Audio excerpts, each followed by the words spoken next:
Jane Eyre, by Charlotte Bronte. Chapter 1. There was no possibility of taking a walk that day. We had been wandering, indeed, in the leafless shrubbery an hour in the morning, but since dinner, Mrs. Reed, when there was no company, dined early, the cold winter wind had brought with it clouds so sombre and a rain so penetrating that further outdoor exercise was now out of the question. I was glad of it. I never liked long walks, especially on chilly afternoons.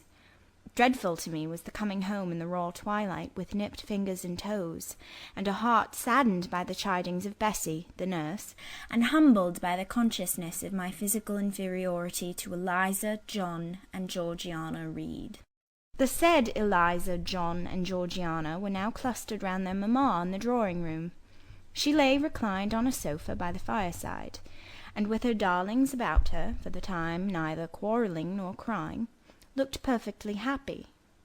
Me she had dispensed from joining the group, saying, "She regretted to be under the necessity of keeping me at a distance, but that until she heard from Bessie, and could discover by her own observation that I was endeavouring in good earnest to acquire a most sociable and childlike disposition, a more attractive and sprightly manner, something lighter, franker, more natural, as it were, she really must exclude me from privileges intended only for contented, happy little children." "What does Bessie say I have done?" I asked. "Jane, I don't like cavaliers or questioners. Besides, there is something truly forbidding in a child taking up her elders in that manner. Be seated somewhere, and until you can speak pleasantly, remain silent." A breakfast-room adjoined the drawing-room. I slipped in there. It contained a bookcase. I soon possessed myself of a volume, taking care that it should be one stored with pictures. I mounted into the window-seat. Gathering up my feet, I sat cross-legged like a Turk, and, having drawn the red moreen curtain nearly close, I was shrined in double retirement. Folds of scarlet drapery shut in my view to the right hand.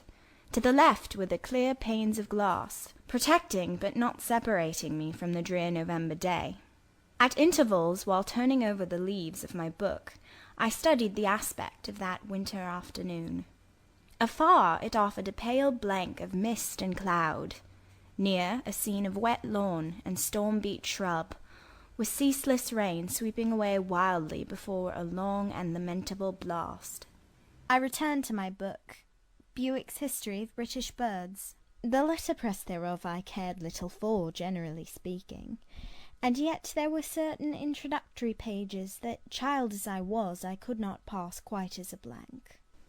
They were those which treat of the haunts of sea-fowl, of the solitary rocks and promontories, by them only inhabited, of the coast of Norway, studded with isles from its southern extremity, the Linderness, or Naze, to the North Cape, where the northern ocean in vast whirls boils round the naked melancholy isles of farthest Thule, and the Atlantic surge pours in among the stormy Hebrides. Nor could I pass unnoticed the suggestion of the bleak shores of Lapland, Siberia, Spitzbergen, Nova Zembla, Iceland, Greenland, with the vast sweep of the Arctic zone, and those forlorn regions of dreary space, that reservoir of frost and snow, where firm fields of ice, the accumulation of centuries of winters, glazed in alpine heights above heights, surround the pole, and concentre the multiplied rigours of extreme cold. Of these death-white realms I formed an idea of my own, shadowy like all the half-comprehended notions that float dim through children's brains, but strangely impressive. The words in these introductory pages connected themselves with the succeeding vignettes, and gave significance to the rock standing up alone in a sea of billow and spray, to the broken boat stranded on a desolate coast, to the cold and ghastly moon glancing through bars of cloud at a wreck just sinking. I cannot tell what sentiment haunted the quite solitary churchyard, with its inscribed headstone, its gate, its 2 trees, its low horizon girdled by a broken wall, and its newly risen crescent attesting the hour of eventide. The 2 ships becalmed on a torpid sea I believed to be marine phantoms. The fiend pinning down the thief's pack behind him I passed over quickly. It was an object of terror. So was the black horned thing seated aloof on a rock, surveying a distant crowd surrounding a gallows. Each picture told a story, mysterious often to my undeveloped understanding and imperfect feelings, yet ever profoundly interesting. As interesting as the tales Bessie sometimes narrated on winter evenings, when she chanced to be in good humour, and when, having brought her ironing-table to the nursery hearth, she allowed us to sit about it, and while she got up Mrs. Reed's lace frills and crimped her nightcap borders, fed our eager attention with passages of love and adventure taken from old fairy tales or other ballads, or, as at a later period I discovered, from the pages of Pamela and Henry, Earl of Morland. With Buick on my knee, I was then happy at least in my way. I feared nothing but interruption, and that came too soon. The breakfast-room door opened. "Boo! Madam Mope!" cried the voice of John Reed. Then he paused. He found the room apparently empty. "Where the dickens is she?" he continued, "Lizzie! Georgie!" calling to his sisters. "Joan is not here. Tell Mamma she has run out into the rain. Bad animal." It is well I drew the curtain, thought I, and I wished fervently he might not discover my hiding-place. Nor would John Reed have found it out himself. He was not quick either of vision or conception, but Eliza just put her head in at the door, and said at once, "She is in the window-seat, to be sure, Jack." And I came out immediately, for I trembled at the idea of being dragged forth by the said Jack. What do you want? I asked, with awkward diffidence. "Say, what do you want, Master Reed?" was the answer. "I want you to come here." And seating himself in an armchair, he intimated by a gesture that I was to approach and stand before him. John Reed was a schoolboy of 14 years old, 4 years older than I, for I was but 10. Large and stout for his age, with a dingy and unwholesome skin, thick lineaments and a spacious visage, heavy limbs and large extremities. He gorged himself habitually at table, which made him bilious, and gave him a dim and bleared eye and flabby cheeks. He ought now to have been at school, but his mamma had taken him home for a month or two, on account of his delicate health. Mr. Miles, the master, affirmed that he would do very well if he had fewer cakes and sweetmeats sent him from home, but the mother's heart turned from an opinion so harsh, and inclined rather to the more refined idea that John's sallowness was owing to over-application, and perhaps to pining after home. John had not much affection for his mother and sisters, and an antipathy to me.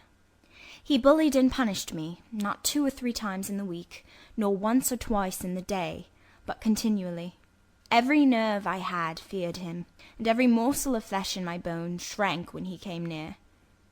There were moments when I was bewildered by the terror he inspired, because I had no appeal whatever against either his menaces or his inflictions. The servants did not like to offend their young master by taking my part against him, and Mrs. Reed was blind and deaf on the subject. She never saw him strike or heard him abuse me, though he did both now and then in her very presence, more frequently, however, behind her back. Habitually obedient to John, I came up to his chair.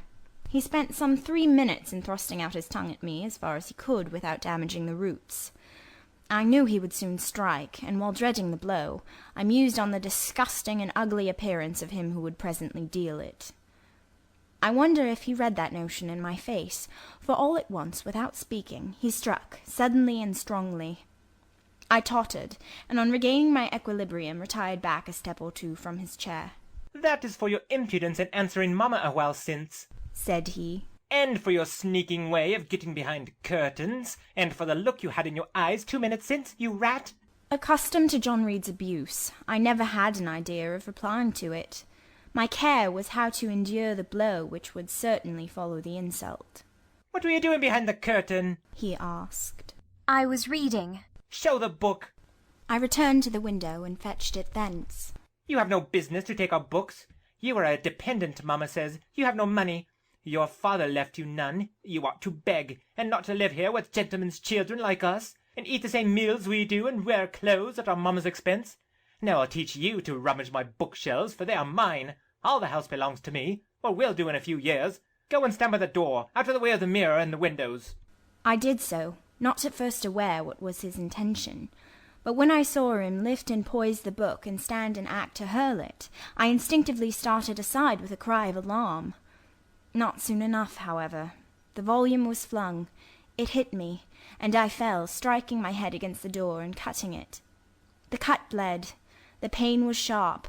My terror had passed its climax. Other feelings succeeded. Wicked and cruel boy, I said. You are like a murderer. You are like a slave driver. You are like the Roman emperors. I had read Goldsmith's History of Rome, and had formed my opinion of Nero, Caligula, etc. Also I had drawn parallels in silence, which I never thought thus to have declared aloud. What? What? He cried. Did she say that to me? Did you hear her, Eliza and Georgiana? Won't I tell Mamma? But first... He ran headlong at me. I felt him grasp my hair and my shoulder. He had closed with a desperate thing. I really saw in him a tyrant, a murderer. I felt a drop or two of blood from my head trickle down my neck, and was sensible of somewhat pungent suffering.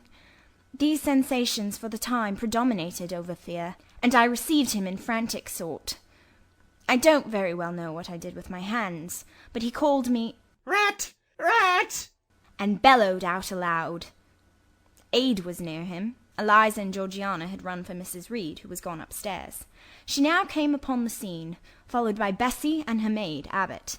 We were parted. I heard the words, "Dear, dear, what a fury to fly at Master John!" Did ever anybody see such a picture of passion? Then Mrs. Reed subjoined, Take her away to the Red Room and lock her in there. 4 hands were immediately laid upon me, and I was borne upstairs. End of Chapter 1.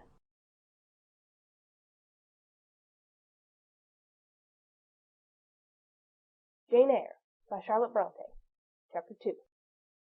I resisted all the way, a new thing for me, and a circumstance which greatly strengthened the bad opinion Bessie and Miss Abbot were disposed to entertain of me. The fact is, I was a trifle beside myself, or rather out of myself, as the French would say. I was conscious that a moment's mutiny had already rendered me liable to strange penalties, and like any other rebel slave, I felt resolved in my desperation to go all lengths. "Hold her arms, Miss Abbot. She's like a mad cat." For shame, cried the lady's maid. What shocking conduct, Miss Eyre, to strike a young gentleman, your benefactress's son, your young master. Master? How is he my master? Am I a servant?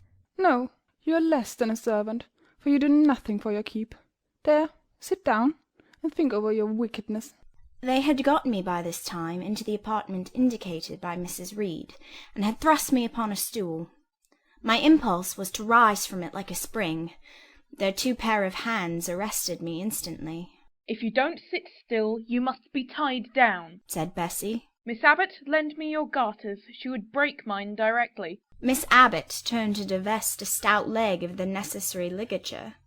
This preparation for bonds, and the additional ignominy it inferred, took a little of the excitement out of me. Don't take them off, I cried. I will not stir. In guarantee whereof, I attached myself to my seat by my hands. "Mind you don't," said Bessie, and when she had ascertained that I was really subsiding, she loosened her hold of me. Then she and Miss Abbot stood with folded arms, looking darkly and doubtfully on my face, as incredulous of my sanity. "She never did so before," at last said Bessie, turning to the Abigail. But it was always in her, was the reply. I've told Mrs. often my opinion about the child, and Mrs. agree with me. She's an underhand little thing. I never saw a girl of her age with so much cover. Bessie answered not, but ere long, addressing me, she said, "You ought to be aware, miss, that you are under obligations to Mrs. Reed. She keeps you. If she were to turn you off, you would have to go to the poorhouse." I had nothing to say to these words. They were not new to me. My very first recollections of existence included hints of the same kind. This reproach of my dependence had become a vague sing-song in my ear, very painful and crushing, but only half intelligible. Miss Abbot joined in. "And you ought not to think yourself on an equality with the Mrs. Reed and Master Reed, because Mrs. kindly allows you to be brought up with them. They will have a great deal of money, and you, will have none. It is your place to be humble, and to try to make yourself agreeable to them. What we tell you is for your good. added Bessie in no harsh voice. You should try to be useful and pleasant. Then perhaps you would have a home here. But if you become passionate and rude, Missus will send you away, I am sure. Besides, said Miss Abbot, God will punish her. You might strike her dead in the midst of her tantrums, and then where would she go? Come, Bessie, we will leave her. I wouldn't have a heart for anything. Say your prayers, Miss Eyre, when you are by yourself, for if you don't repent, something bad might be permitted to come down the chimney and fetch you away. They went, shutting the door and locking it behind them. The Red Room was a square chamber, very seldom slept in. I might say never, indeed, unless when a chance influx of visitors at Gateshead Hall rendered it necessary to turn to account all the accommodation it contained. Yet it was one of the largest and stateliest chambers in the mansion. A bed supported on massive pillars of mahogany, hung with curtains of deep red damask, stood out like a tabernacle in the centre. The two large windows, with their blinds always drawn down, were half shrouded in festoons and folds of similar drapery. The carpet was red. The table at the foot of the bed was covered with a crimson cloth. The walls were a soft fawn colour with a blush of pink in it. The wardrobe, the toilet table, the chairs were of darkly polished old mahogany. Out of these deep surrounding shades rose high and glared white the piled-up mattresses and pillows of the bed, spread with a snowy Marseille counterpane. Scarcely less prominent was an ample cushioned easy-chair near the head of the bed, also white, with a footstool before it, and looking, as I thought, like a pale throne. This room was chill because it seldom had a fire. It was silent because remote from the nursery and kitchen, solemn because it was known to be so seldom entered. The housemaid alone came here on Saturdays, to wipe from the mirrors and the furniture a week's quiet dust, and Mrs. Reed herself, at far intervals, visited it to review the contents of a certain secret drawer in the wardrobe, where were stored divers parchments, her jewel casket, and a miniature of her deceased husband. And in those last words lies the secret of the Red Room, the spell which kept it so lonely in spite of its grandeur. Mr. Reed had been dead 9 years. It was in this chamber he breathed his last. Here he lay in state. Hence his coffin was borne by the undertaker's men, and since that day a sense of dreary consecration had guarded it from frequent intrusion. My seat, to which Bessie and the bitter Miss Abbot had left me riveted, was a low ottoman near the marble chimney-piece. The bed rose before me. To my right hand there was the high dark wardrobe with subdued broken reflections varying the gloss of its panels. To my left were the muffled windows. A great looking-glass between them repeated the vacant majesty of the bed and room. I was not quite sure whether they had locked the door, and when I dared move, I got up and went to see. Alas, yes, no jail was ever more secure. Returning, I had to cross before the looking-glass. My fascinated glance involuntarily explored the depth it revealed.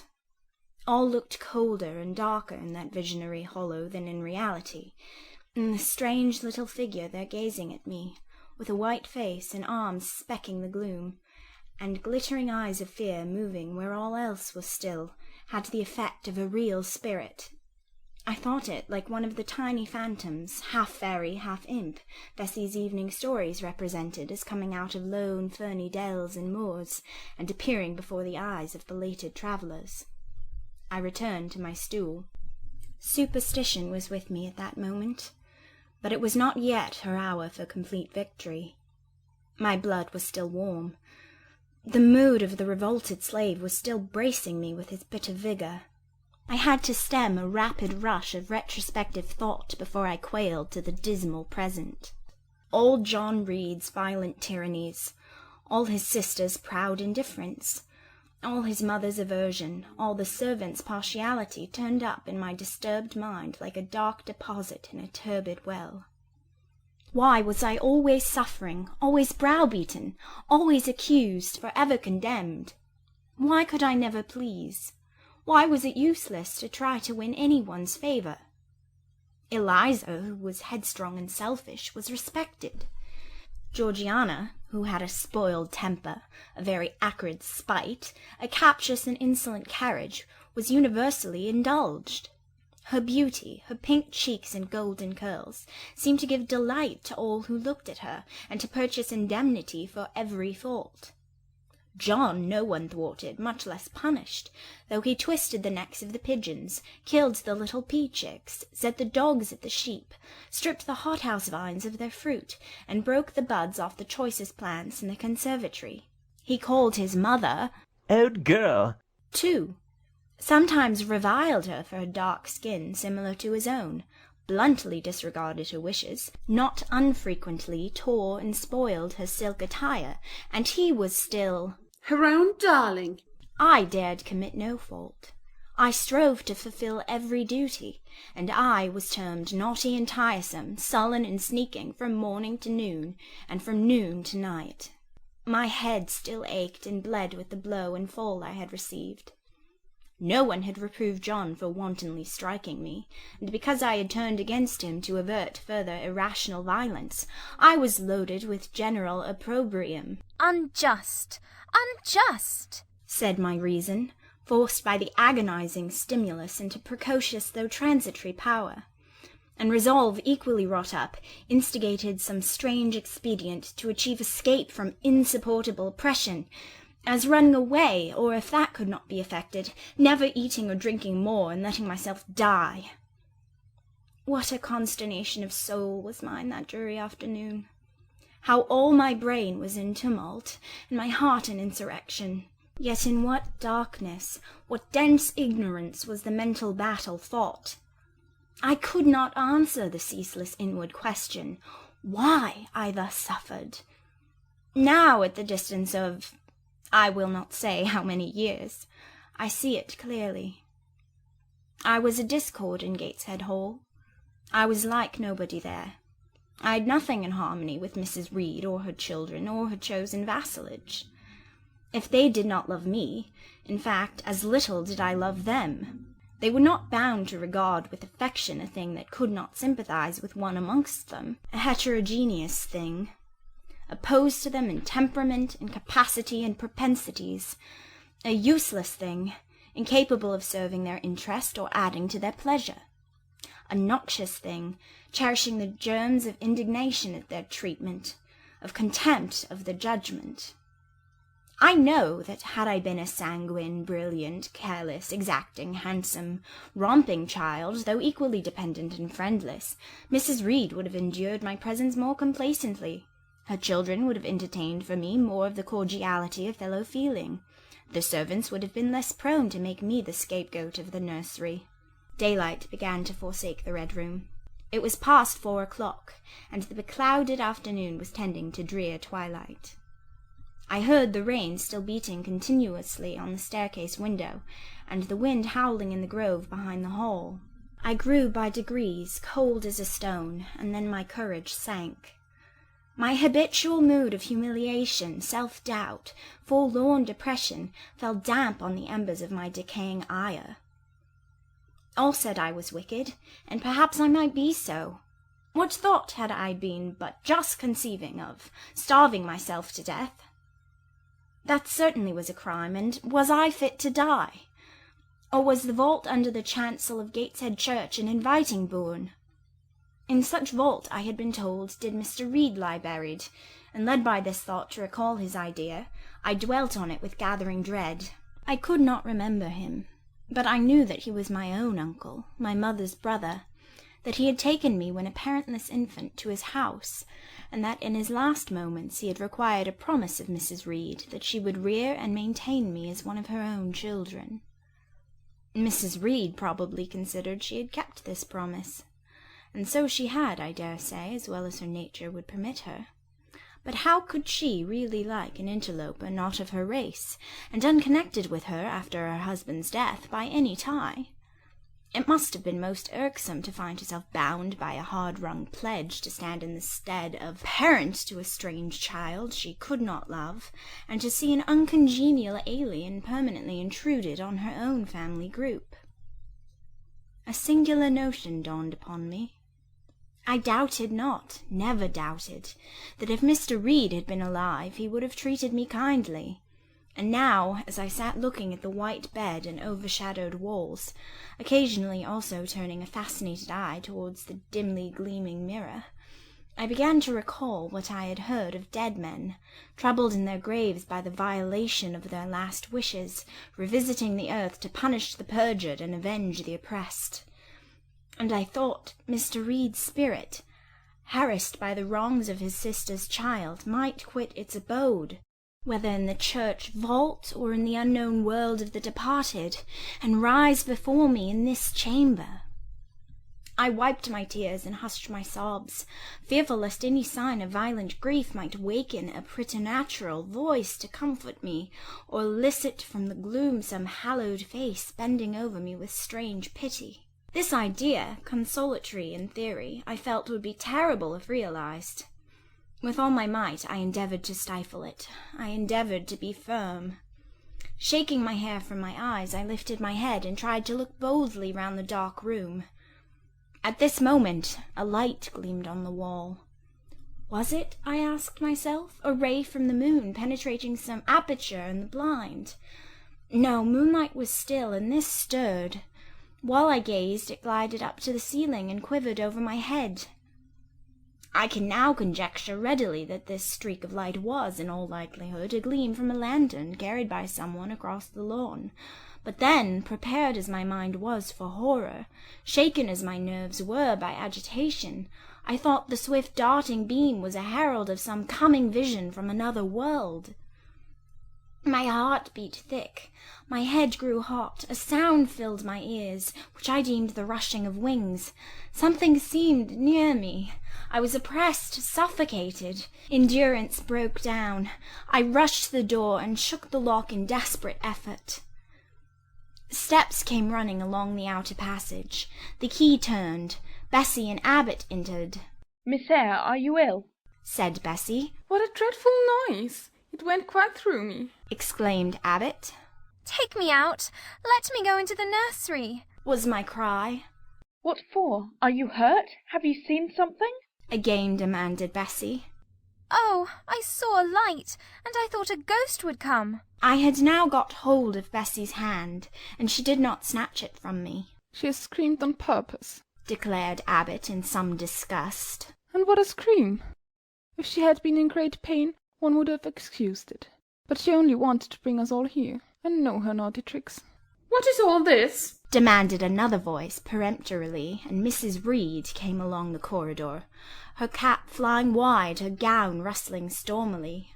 Abbot and Bessie, I believe I gave orders that Jane Eyre should be left in the Red Room till I came to her myself. Miss Jane screamed so loud, ma'am, pleaded Bessie. Let her go, was the only answer. Loose Bessie's hand, child. You cannot succeed in getting out by these means. Be assured, I abhor artifice, particularly in children. It is my duty to show you that tricks will not answer. You will now stay here an hour longer, and it is only on condition of perfect submission and stillness that I shall liberate you then. Oh, aunt, have pity. Forgive me. I cannot endure it. Let me be punished some other way. I shall be killed if— Silence! This violence is almost repulsive. And so, no doubt, she felt it. I was a precocious actress in her eyes. She sincerely looked on me as a compound of virulent passions, mean spirit, and dangerous duplicity. Bessie and Abbot having retreated, Mrs. Reed, impatient of my now frantic anguish and wild sobs, abruptly thrust me back and locked me in without further parley. I heard her sweeping away, and soon after she was gone, I suppose I had a species of fit. Unconsciousness closed the scene. End of Chapter 2.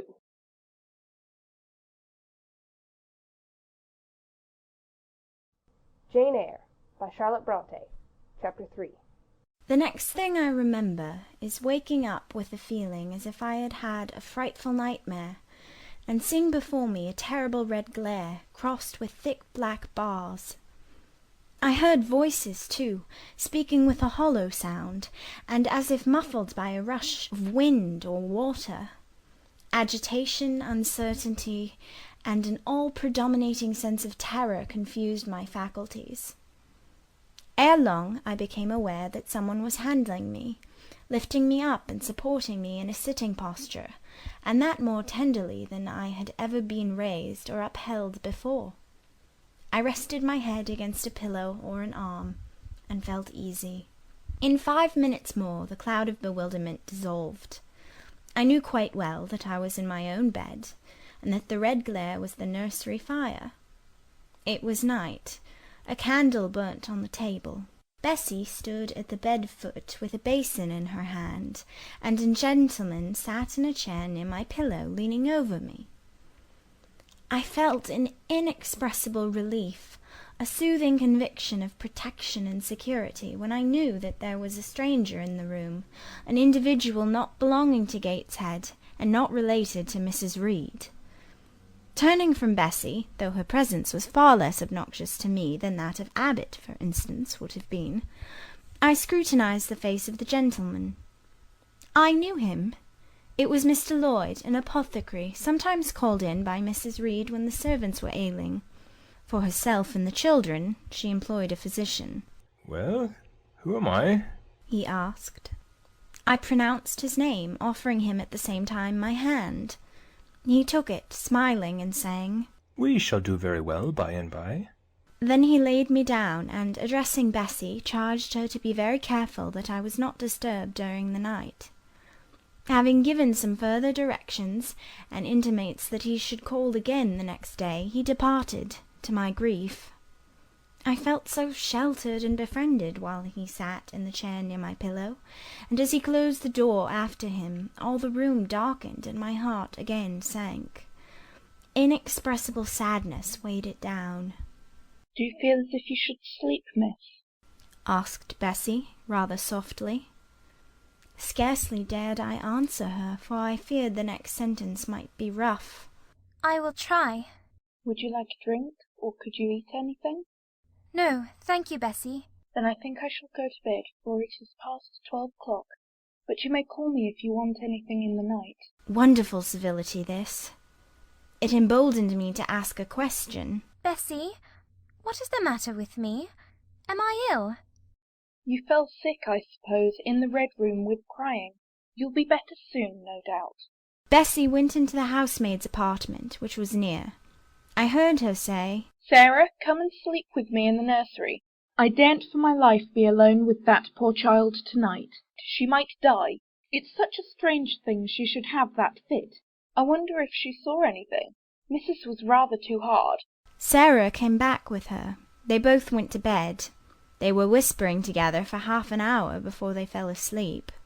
I caught scraps of their conversation, from which I was able only too distinctly to infer the main subject discussed. "Something passed her, all dressed in white, and vanished." A great black dog behind him. 3 loud raps on the chamber door. A light in the churchyard just over his grave. Etc., etc. At last both slept. The fire and the candle went out. For me, the watches of that long night passed in ghastly wakefulness, strained by dread. Such dread as children only can feel. No severe or prolonged bodily illness followed this incident of the Red Room. It only gave my nerves a shock of which I feel the reverberation to this day. Yes, Mrs. Reed, to you I owe some fearful pangs of mental suffering. But I ought to forgive you, for you knew not what you did. While rending my heartstrings, you thought you were only uprooting my bad propensities. Next day by noon I was up and dressed, and sat wrapped in a shawl by the nursery hearth. I felt physically weak and broken down, but my worse ailment was an unutterable wretchedness of mind, a wretchedness which kept drawing from me silent tears. No sooner had I wiped one salt drop from my cheek than another followed. Yet, I thought, I ought to have been happy, for none of the Reeds were there. They were all gone out in the carriage with their mamma. Abbot, too, was sewing in another room, and Bessie, as she moved hither and thither, putting away toys and arranging drawers, addressed to me every now and then a word of unwonted kindness. This state of things should have been to me a paradise of peace, accustomed as I was to a life of ceaseless reprimand and thankless fagging. But in fact my racked nerves were now in such a state that no calm could soothe, and no pleasure excite them agreeably. Bessie had been down into the kitchen, and she brought up with her a tart on a certain brightly painted china plate, whose bird of paradise, nestling in a wreath of convolvuli and rosebuds, had been wont to stir in me a most enthusiastic sense of admiration, and which plate I had often petitioned to be allowed to take in my hand in order to examine it more closely, but had always hitherto been deemed unworthy of such a privilege. This precious vessel was now placed on my knee, and I was cordially invited to eat the circlet of delicate pastry upon it. Vain favour! Coming, like most other favours long deferred and often wished for, too late. I could not eat the tart, and the plumage of the bird, the tints of the flowers, seemed strangely faded. I put both plate and tart away. Bessie asked if I would have a book. The word book acted as a transient stimulus, and I begged her to fetch Gulliver's Travels from the library. This book I had again and again perused with delight. I considered it a narrative of facts, and discovered in it a vein of interest deeper than what I found in fairy tales. For as to the elves, having sought them in vain among foxglove leaves and bells, under mushrooms and beneath that ground ivy mantling old walnooks, I had at length made up my mind to the sad truth that they were all gone out of England to some savage country where the woods were wilder and thicker, and the population more scant. Whereas Lilliput and Brobdingnag being, in my creed, solid parts of the earth's surface, I doubted not that I might one day, by taking a long voyage, see with my own eyes the little fields, houses, and trees, the diminutive people, the tiny cows, sheep, and birds of the one realm, and the cornfields forest high, the mighty mastiffs, the monster cats, the tower-like men and women of the other. Yet when this cherished volume was now placed in my hand, when I turned over its leaves and sought in its marvellous pictures the charm I had till now never failed to find, all was eerie and dreary. The giants were gaunt goblins, the pygmies malevolent and fearful imps, Gulliver a most desolate wanderer, in most dread and dangerous regions. I closed the book, which I dared no longer peruse, and put it on the table, beside the untasted tart. Bessie had now finished dusting and tidying the room, and having washed her hands, she opened a certain little drawer full of splendid shreds of silk and satin, and began making a new bonnet for Georgiana's doll. Meantime she sang. Her song was, "In the days when we went gypsying, a long time ago." I had often heard the song before, and always with lively delight, for Bessie had a sweet voice, at least I thought so. But now, though her voice was still sweet, I found in its melody an indescribable sadness. Sometimes, preoccupied with her work, she sang the refrain very low, very lingeringly. "A long time ago" came out like the saddest cadence of a funeral hymn. She passed into another ballad, this time a really doleful one. "My feet they are sore, and my limbs they are weary. Long is the way, and the mountains are wild. Soon will the twilight close moonless and dreary over the path of the poor orphan child. Why did they send me so far and so lonely, up where the moors spread and grey rocks are piled? Men are hard-hearted, and kind angels only watch o'er the steps of a poor orphan child. Yet distant and soft the night breeze is blowing, clouds there are none, and clear stars beam mild. God in his mercy protection is showing, comfort and hope to the poor orphan child. E'en should I fall o'er the broken bridge passing, or stray in the marshes by false lights beguiled, still will my Father with promise and blessing take to his bosom the poor orphan child. There is a thought that for strength should avail me, though both of shelter and kindred despoiled. Heaven is a home, and a rest will not fail me. God is a friend to the poor orphan child. Come, Miss Jane, don't cry, said Bessie as she finished. She might as well have said to the fire, "Don't burn," but how could she divine the morbid suffering to which I was a prey? In the course of the morning Mr. Lloyd came again. What, already up? Said he, as he entered the nursery. Well, nurse, how is she? Bessie answered that I was doing very well. Then she ought to look more cheerful. Come here, Miss Jane. Your name is Jane, is it not? Yes, sir. Jane Eyre. Well, you have been crying, Miss Jane Eyre. Can you tell me what about? Have you any pain? No, sir.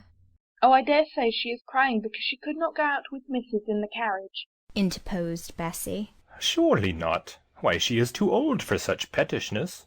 I thought so too, and my self-esteem being wounded by the false charge, I answered promptly, I never cried for such a thing in my life.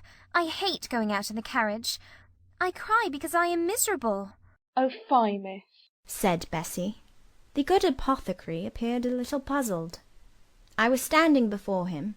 He fixed his eyes on me very steadily. His eyes were small and grey, not very bright, but I dare say I should think them shrewd now. He had a hard-featured yet good-natured looking face. Having considered me at leisure, he said, What made you ill yesterday? She had a fall, said Bessie, again putting in her word. Fall? Why, that is like a baby again. Can't she manage to walk at her age? She must be 8 or 9 years old. I was knocked down, was the blunt explanation, jerked out of me by another pang of mortified pride. But that did not make me ill, I added, while Mr. Lloyd helped himself to a pinch of snuff.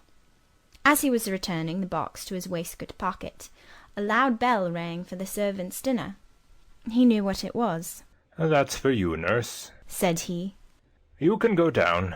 I'll give Miss Jane a lecture till you come back. Bessie would rather have stayed, but she was obliged to go, because punctuality at meals was rigidly enforced at Gateshead Hall. The fall did not make you ill. What did, then? Pursued Mr. Lloyd, when Bessie was gone. I was shut up in a room where there is a ghost, till after dark. I saw Mr. Lloyd smile and frown at the same time. Ghost? What, you are a baby after all? You are afraid of ghosts? Of Mr. Reed's ghost I am. He died in that room and was laid out there. Neither Bessie nor anyone else will go into it at night if they can help it, and it was cruel to shut me up alone without a candle. So cruel that I think I shall never forget it. Nonsense. And is it that makes you so miserable? Are you afraid now in daylight? No, but night will come again before long, and besides, I am unhappy, very unhappy for other things. What other things? Can you tell me some of them? How much I wished to reply fully to this question. How difficult it was to frame any answer. Children can feel, but they cannot analyze their feelings, and if the analysis is partially effected in thought, they know not how to express the result of the process in words. Fearful, however, of losing this first and only opportunity of relieving my grief by imparting it, I, after a disturbed pause, contrived to frame a meagre, though, as far as it went, true response.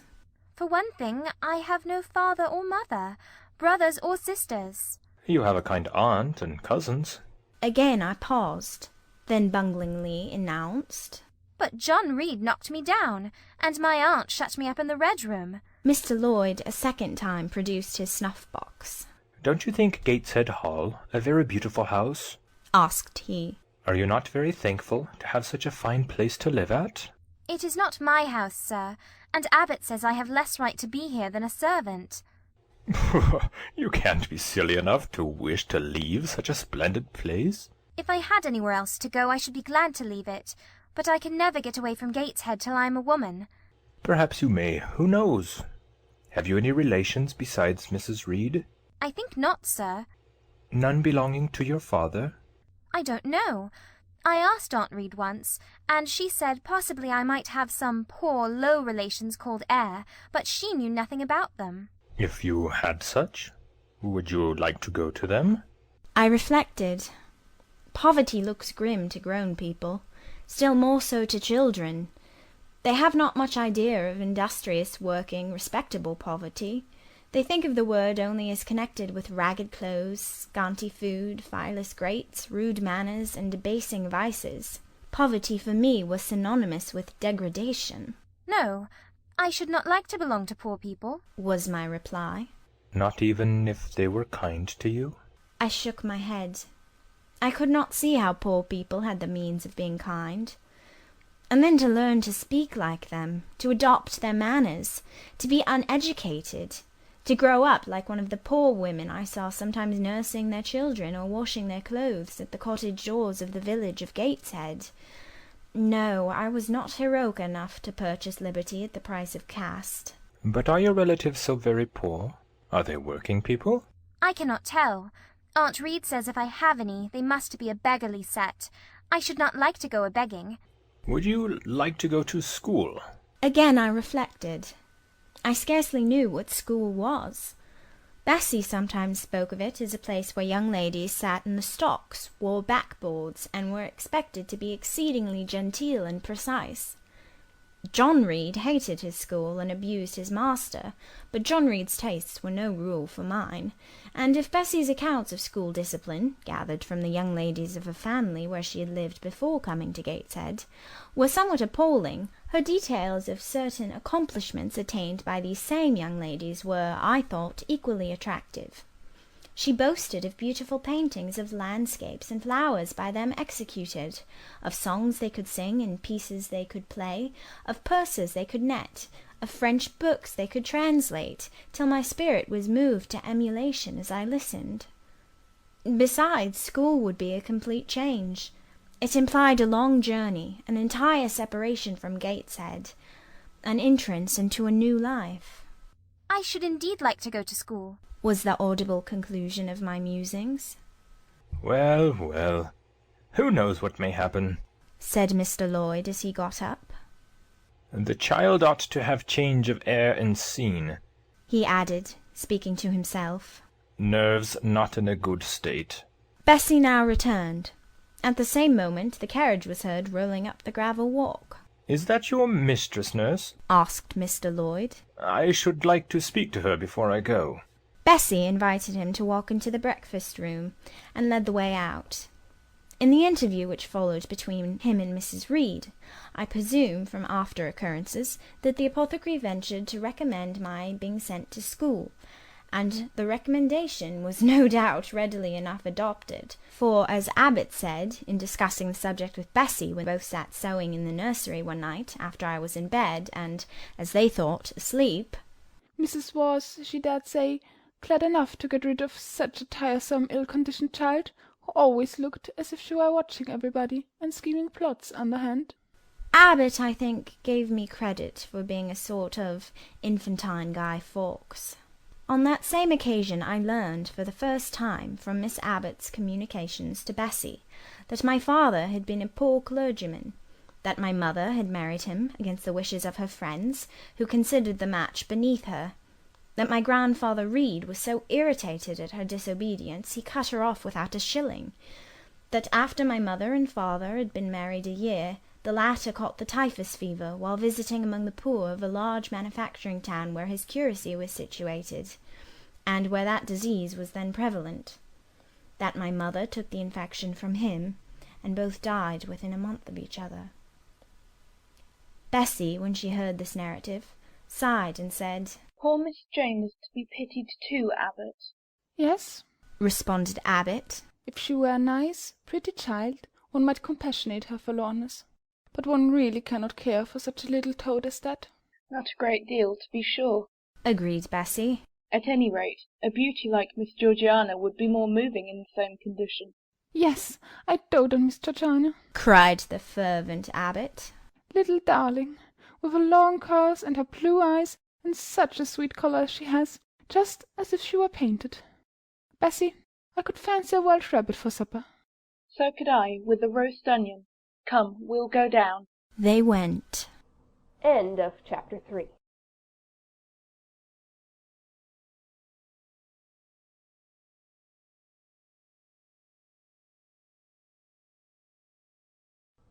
Jane Eyre, by Charlotte Bronte. Chapter 4. From my discourse with Mr. Lloyd, and from the above-reported conference between Bessie and Abbot, I gathered enough of hope to suffice as a motive for wishing to get well. A change seemed near. I desired and waited it in silence. It tarried, however. Days and weeks passed. I had regained my normal state of health, but no new allusion was made to the subject over which I brooded. Mrs. Reed surveyed me at times with a severe eye, but seldom addressed me. Since my illness, she had drawn a more marked line of separation than ever between me and her own children, appointing me a small closet to sleep in by myself, condemning me to take my meals alone, and pass all my time in the nursery, while my cousins were constantly in the drawing-room. Not a hint, however, did she drop about sending me to school. Still, I felt an instinctive certainty that she would not long endure me under the same roof with her, for her glance, now more than ever, when turned on me, expressed an insuperable and rooted aversion. Eliza and Georgiana, evidently acting according to orders, spoke to me as little as possible. John thrust his tongue in his cheek whenever he saw me, and once attempted chastisement, but as I instantly turned against him, roused by the same sentiment of deep ire and desperate revolt which had stirred my corruption before, he thought it better to desist, and ran from me, tittering execrations and vowing I had burst his nose. I had indeed levelled at that prominent feature as hard a blow as my knuckles could inflict, and when I saw that either that or my look daunted him, I had the greatest inclination to follow up my advantage to purpose. But he was already with his mamma.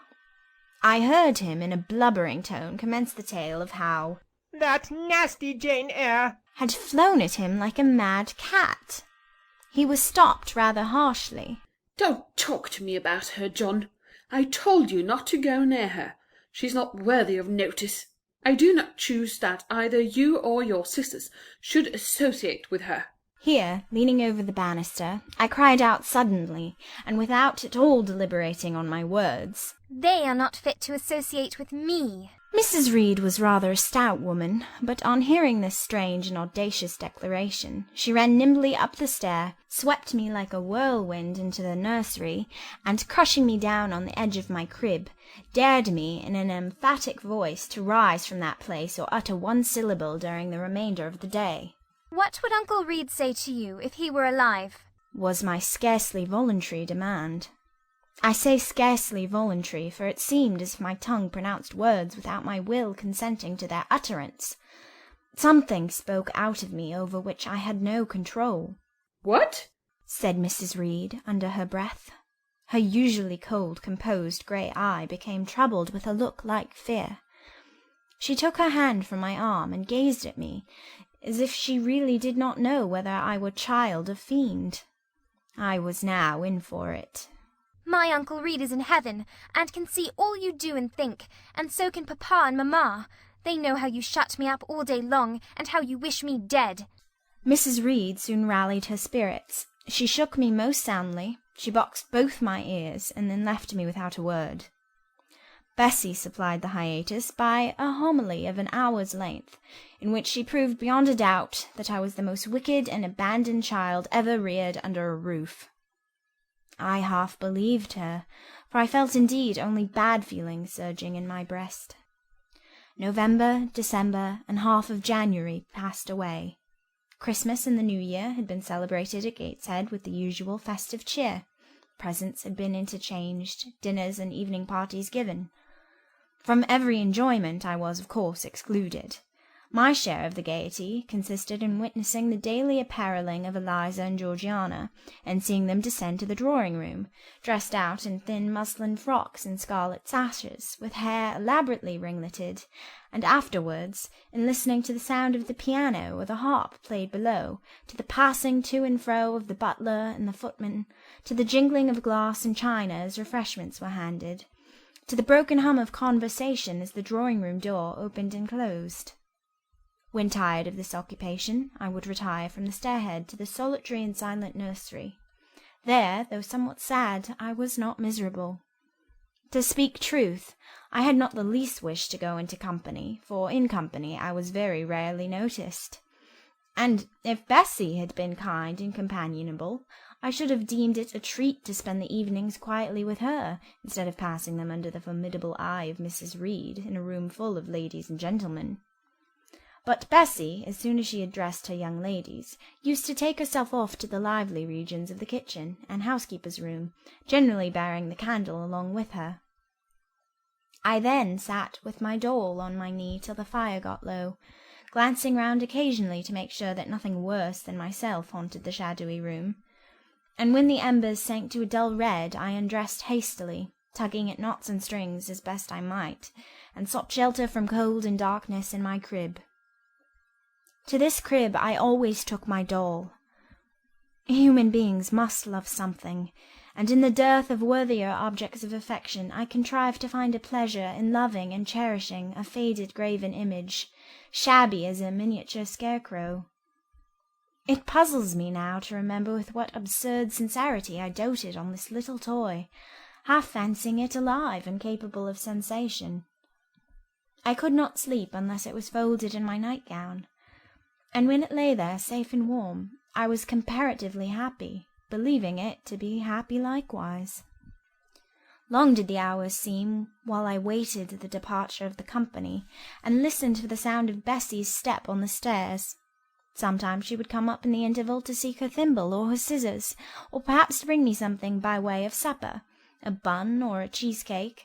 Then she would sit on the bed while I ate it, and when I had finished, she would tuck the clothes round me, and twice she kissed me, and said, "Good night, Miss Jane." When thus gentle, Bessie seemed to me the best, prettiest, kindest being in the world, and I wished most intensely that she would always be so pleasant and amiable, never push me about, or scold, or task me unreasonably, as she was too often wont to do.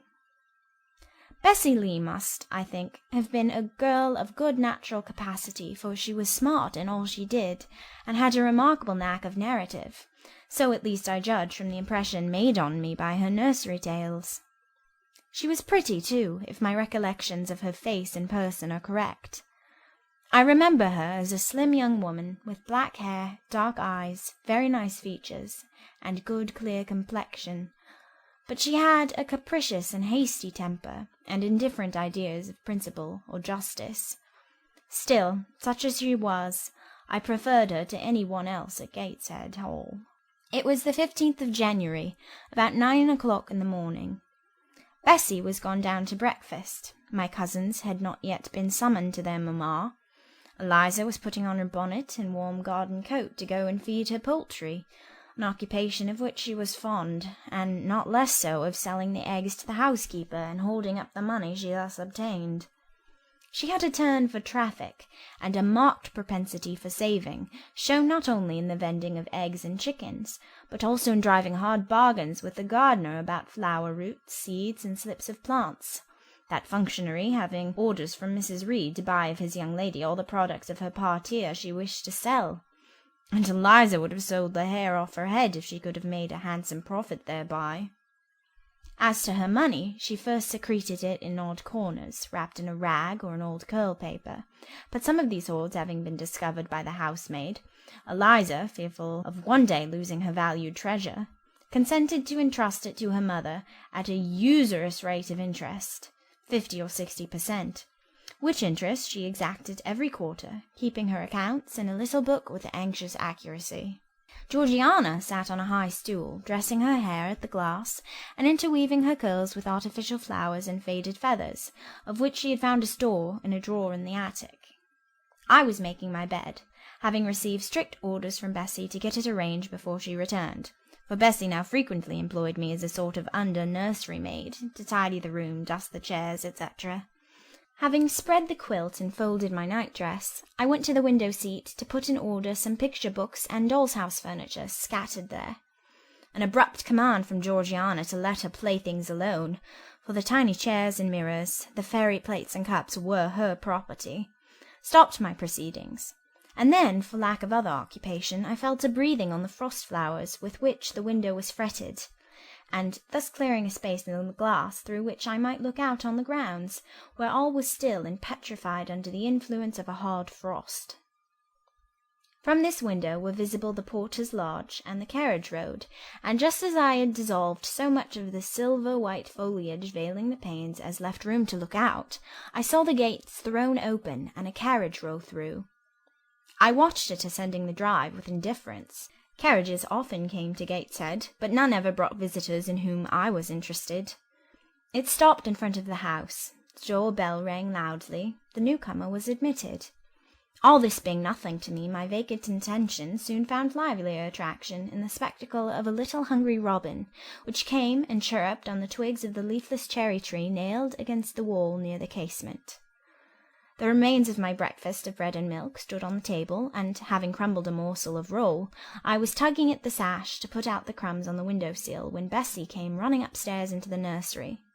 Miss Jane, take off your pinafore. What are you doing there? Have you washed your hands and face this morning? I gave another tug before I answered, for I wanted the bird to be secure of its bread. The sash yielded.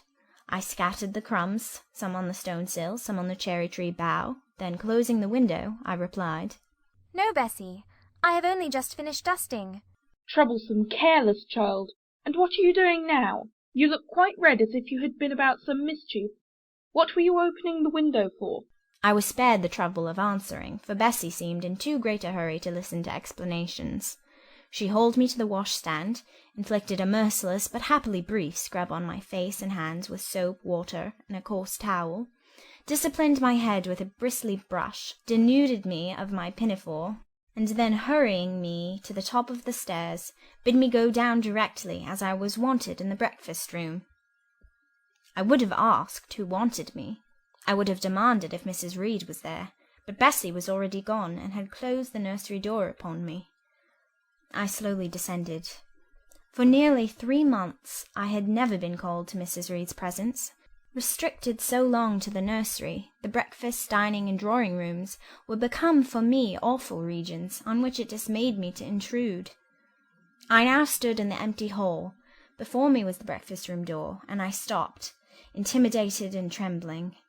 What a miserable little poltroon had fear engendered of unjust punishment made of me in those days! I feared to return to the nursery, and feared to go forward to the parlour. 10 minutes I stood in agitated hesitation. The vehement ringing of the breakfast-room bell decided me. I must enter. "Who could want me?" I asked inwardly, as with both hands I turned the stiff door-handle, which for a second or two resisted my efforts. "What should I see besides Aunt Reed in the apartment? A man or a woman?" The handle turned, the door unclosed, and passing through and curtsying low, I looked up at a black pillar. Such, at least, appeared to me at first sight, the straight, narrow, sable-clad shape standing erect on the rug. The grim face at the top was like a carved mask, placed above the shaft by way of capital. Mrs. Reed occupied her usual seat by the fireside. She made a signal to me to approach. I did so, and she introduced me to the stony stranger with the words, "This is the little girl respecting whom I applied to you." He, for it was a man, turned his head slowly towards where I stood, and, having examined me with the 2 inquisitive-looking grey eyes which twinkled under a pair of bushy brows, said solemnly and in a bass voice, "Her size is small. What is her age?" 10 years. "So much," was the doubtful answer, and he prolonged his scrutiny for some minutes. Presently he addressed me. "Your name, little girl?" "Jane Eyre, sir." In uttering these words I looked up. He seemed to me a tall gentleman, but then I was very little. His features were large, and they and all the lines of his frame were equally harsh and prim. "Well, Jane Eyre, and are you a good child?" Impossible to reply to this in the affirmative. My little world held a contrary opinion. I was silent.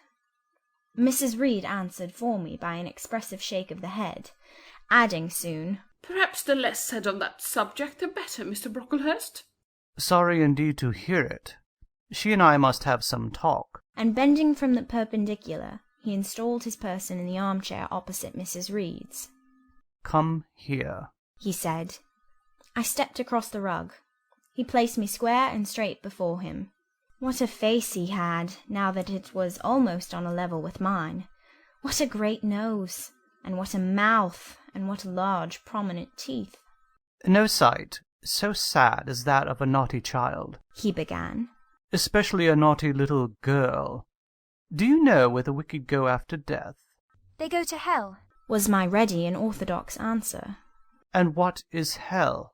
Can you tell me that? a pit full of fire.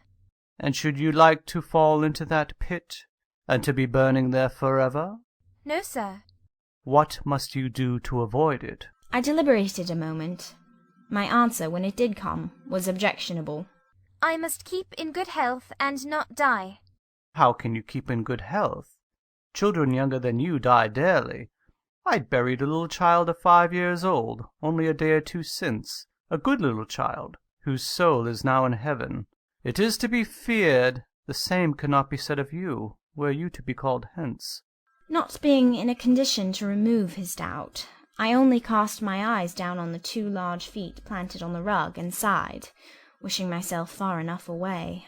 I hope that sigh is from the heart, and that you repent of ever having been the occasion of discomfort to your excellent benefactress. Benefactress? Benefactress? Said I inwardly. They all call Mrs. Reed my benefactress. If so, a benefactress is a disagreeable thing. Do you say your prayers night and morning? Continued my interrogator. Yes, sir. Do you read your Bible? Sometimes. With pleasure? Are you fond of it? I like Revelations, and the book of Daniel, and Genesis and Samuel, and a little bit of Exodus, and some parts of Kings and Chronicles, and Job and Jonah. And the Psalms? I hope you like them. No, sir. No? Oh, shocking. I have a little boy younger than you who knows 6 Psalms by heart, and when you ask him which he would rather have, a gingerbread nut to eat or a verse of a psalm to learn, he says, "Oh, the verse of a psalm. Angels sing psalms," says he. "I wish to be a little angel here below." He then gets 2 nuts in recompense for his infant piety. Psalms are not interesting, I remarked. That proves you have a wicked heart, and you must pray to God to change it, to give you a new and clean one, to take away your heart of stone and give you a heart of flesh. I was about to propound a question touching the manner in which that operation of changing my heart was to be performed, when Mrs. Reed interposed, telling me to sit down. She then proceeded to carry on the conversation herself. Mr. Brocklehurst, I believe I intimated in the letter which I wrote to you 3 weeks ago that this little girl has not quite the character and disposition I could wish. Should you admit her into a Lowood school, I should be glad if the superintendent and teachers were requested to keep a strict eye on her, and, above all, to guard against her worst fault, a tendency to deceit. I mention this in your hearing, Jane, that you may not attempt to impose on Mr. Brocklehurst. Well might I dread, well might I dislike Mrs. Reed, for it was her nature to wound me cruelly. Never was I happy in her presence. However carefully I obeyed, however strenuously I strove to please her, my efforts were still repulsed and repaid by such sentences as the above. Now, uttered before a stranger, the accusation cut me to the heart. I dimly perceived that she was already obliterating hope from the new phase of existence which she destined me to enter. I felt, though I could not have expressed the feeling, that she was sowing aversion and unkindness along my future path. I saw myself transformed under Mr. Brocklehurst's eye into an artful, noxious child. And what could I do to remedy the injury? Nothing, indeed, thought I, as I struggled to repress a sob and hastily wiped away some tears, the impotent evidence of my anguish. Deceit is indeed a sad fault in a child, said Mr. Brocklehurst. It is akin to falsehood, and all liars will have their portion in the lake burning with fire and brimstone. She shall, however, be watched, Mrs. Reed. I will speak to Miss Temple and the teachers. I should wish her to be brought up in a manner suiting her prospects, continued my benefactress. To be made useful, to be kept humble. As for the vacations, she will, with your permission, spend them always at Lowood. Your decisions are perfectly judicious, madam, returned Mr. Brocklehurst. Humility is a Christian grace, and one peculiarly appropriate to the pupils of Lowood. I therefore direct that especial care be bestowed on its cultivation amongst them. I have studied how best to mortify in them the worldly sentiment of pride, and only the other day I had a pleasing proof of my success. My second daughter, Augusta, went with her mamma to visit the school, and on her return she exclaimed, "Oh, dear papa, how quiet and plain all the girls at Lowood look, with their hair combed behind their ears, and their long pinafores, and those little holland pockets outside their frocks. They are almost like poor people's children. And," said she, "they look at my dress and mamma's as if they had never seen a silk gown before." This is the state of things I quite approve, returned Mrs. Reed. Had I sought all England over, I could scarcely have found a system more exactly fitting a child like Jane Eyre. Consistency, my dear Mr. Brocklehurst. I advocate consistency in all things. Consistency, madam, is the first of Christian duties, and it has been observed in every arrangement connected with the establishment of Lowood. Plain fare, simple attire, unsophisticated accommodations, hardy and active habits, such is the order of the day in the house and its inhabitants. Quite right, sir.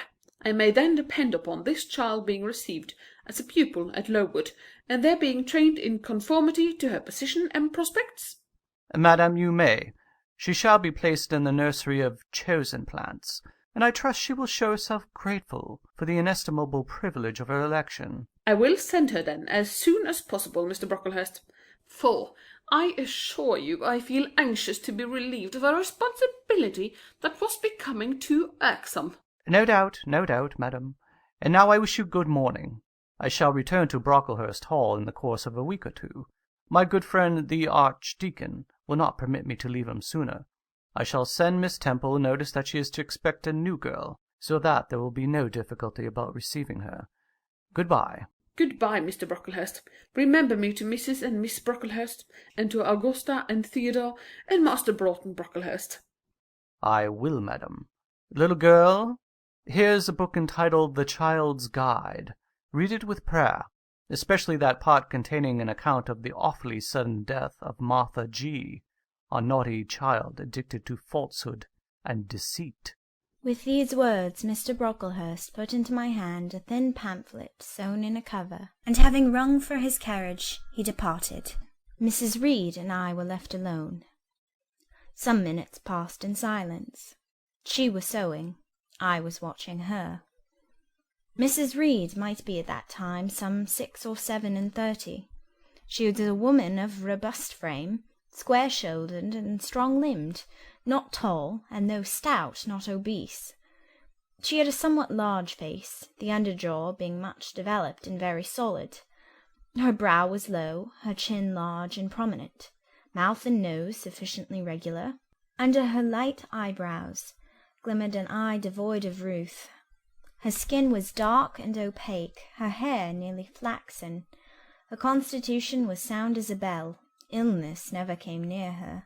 She was an exact, clever manager. Her household and tenantry were thoroughly under her control. Her children only at times defied her authority, and laughed it to scorn.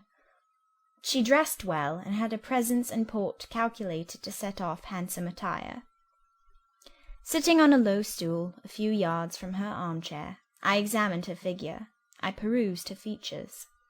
In my hand I held the tract containing the sudden death of the liar, to which narrative my attention had been pointed as to an appropriate warning.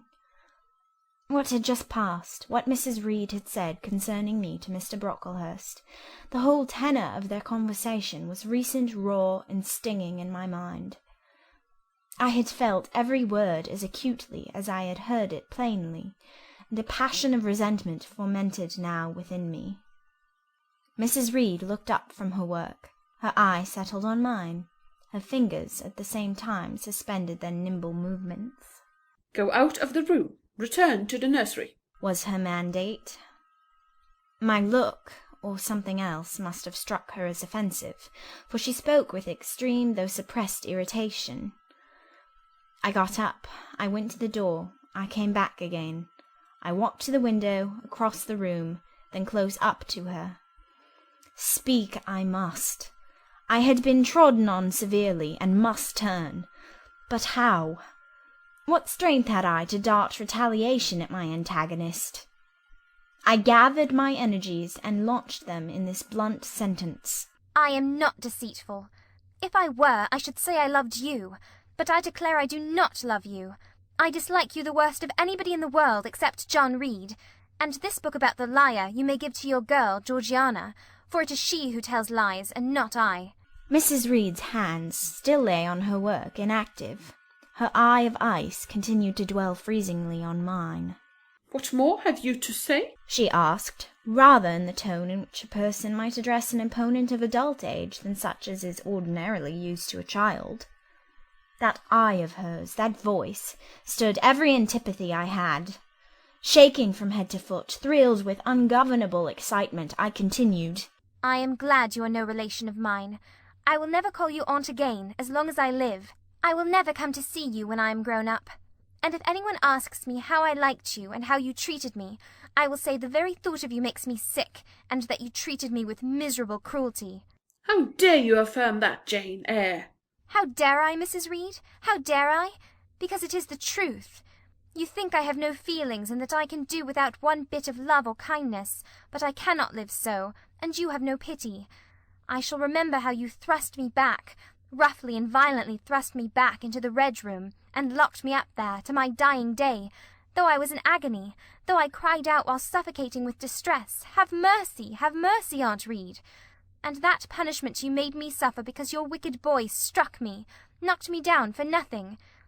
I will tell anybody who asks me questions this exact tale. People think you a good woman, but you are bad, hard-hearted. You are deceitful. Ere I had finished this reply, my soul began to expand, to exult with the strangest sense of freedom, of triumph, I ever felt. It seemed as if an invisible bond had burst, and that I had struggled out into unhoped-for liberty. Not without cause was this sentiment. Mrs. Reed looked frightened. Her work had slipped from her knee. She was lifting up her hands, rocking herself to and fro, and even twisting her face as if she would cry. "Jane, you are under a mistake. What is the matter with you? Why do you tremble so violently? Would you like to drink some water?" No, Mrs. Reed. "Is there anything else you wish for, Jane? I assure you I desire to be your friend." Not you. You told Mr. Brocklehurst I had a bad character, a deceitful disposition, and I'll let everybody at Lowood know what you are and what you have done.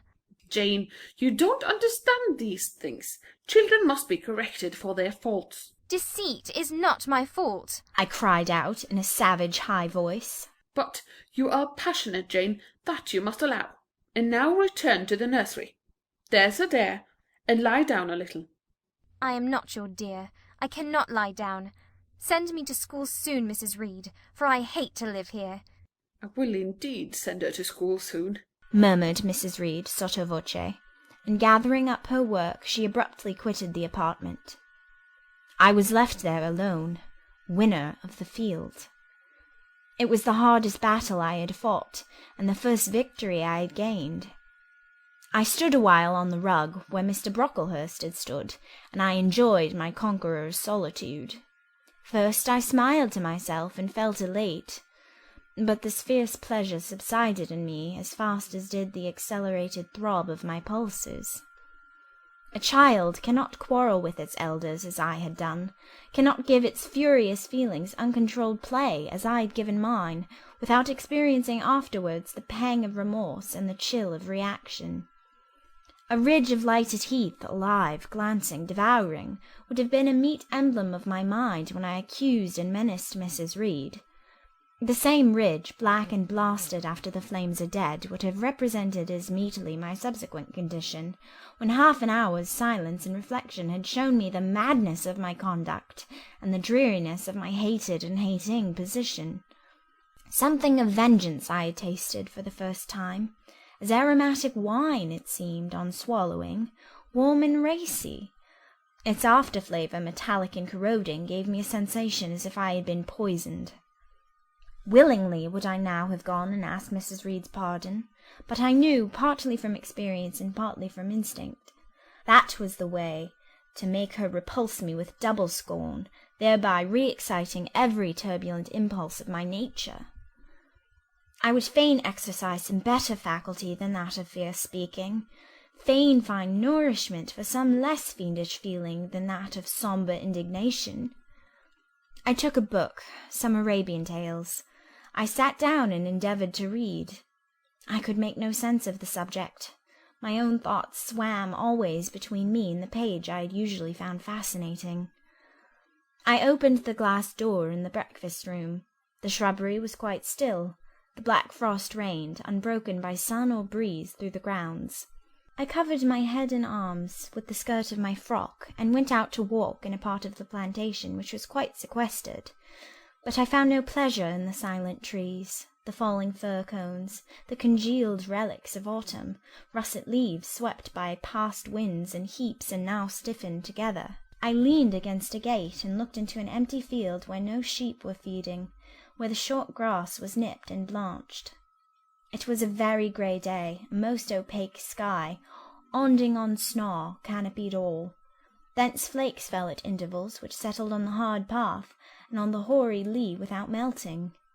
I stood, a wretched child enough, whispering to myself over and over again, "What shall I do? What shall I do?" All at once I heard a clear voice call, "Miss Jane, where are you? Come to lunch." It was Bessie, I knew well enough, but I did not stir. Her light step came tripping down the path. "You naughty little thing," she said. "Why don't you come when you are called?" Bessie's presence, compared with the thoughts over which I had been brooding, seemed cheerful, even though, as usual, she was somewhat cross. The fact is, after my conflict with and victory over Mrs. Reed, I was not disposed to care much for the nursemaid's transitory anger, and I was disposed to bask in her youthful lightness of heart. I just put my 2 arms round her and said, "Come, Bessie, don't scold." The action was more frank and fearless than any I was habituated to indulge in. Somehow it pleased her.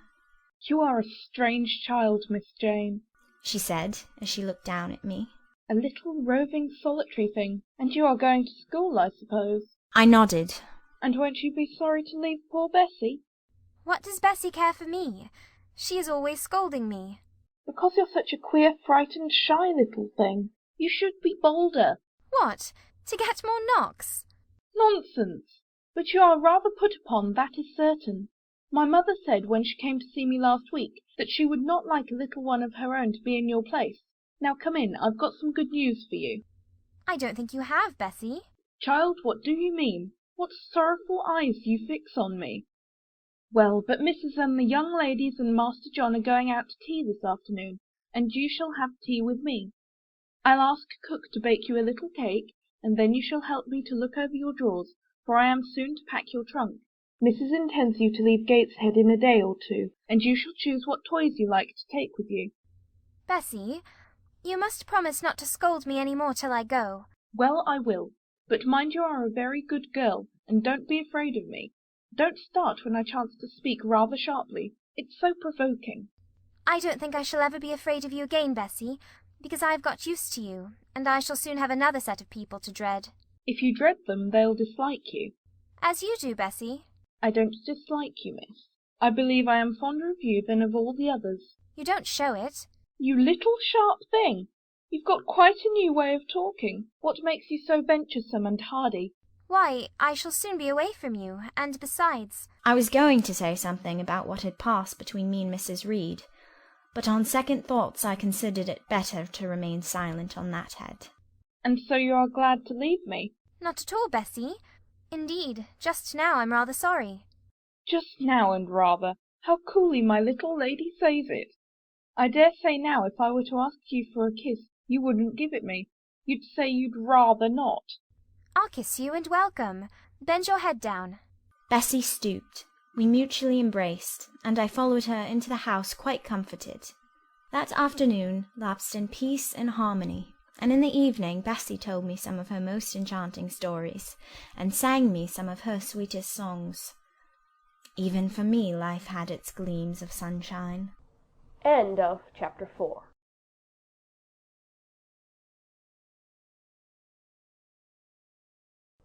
Jane Eyre, by Charlotte Bronte, Chapter 5. 5 o'clock had hardly struck on the morning of the 19th of January, when Bessie brought a candle into my closet and found me already up and nearly dressed. I had risen half an hour before her entrance, and had washed my face and put on my clothes by the light of a half-moon just setting, whose rays streamed through the narrow window near my crib. I was to leave Gateshead that day by a coach which passed the lodge gates at 6 a.m. Bessie was the only person yet risen. She had lit a fire in the nursery, where she now proceeded to make my breakfast. Few children can eat when excited with the thoughts of a journey, nor could I. Bessie, having pressed me in vain to take a few spoonfuls of the boiled milk and bread she had prepared for me, wrapped up some biscuits in a paper and put them into my bag. Then she helped me on with my pelisse and bonnet, and wrapping herself in a shawl, she and I left the nursery. As we passed Mrs. Reed's bedroom, she said, "Will you go in and bid Mrs. good-bye?" No, Bessie. She came to my crib last night when you were gone down to supper, and said I need not disturb her in the morning, or my cousins either, and she told me to remember that she had always been my best friend, and to speak of her and be grateful to her accordingly. What did you say, miss? Nothing. I covered my face with the bedclothes and turned from her to the wall. That was wrong, Miss Jane. It was quite right, Bessie. Your missus has not been my friend. She has been my foe. Oh, Miss Jane, don't say so. Goodbye to Gateshead, cried I, as we passed through the hall and went out at the front door. The moon was set, and it was very dark. Bessie carried a lantern, whose light glanced on wet steps and gravel roads sodden by a recent thaw. Raw and chill was the winter morning. My teeth chattered as I hastened down the drive. There was a light in the porter's lodge.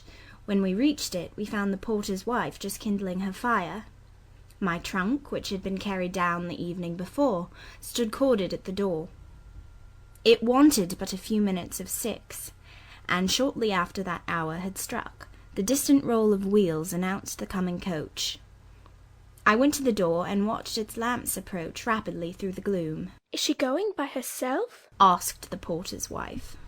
Yes. "And how far is it?" 50 miles. "What a long way. I wonder Mrs. Reed is not afraid to trust her so far alone." The coach drew up. There it was at the gates, with its 4 horses and its top laden with passengers. The guard and coachman loudly urged haste. My trunk was hoisted up. I was taken from Bessie's neck, to which I clung with kisses. "Be sure and take good care of her," cried she to the guard, as he lifted me into the inside. "Aye, aye," was the answer. The door was slapped to. A voice exclaimed, "All right," and on we drove. Thus was I severed from Bessie and Gateshead, thus whirled away to unknown and, as I then deemed, remote and mysterious regions. I remember but little of the journey. I only know that the day seemed to me of a preternatural length, and that we appeared to travel over hundreds of miles of road.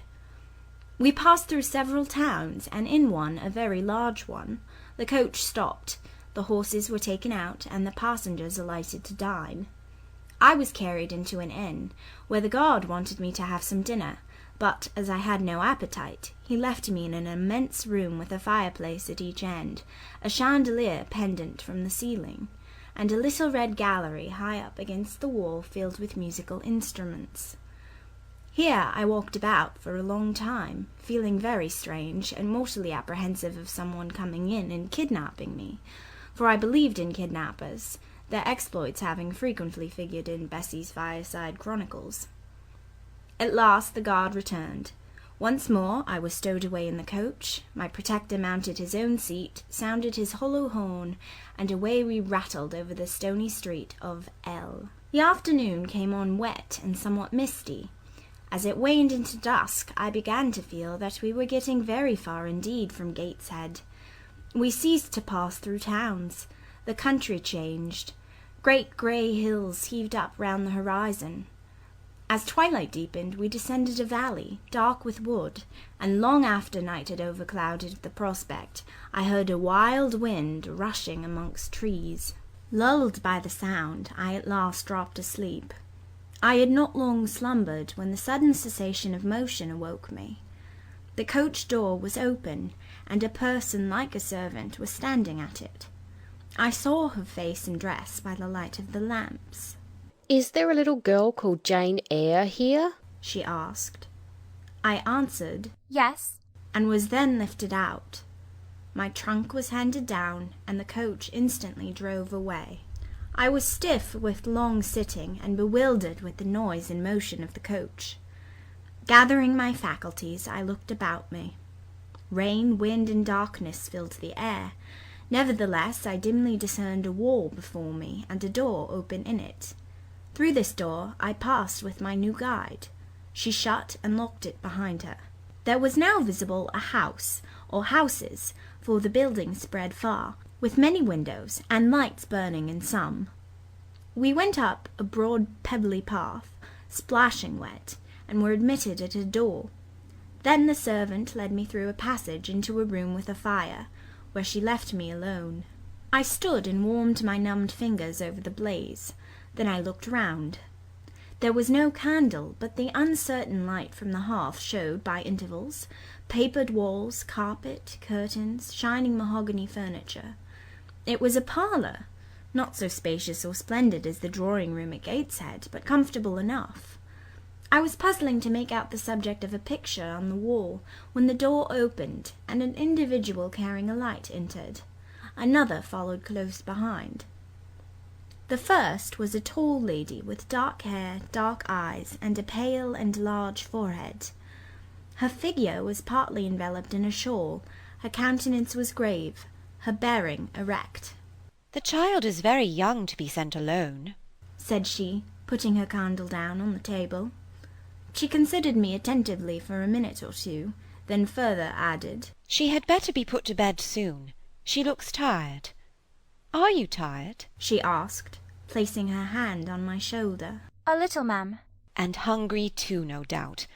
Let her have some supper before she goes to bed, Miss Miller. Is this the first time you have left your parents to come to school, my little girl?" I explained to her that I had no parents. She inquired how long they had been dead, then how old I was, what was my name, whether I could read, write, and sew a little. Then she touched my cheek gently with her forefinger, and saying, "She hoped I should be a good child," dismissed me, along with Miss Miller.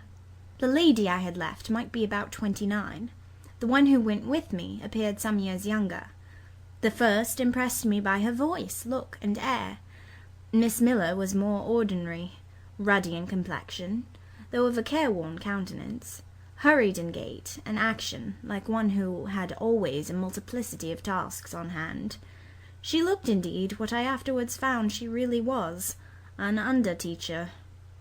Led by her, I passed from compartment to compartment, from passage to passage, of a large and irregular building, till, emerging from the total and somewhat dreary silence pervading that portion of the house we had traversed, we came upon the hum of many voices, and presently entered a wide long room, with great deal tables, 2 at each end, on each of which burnt a pair of candles, and seated all round on benches a congregation of girls of every age, from 9 or 10 to 20.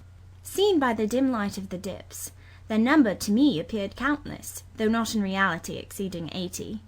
They were uniformly dressed in brown stuff frocks of quaint fashion, and long holland pinafores. It was the hour of study. They were engaged in conning over their tomorrow's task, and the hum I had heard was the combined result of their whispered repetitions. Miss Miller signed to me to sit on a bench near the door.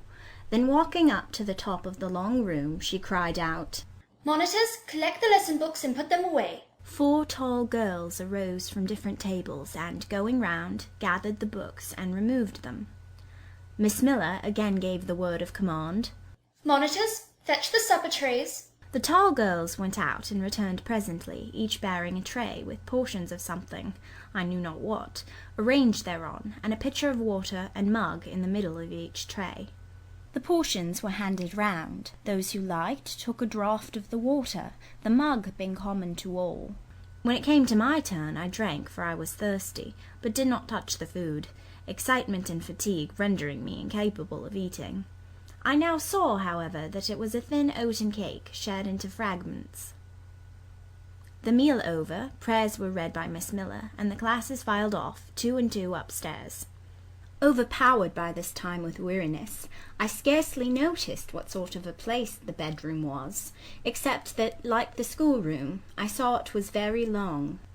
Tonight I was to be Miss Miller's bedfellow. She helped me to undress. When laid down, I glanced at the long rows of beds, each of which was quickly filled with 2 occupants. In 10 minutes the single light was extinguished, and amid silence and complete darkness I fell asleep. The night passed rapidly. I was too tired even to dream. I only once woke to hear the wind rave in furious gusts, and the rain fall in torrents, and to be sensible that Miss Miller had taken her place by my side. When I again unclosed my eyes, a loud bell was ringing. The girls were up and dressing. Day had not yet begun to dawn, and a rushlight or 2 burned in the room. I too rose reluctantly. It was bitter cold, and I dressed as well as I could for shivering, and washed when there was a basin at liberty, which did not occur soon, as there was but 1 basin to 6 girls on the stands down the middle of the room. Again the bell rang. All formed in file, 2 and 2, and in that order descended the stairs and entered the cold and dimly lit schoolroom. Here prayers were read by Miss Miller. Afterwards she called out, "Form classes!" A great tumult succeeded for some minutes, during which Miss Miller repeatedly exclaimed, "Silence!" and "Order!" When it subsided, I saw them all drawn up in 4 semicircles before 4 chairs placed at the 4 tables. All held books in their hands, and a great book, like a Bible, lay on each table before the vacant seat. A pause of some seconds succeeded, filled up by the low, vague hum of numbers. Miss Miller walked from class to class, hushing this indefinite sound. A distant bell tinkled. Immediately 3 ladies entered the room. Each walked to a table and took her seat. Miss Miller assumed the 4th vacant chair, which was that nearest the door, and around which the smallest of the children were assembled. To this inferior class I was called, and placed at the bottom of it. Business now began. The day's collect was repeated, then certain texts of Scripture were said, and to these succeeded a protracted reading of chapters in the Bible, which lasted an hour. By the time that exercise was terminated, day had fully dawned. The indefatigable bell now sounded for the 4th time. The classes were marshalled and marched into another room to breakfast. How glad I was to behold a prospect of getting something to eat! I was now nearly sick from inanition, having taken so little the day before. The refectory was a great, low-ceiled, gloomy room. On 2 long tables smoked basins of something hot, which, however, to my dismay, sent forth an odour far from inviting. I saw a universal manifestation of discontent when the fumes of the repast met the nostrils of those destined to swallow it.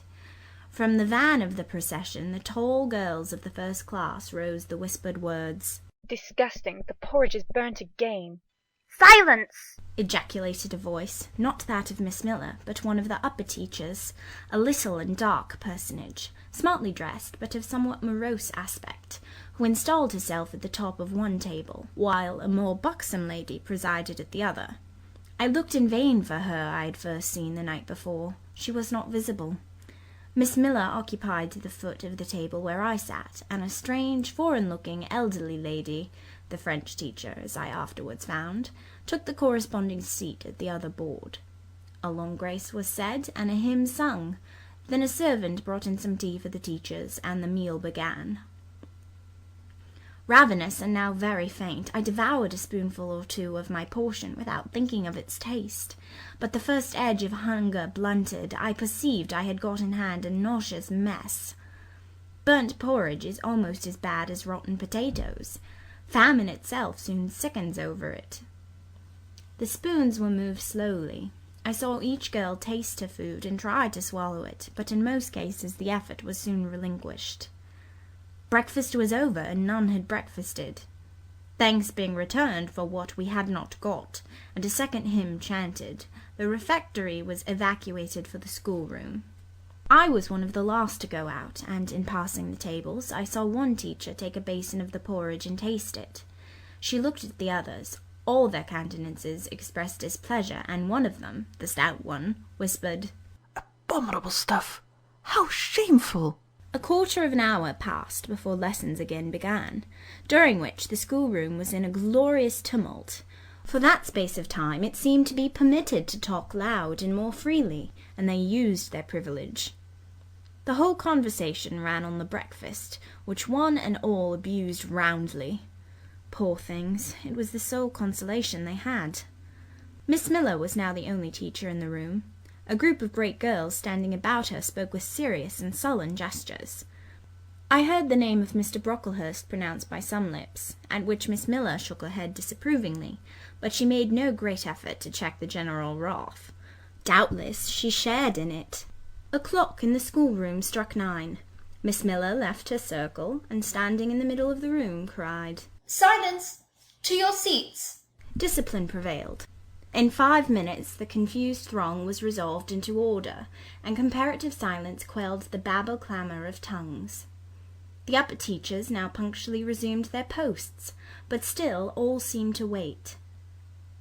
Ranged on benches down the sides of the room, the 80 girls sat motionless and erect. A quaint assemblage they appeared, all with plain locks combed from their faces, not a curl visible, in brown dresses made high and surrounded by a narrow tucker about the throat, with little pockets of holland, shaped something like a Highlander's purse, tied in front of their frocks and destined to serve the purpose of a work-bag. All too wearing woolen stockings and country-made shoes, fastened with brass buckles. Above 20 of those clad in this costume were full-grown girls, or rather young women. It suited them ill, and gave an air of oddity even to the prettiest.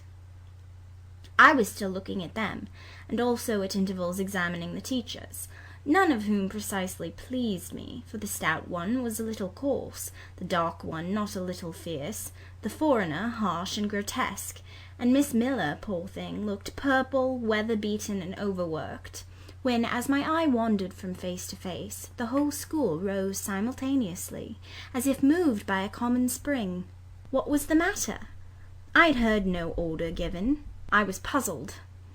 Ere I had gathered my wits, the classes were again seated, but as all eyes were now turned to one point, mine followed the general direction, and encountered the personage who had received me last night. She stood at the bottom of the long room, on the hearth, for there was a fire at each end. She surveyed the 2 rows of girls silently and gravely. Miss Miller, approaching, seemed to ask her a question, and having received her answer, went back to her place and said aloud, "Monitor of the first class, fetch the globes." While the direction was being executed, the lady consulted moved slowly up the room. I suppose I have a considerable organ of veneration, for I retain yet the sense of admiring awe with which my eyes traced her steps. Seen now in broad daylight, she looked tall, fair, and shapely, brown eyes with a benignant light in their irids, and a fine pencilling of long lashes round, relieved the whiteness of her large front. On each of her temples her hair, of a very dark brown, was clustered in round curls, according to the fashion of those times, when neither smooth bands nor long ringlets were in vogue. Her dress, also in the mode of the day, was of purple cloth, relieved by a sort of Spanish trimming of black velvet. A gold watch, watches were not so common then as now, shone at her girdle. Let the reader add, to complete the picture, refined features, a complexion, if pale, clear, and a stately air and carriage, and he will have, at least as clearly as words can give it, a correct idea of the exterior of Miss Temple. Maria Temple, as I afterwards saw the name written in a prayer book entrusted to me to carry to church. The superintendent of Lowood, for such was this lady, having taken her seat before a pair of globes placed on one of the tables, summoned the first class round her, and commenced giving a lesson on geography. The lower classes were called by the teachers. Repetitions in history, grammar, etc. went on for an hour. Writing and arithmetic succeeded, and music lessons were given by Miss Temple to some of the elder girls. The duration of each lesson was measured by the clock, which at last struck 12. The superintendent rose. "I have a word to address to the pupils," said she. The tumult of cessation from lessons was already breaking forth, but it sank at her voice. She went on, "You had this morning a breakfast which you could not eat. You must be hungry. I have ordered that a lunch of bread and cheese shall be served to all." The teachers looked at her with a sort of surprise. "It is to be done on my responsibility," she added in an explanatory tone to them, and immediately afterwards left the room. The bread and cheese were presently brought in and distributed, to the high delight and refreshment of the whole school. The order was now given, "To the garden." Each put on a coarse straw bonnet with strings of coloured calico and a cloak of grey frieze. I was similarly equipped, and, following the stream, I made my way into the open air. The garden was a wide enclosure, surrounded with walls so high as to exclude every glimpse of prospect. A covered veranda ran down one side, and broad walks bordered a middle space divided into scores of little beds. These beds were assigned as gardens for the pupils to cultivate, and each bed had an owner. When full of flowers, they would doubtless look pretty, but now, at the latter end of January, all was wintry blight and brown decay. I shuddered as I stood and looked round me. It was an inclement day for outdoor exercise, not positively rainy, but darkened by a drizzling yellow fog. All underfoot was still soaking wet with the floods of yesterday. The stronger among the girls ran about and engaged in active games, but sundry pale and thin ones herded together for shelter and warmth in the veranda, and amongst these, as the dense mist penetrated to the shivering frames, I heard frequently the sound of a hollow cough. As yet I had spoken to no one, nor did anybody seem to take notice of me. I stood lonely enough, but to that feeling of isolation I was accustomed. It did not oppress me much. I leant against a pillar of the veranda, drew my grey mantle close about me, and, trying to forget the cold which nipped me without, and the unsatisfied hunger which gnawed me within, delivered myself up to the employment of watching and thinking. My reflections were too undefined and fragmentary to merit record. I hardly yet knew where I was. Gateshead and my past life seemed floated away to an immeasurable distance. The present was vague and strange, and of the future I could form no conjecture. I looked round the convent-like garden, and then up at the house, a large building, half of which seemed grey and old, the other half quite new. The new part, containing the schoolroom and dormitory, was lit by mullioned and latticed windows, which gave it a church-like aspect. A stone tablet over the door bore this inscription: Lowood Institution. This portion was rebuilt A.D. by Naomi Brocklehurst of Brocklehurst Hall in this county. Let your light so shine before men that they may see your good works and glorify your Father which is in heaven. St. Matthew, verse 16.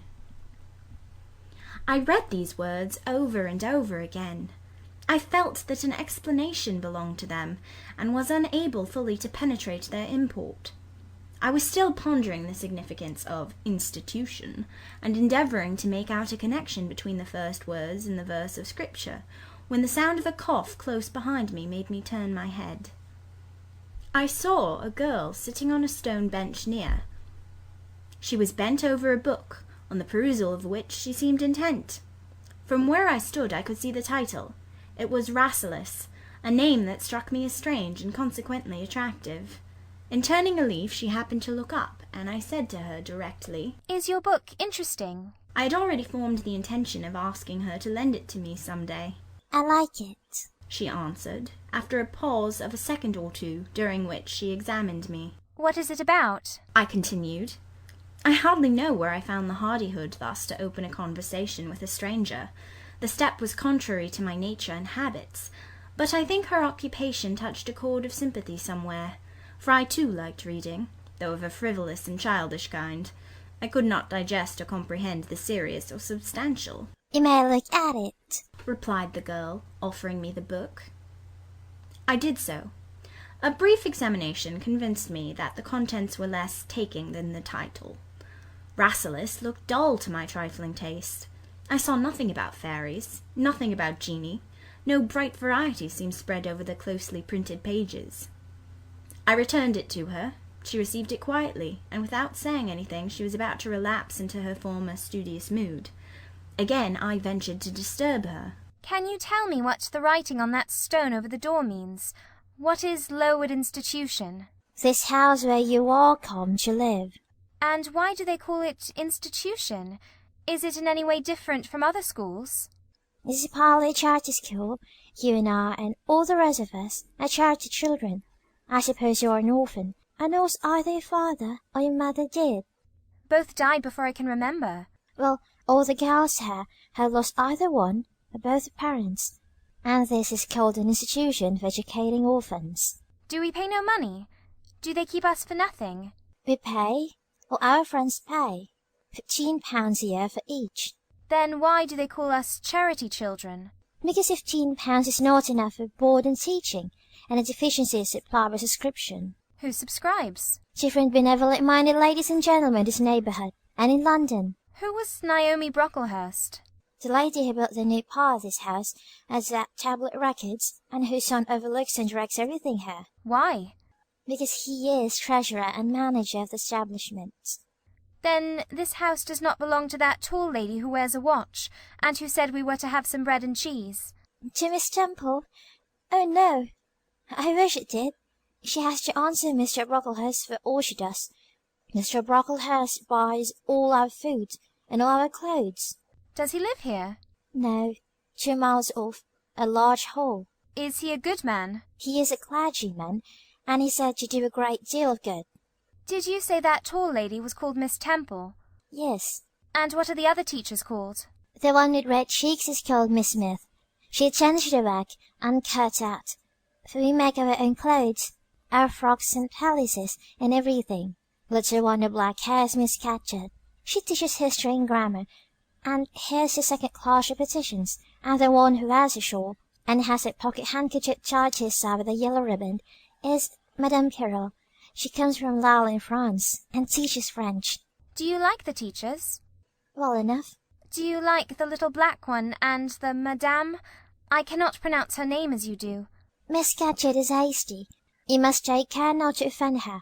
Madame Pierrot is not that sort of person. But Miss Temple is the best, isn't she? Miss Temple is very good and very clever. She is above the rest, because she knows far more than they do. Have you been long here? 2 years. Are you an orphan? My mother is dead. Are you happy here? You ask rather too many questions. I have given you answers enough for the present. Now I want to read. But at that moment the summons sounded for dinner. All re-entered the house. The odour which now filled the refectory was scarcely more appetizing than that which had regaled our nostrils at breakfast. The dinner was served in 2 huge tin-plated vessels, whence rose a strong steam, redolent of rancid fat. I found the mess to consist of indifferent potatoes and strange shreds of rusty meat, mixed and cooked together. Of this preparation, a tolerably abundant plateful was apportioned to each pupil. I ate what I could, and wondered within myself whether every day's fare would be like this.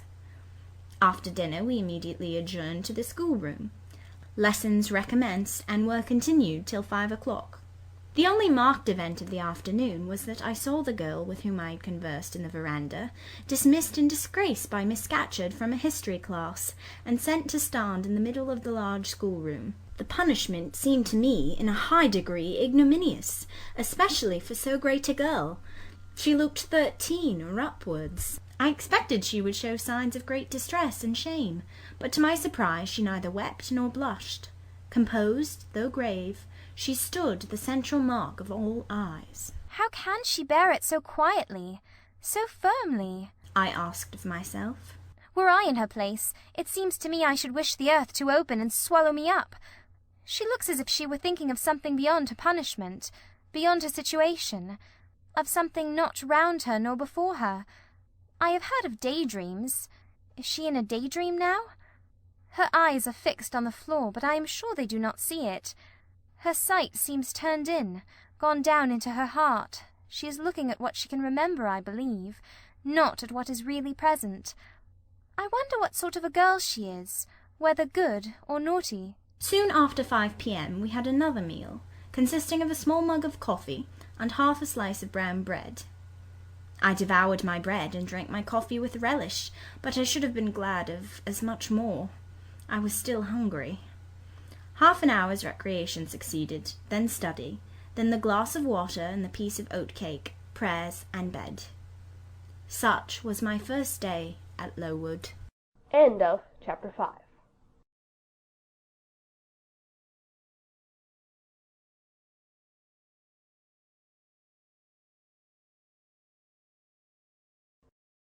Jane Eyre by Charlotte Bronte. Chapter 6. The next day commenced as before, getting up and dressing by rushlight, but this morning we were obliged to dispense with the ceremony of washing. The water in the pitchers was frozen. A change had taken place in the weather the preceding evening, and a keen north-east wind, whistling through the crevices of our bedroom windows all night long, had made us shiver in our beds and turned the contents of the ewers to ice. Before the long hour and a half of prayers and Bible reading was over, I felt ready to perish with cold. Breakfast time came at last, and this morning the porridge was not burnt. The quality was eatable, the quantity small. How small my portion seemed! I wished it had been doubled. In the course of the day I was enrolled a member of the 4th class, and regular tasks and occupations were assigned me. Hitherto I had only been a spectator of the proceedings at Lowood. I was now to become an actor therein. At first, being little accustomed to learn by heart, the lessons appeared to me both long and difficult. The frequent change from task to task too bewildered me, and I was glad when, about 3 o'clock in the afternoon, Miss Smith put into my hands a border of muslin 2 yards long, together with needle, thimble, etc., and sent me to sit in a quiet corner of the schoolroom, with directions to hem the same. At that hour most of the others were sewing likewise, but one class still stood round Miss Scatcherd's chair reading, and, as all was quiet, the subject of their lessons could be heard, together with the manner in which each girl acquitted herself, and the animadversions or commendations of Miss Scatcherd on the performance. It was English history. Among the readers I observed my acquaintance of the veranda. At the commencement of the lesson her place had been at the top of the class, but for some error of pronunciation or some inattention to stops, she was suddenly sent to the very bottom. Even in that obscure position, Miss Scatcherd continued to make her an object of constant notice. She was continually addressing to her such phrases as the following. Burns. Such, it seems, was her name. The girls here were all called by their surnames, as boys are elsewhere. Burns, you are standing on the side of your shoe. Turn your toes out immediately. Burns, you poke your chin most unpleasantly. Draw it in. Burns, I insist on your holding your head up. I will not have you before me in that attitude. Etc., etc. A chapter having been read through twice, the books were closed and the girls examined. The lesson had comprised part of the reign of Charles I, and there were sundry questions about tonnage and poundage and ship money, which most of them appeared unable to answer. Still, every little difficulty was solved instantly when it reached Burns.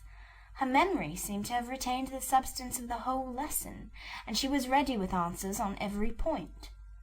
I kept expecting that Miss Scatcherd would praise her attention, but instead of that she suddenly cried out, You dirty, disagreeable girl! You have never cleaned your nails this morning. Burns made no answer. I wondered at her silence. Why? Thought I. Does she not explain that she could neither clean her nails nor wash her face, as the water was frozen? My attention was now called off by Miss Smith desiring me to hold a skein of thread. While she was winding it, she talked to me from time to time, asking whether I had ever been at school before, whether I could mark, stitch, knit, etc. Till she dismissed me, I could not pursue my observations on Miss Scatcherd's movements. When I returned to my seat, that lady was just delivering an order of which I did not catch the import. But Burns immediately left the class, and, going into the small inner room where the books were kept, returned in half a minute, carrying in her hand a bundle of twigs tied together at one end. This ominous tool she presented to Miss Scatcherd with a respectful curtsy. Then she quietly, and without being told, unloosed her pinafore, and the teacher instantly and sharply inflicted on her neck a dozen strokes with the bunch of twigs. Not a tear rose to Burns's eye, and while I paused from my sewing because my fingers quivered at this spectacle with a sentiment of unavailing and impotent anger, not a feature of her pensive face altered its ordinary expression. "Hardened girl!" exclaimed Miss Scatcherd. "Nothing can correct you of your slatternly habits. Carry the rod away." Burns obeyed. I looked at her narrowly as she emerged from the book-closet. She was just putting back her handkerchief into her pocket, and the trace of a tear glistened on her thin cheek. The play hour in the evening I thought the pleasantest fraction of the day at Lowood. The bit of bread, the draught of coffee swallowed at 5 o'clock had revived vitality, if it had not satisfied hunger. The long restraint of the day was slackened. The schoolroom felt warmer than in the morning, its fires being allowed to burn a little more brightly to supply, in some measure, the place of candles not yet introduced. The ruddy gloaming, the licensed uproar, the confusion of many voices gave one a welcome sense of liberty. On the evening of the day on which I had seen Miss Scatcherd flog her pupil, Burns, I wandered as usual among the forms and tables and laughing groups without a companion, yet not feeling lonely. When I passed the windows, I now and then lifted a blind and looked out. It snowed fast. A drift was already forming against the lower panes. Putting my ear close to the window, I could distinguish from the gleeful tumult within the disconsolate moan of the wind outside. Probably, if I had lately left a good home and kind parents, this would have been the hour when I should most keenly have regretted the separation. That wind would then have saddened my heart. This obscure chaos would have disturbed my peace. As it was, I derived from both a strange excitement, and, reckless and feverish, I wished the wind to howl more wildly, the gloom to deepen to darkness, and the confusion to rise to clamour. Jumping over forms and creeping under tables, I made my way to one of the fireplaces. There, kneeling by the high wire fender, I found Burns, absorbed, silent, abstracted from all round her by the companionship of a book, which she read by the dim glare of the embers. "Is it still Rasselas?" I asked, coming behind her. "Yes," she said, "and I'll just finish it." And in 5 minutes more she shut it up. I was glad of this. "Now," thought I can perhaps get her to talk." I sat down by her on the floor. "What is your name besides Burns?" "Helen." "Do you come a long way from here?" "I come from a place farther north, quite in the borders of Scotland." "Will you ever go back?" "I hope so, but nobody can be sure of the future." "You must wish to leave Lowood." "No, why should I?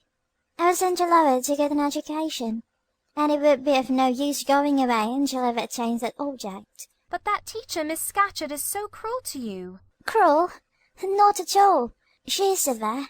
She dislikes my faults." "And if I were in your place, I should dislike her. I should resist her. If she struck me with that rod, I should get it from her hand. I should break it under her nose." "Probably you would do nothing of the sort. But if you did, Mr. Brocklehurst would expel you from the school. That would be a great grief to your relations. It is far better to endure patiently a mark which nobody feels but yourself, than to commit a hasty action whose evil consequences will extend to all connected with you. And besides, the Bible bids us return good for evil." "But then it seems disgraceful to be flogged, and to be sent to stand in the middle of a room full of people, and you are such a great girl. I am far younger than you, and I could not bear it." "Yet it would be your duty to bear it. If you could not avoid it, it is reconciled to say you cannot bear what it is your fate to be required to bear." I heard her with wonder. I could not comprehend this doctrine of endurance, and still less could I understand or sympathize with the forbearance she expressed for her chastiser. Still I felt that Helen Burns considered things by a light invisible to my eyes. I suspected she might be right and I wrong, but I would not ponder the matter deeply. Like Felix, I put it off to a more convenient season. "You say you have faults, Helen. What are they? To me you seem very good." "Then learn from me not to judge by appearances. I am, as Miss Scatcherd said, slatternly. I'm seldom put. I never keep things in order. I'm careless. I forget rules. I read when I should learn my lessons. I have no method, and sometimes I say, like you, I cannot bear to be subjected to systematic arrangements. This is all very provoking to Miss Scatcherd, who is naturally neat, punctual, and particular. And cross and cruel, I added, but Helen Burns would not admit my addition. She kept silence. Is Miss Temple as severe to you as Miss Scatcherd? At the utterance of Miss Temple's name, a soft smile flitted over her grave face. Miss Temple is full of goodness. It pains her to be severe to anyone. Even the best in school, she sees my errors, and tells me of them gently, and if I do anything worthy of praise, she gives me my meed liberally. One strong proof of my wretchedly defective nature is, that even her expostulations, so mild, so rational, have not influence to cure me of my faults, and even her praise, though I value it most highly, cannot stimulate me to continued care and foresight. That is curious, said I. It is so easy to be careful. For you, I have no doubt it is. I observed you in your class this morning, and saw you were closely attentive. Your thoughts never seemed to wander while Miss Miller explained your lesson and questioned you. Now, mine continually rove away, when I should be listening to Miss Scatcherd and collecting all she says with assiduity. Often I lose the sound of her voice, I fall into a sort of dream. Sometimes I think I am in Northumberland, and that the noises I hear round me are the bubbling of a little brook which once flowed deep down near our house. Then, when it comes to my turn to reply, I have to be awakened. And having heard nothing of what was read for listening to the visionary brook, I have no answer ready. Yet how well you replied this afternoon. It was mere chance. The subject on which we had been reading had interested me. This afternoon, instead of dreaming of Deepden, I was wondering how a man who wished to do right could act so unjustly and unwisely as Charles I sometimes did. And I thought, what a pity it was that, with his integrity and conscientiousness, he could see no further than the prerogatives of the crown. If he had but been able to look to a distance, and see how what he called the spirit of the age was standing. Still, I like Charles. I respect him. I pity him. Poor murdered king. Yes, his enemies of the West. They shed blood they had no right to shed. How dare they kill him? Helen was talking to herself now. She had forgotten I could not very well understand her, that I was ignorant, or nearly so, of the subject she discussed. I recalled her to my level. And when Miss Temple teaches you, do your thoughts wander then? No, certainly, not often. Because Miss Temple has generally something to say which is newer than my own reflections. Her language is singularly agreeable to me, and the information she communicates is often just what I wish to gain. Well then, with Miss Temple you are good. Yes, in a passive way. I make no effort. I follow as inclination guides me. There is no merit in such goodness. A great deal. You are good to those who are good to you. It is all I ever desire to be. If people were always kind and obedient to those who are cruel and unjust, the wicked people would have it all their own way. They would never feel afraid, and so they would never alter, but would grow worse and worse. When we are struck at without a reason, we should strike back again very hard. I am sure we should. So hard as to teach the person who struck us never to do it again. You'll change your mind, I hope, when you grow older. As yet you are but a little untaught girl. But I feel this, Helen. I must dislike those who, whatever I do to please them, persist in disliking me. I must resist those who punish me unjustly. It is as natural as that I should love those who show me affection, or submit to punishment when I feel it is deserved. Heathens and savage tribes hold that doctrine, but Christians and civilized nations disown it. How? I don't understand. It is not violence that best overcomes hate, nor vengeance that most certainly heals injury. What then? Read the New Testament, and observe what Christ says, and how he acts, makes his word your rule, and his conduct your example.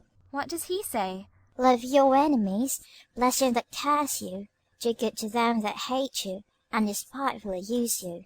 Then I should love Mrs. Reed, which I cannot do. I should bless her son John, which is impossible. In her turn, Helen Burns asked me to explain, and I proceeded forthwith to pour out, in my own way, the tale of my sufferings and resentments. Bitter and truculent when excited, I spoke as I felt, without reserve or softening. Helen heard me patiently to the end. I expected she would then make a remark, but she said nothing. Well, I asked impatiently. Is not Mrs. Reed a hard-hearted, bad woman?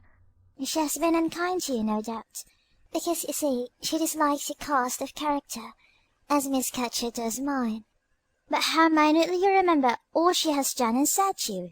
What a singularly deep impression her injustice seems to have made on your heart! No ill usage so brands its record in my feelings.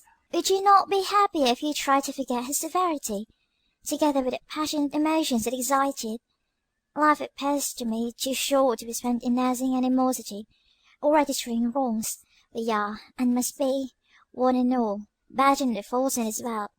But the time will soon come when, I trust, we shall put them off in putting off our corruptible bodies, when debasement and sin will fall from us with this cumbrous frame of flesh, and only the spark of the spirit will remain, the impalpable principle of light and thought, pure as when it left the Creator to inspire the creature.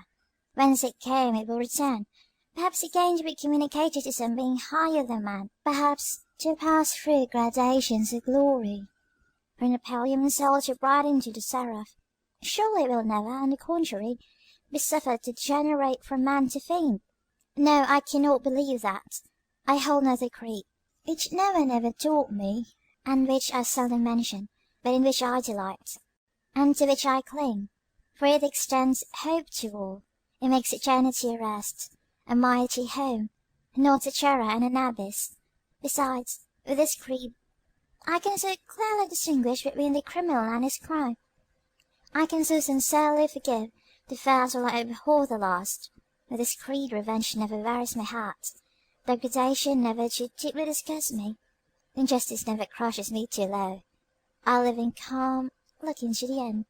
Helen's head, always drooping, sank a little lower as she finished this sentence.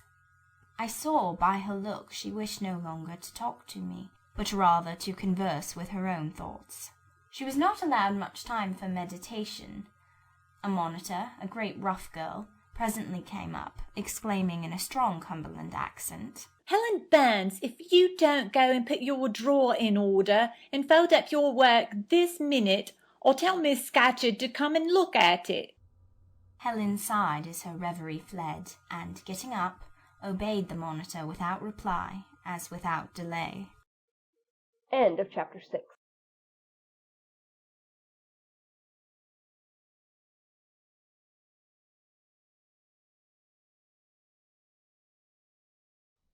Jane Eyre by Charlotte Bronte, Chapter 7.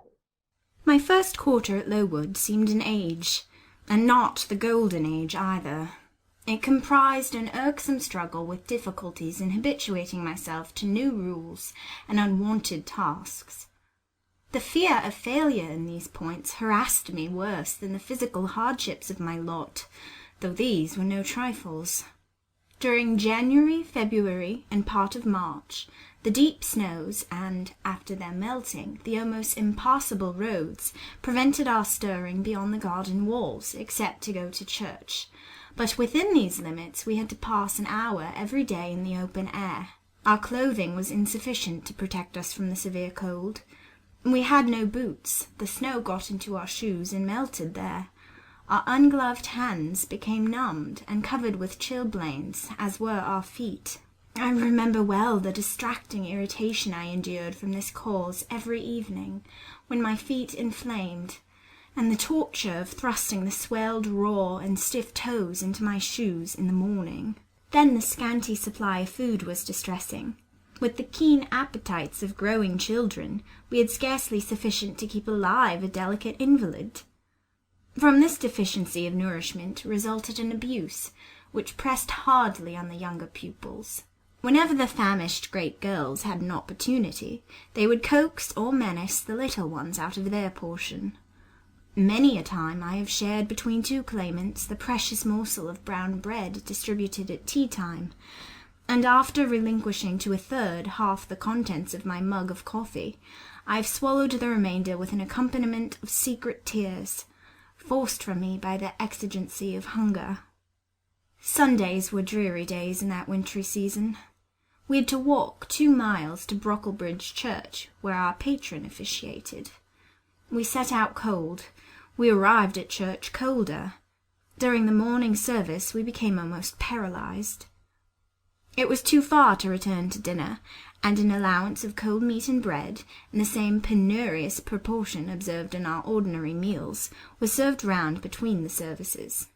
At the close of the afternoon service we returned by an exposed and hilly road, where the bitter winter wind, blowing over a range of snowy summits to the north, almost flayed the skin from our faces.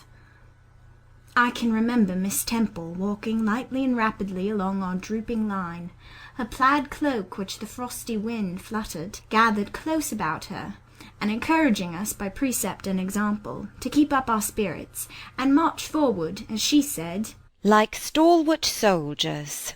The other teachers, poor things, were generally themselves too much dejected to attempt the task of cheering others. How we longed for the light and heat of a blazing fire when we got back! But, to the little ones at least, this was denied. Each hearth in the schoolroom was immediately surrounded by a double row of great girls, and behind them the younger children crouched in groups, wrapping their starved arms in their pinafores. A little solace came at tea-time, in the shape of a double ration of bread, a whole instead of a half slice, with the delicious addition of a thin scrape of butter. It was the hebdomadal treat to which we all looked forward from Sabbath to Sabbath. I generally contrived to reserve a moiety of this bounteous repast for myself, but the remainder I was invariably obliged to part with. The Sunday evening was spent in repeating by heart the Church Catechism, and the 5th, 6th, and 7th chapters of St. Matthew, and in listening to a long sermon read by Miss Miller, whose irrepressible yawns attested her weariness. A frequent interlude of these performances was the enactment of the part of Eutychus by some half-dozen of little girls, who, overpowered with sleep, would fall down, if not out of the 3rd loft, yet off the 4th form, and be taken up half dead. The remedy was to thrust them forward into the centre of the schoolroom, and oblige them to stand there till the sermon was finished. Sometimes their feet failed them, and they sank together in a heap. They were then propped up with the monitor's high stools.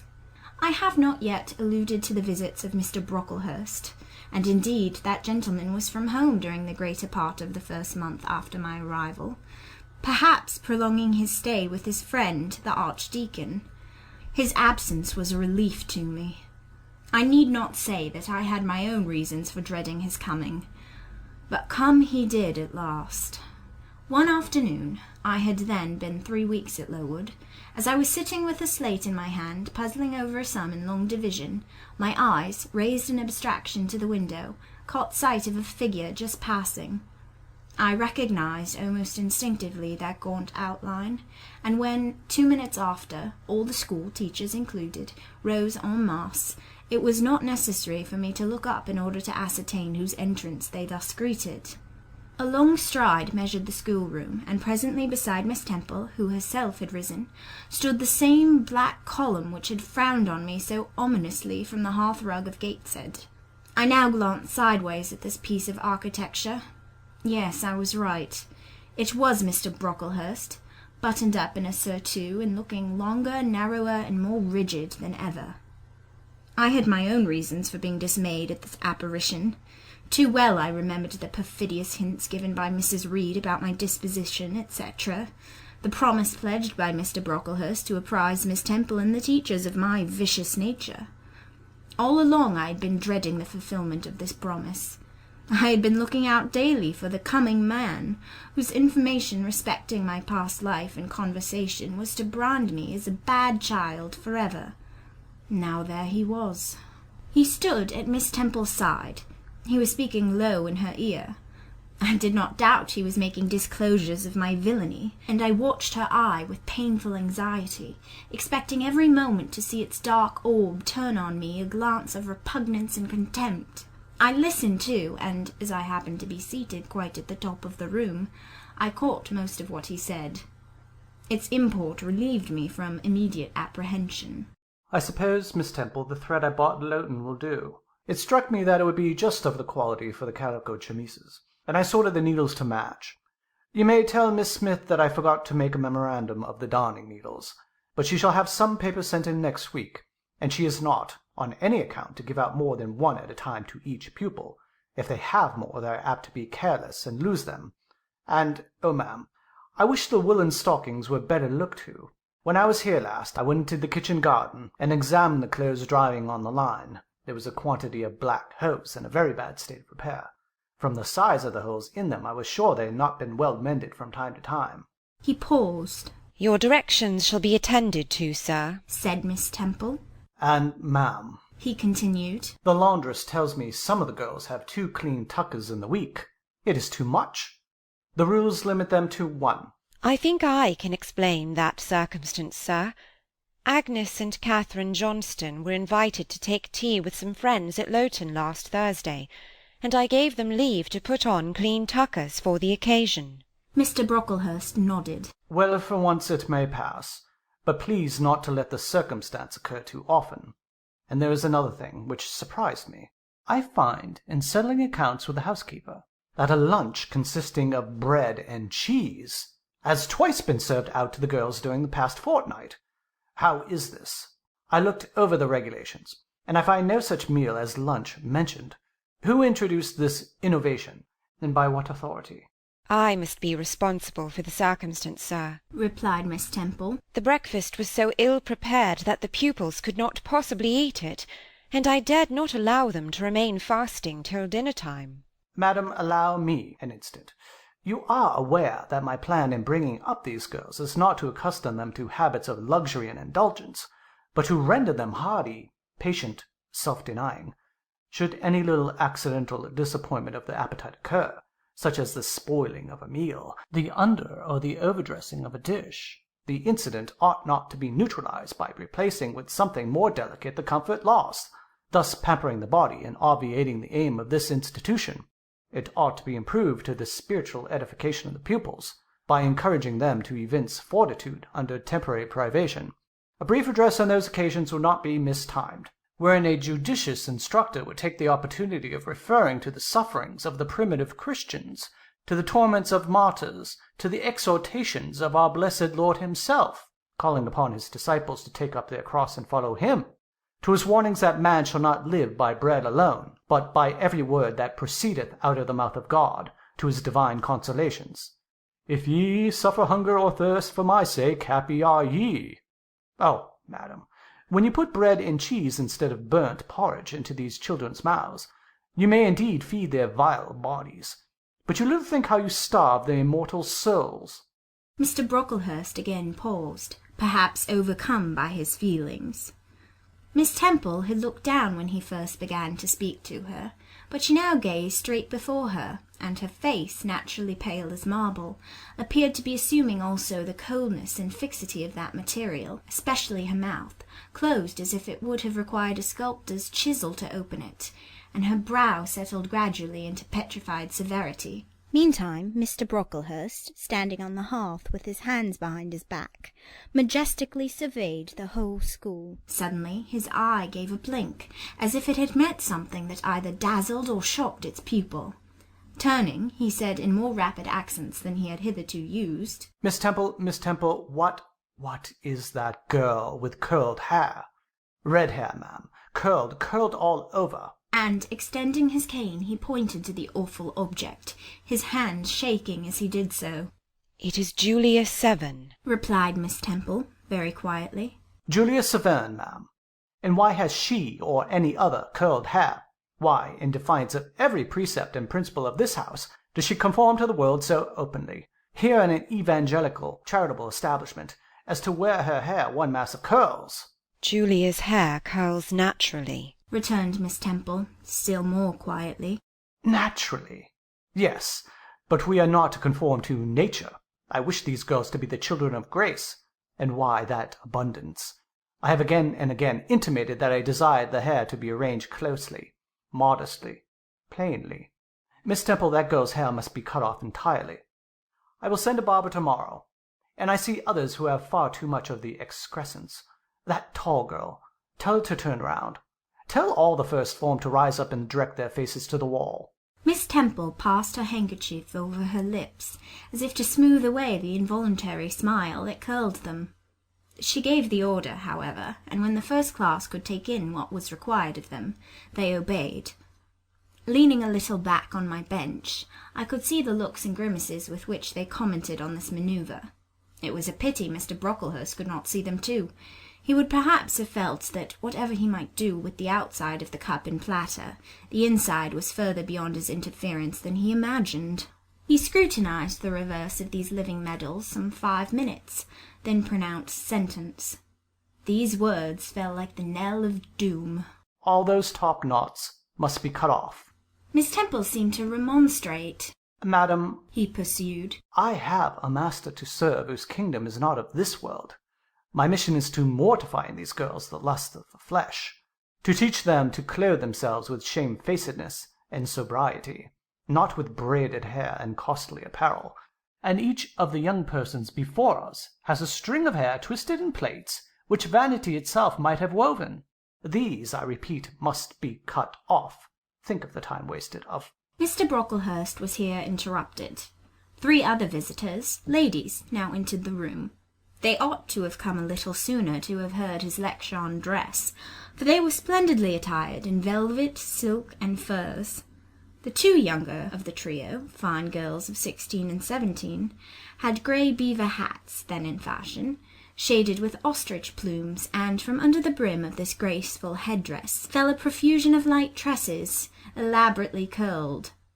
The elder lady was enveloped in a costly velvet shawl trimmed with ermine, and she wore a false front of French curls.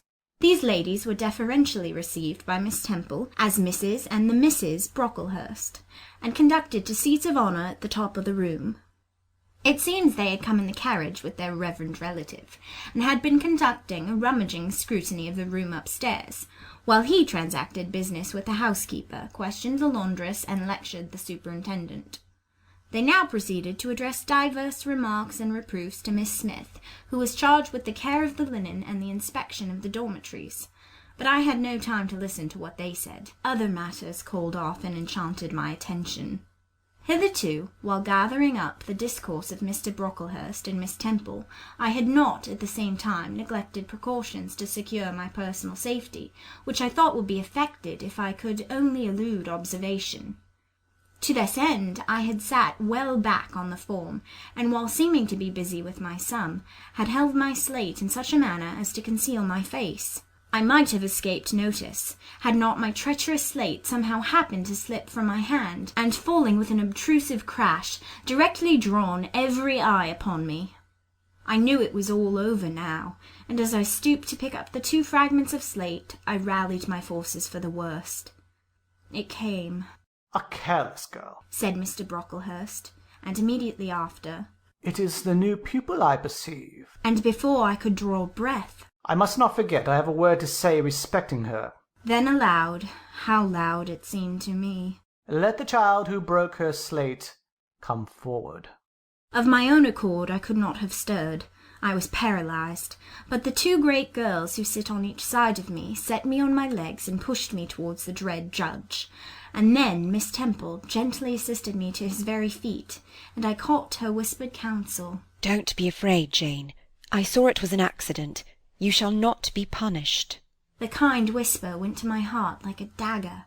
Another minute and she will despise me for a hypocrite, thought I, and an impulse of fury against Reed, Brocklehurst and company bounded in my pulses at the conviction. I was no Helen Burns. Fetch that stool, said Mr. Brocklehurst, pointing to a very high one from which a monitor had just risen. It was brought. Place the child upon it. And I was placed there. By whom, I don't know. I was in no condition to note particulars. I was only aware that they had hoisted me up to the height of Mr. Brocklehurst's nose, that he was within a yard of me, and that a spread of shot orange and purple silk pelisses in a cloud of silvery plumage extended and waved below me. Mr. Brocklehurst hemmed. Ladies, said he, turning to his family, Miss Temple, teachers, and children, you all see this girl. Of course they did, for I felt their eyes directed like burning glasses against my scorched skin. You see she is yet young, You observe she possesses the ordinary form of childhood. God has graciously given her the shape that he has given to all of us. No signal deformity points her out as a marked character. Who would think that the evil one had already found a servant and agent in her? Yet such, I grieve to say, is the case. A pause, in which I began to steady the palsy of my nerves, and to feel that the Rubicon was passed, and that the trial, no longer to be shirked, must be firmly sustained.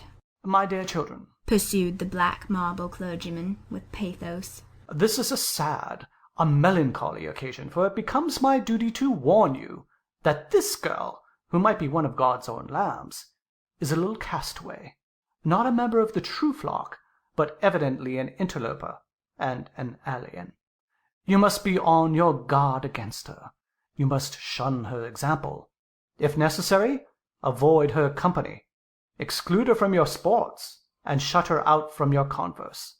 Teachers, you must watch her. Keep your eyes on her movements. Weigh well her words. Scrutinize her actions. Punish her body to save her soul, if indeed such salvation be possible. For my tongue falters when I tell it. This girl, this child, the native of a Christian lad, worse than many a little heathen who says its prayers to Brahma and kneels before Juggernaut. This girl is a liar. Now came a pause of 10 minutes, during which I, by this time in perfect possession of my wits, observed all the female Brocklehursts produce their pocket handkerchiefs and apply them to their optics, while the elderly lady swayed herself to and fro, and the two younger ones whispered, "How shocking!" Mr. Brocklehurst resumed. This I learned from her benefactress, from the pious and charitable lady who adopted her in an orphan state, reared her as her own daughter, and whose kindness, whose generosity, the unhappy girl repaid by an ingratitude so bad, so dreadful, that at last her excellent patroness was obliged to separate her from her own young ones, fearful lest her vicious example should contaminate their purity. She has sent her here to be healed, even as the Jews of old sent their diseased to the troubled pool of Bethesda, and teaches, Superintendent, I beg of you not to allow the waters to stagnate round her. With this sublime conclusion, Mr. Brocklehurst adjusted the top button of his surtout, muttered something to his family, who rose, bowed to Miss Temple, and then all the great people sailed in state from the room. Turning at the door, my judge said, Let her stand half an hour longer on that stool, and let no one speak to her during the remainder of the day. There was I, then, mounted aloft. I, who had said I could not bear the shame of standing on my natural feet in the middle of the room, was now exposed to general view on a pedestal of infamy. What my sensations were, no language can describe, but just as they all rose, stifling my breath and constricting my throat, a girl came up and passed me. In passing, she lifted her eyes. What a strange light inspired them! What an extraordinary sensation that ray sent through me! How the new feeling bore me up! It was if a martyr, a hero, had passed a slave or victim, and imparted strength in the transit.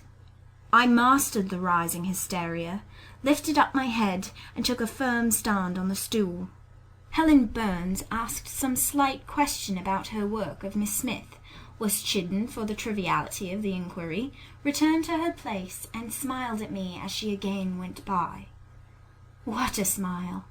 I remember it now, and I know that it was the effluence of fine intellect, of true courage. It lit up her marked lineaments, her thin face, her sunken grey eye, like a reflection from the aspect of an angel.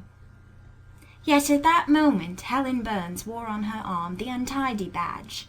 Scarcely an hour ago I had heard her condemned by Miss Scatcherd to a dinner of bread and water on the morrow because she had blotted an exercise in copying it out. Such is the imperfect nature of man.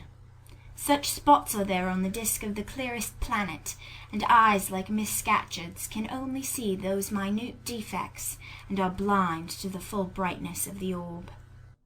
End of Chapter 7. Jane Eyre, by Charlotte Bronte. Chapter 8. Ere the half-hour ended, 5 o'clock struck. School was dismissed, and all were gone into the refectory to tea. I now ventured to descend. It was deep dusk. I retired into a corner and sat down on the floor. The spell by which I had been so far supported began to dissolve. Reaction took place, and soon so overwhelming was the grief that seized me, I sank prostrate with my face to the ground. Now I wept. Helen Burns was not here. Nothing sustained me. Left to myself, I abandoned myself, and my tears watered the boards. I had meant to be so good, and to do so much at Lowood, to make so many friends, to earn respect and win affection. Already I had made visible progress. That very morning I had reached the head of my class. Miss Miller had praised me warmly. Miss Temple had smiled approbation. She had promised to teach me drawing and to let me learn French if I continued to make similar improvement 2 months longer. And then I was well received by my fellow pupils, treated as an equal by those of my own age, and not molested by any. Now here I lay again, crushed and trodden on, and could I ever rise more? Never, I thought, and ardently I wished to die. While sobbing out this wish in broken accents, someone approached. I started up. Again Helen Burns was near me. The fading fires just showed her coming up the long vacant room. She brought my coffee and bread. "Come, eat something," she said, but I put both away from me, feeling as if a drop or a crumb would have choked me in my present condition. Helen regarded me, probably with surprise. I could not now abate my agitation, though I tried hard. I continued to weep aloud. She sat down on the ground near me, embraced her knees with her arms, and rested her head upon them. In that attitude she remained silent as an Indian. I was the first who spoke. Helen, why do you stay with a girl whom everybody believes to be a liar? "Everybody, Jane? Why, there are lazy people who have heard you called so, and the world contains hundreds of millions." But what have I to do with millions? The 80 I know despise me. "Jane, you are mistaken. Probably not one in the school either despises or dislikes you. Many, I'm sure, pity you much." How can they pity me after what Mr. Brocklehurst has said? "Mr. Brocklehurst is not a god, nor is he even a great and admired man. He is little like her. He never took steps to make himself liked. Had he treated you as an especial favourite, you would have found enemies, declared or covert, all around you. As it is, the greater number would offer you sympathy if they dared. Teachers and pupils may look coldly on you if they dare to, but friendly feelings are concealed in their hearts, and if you persevere in doing well, these feelings will ere long appear, so much the more evidently for the temporary suppression. Besides, Jane—" She paused.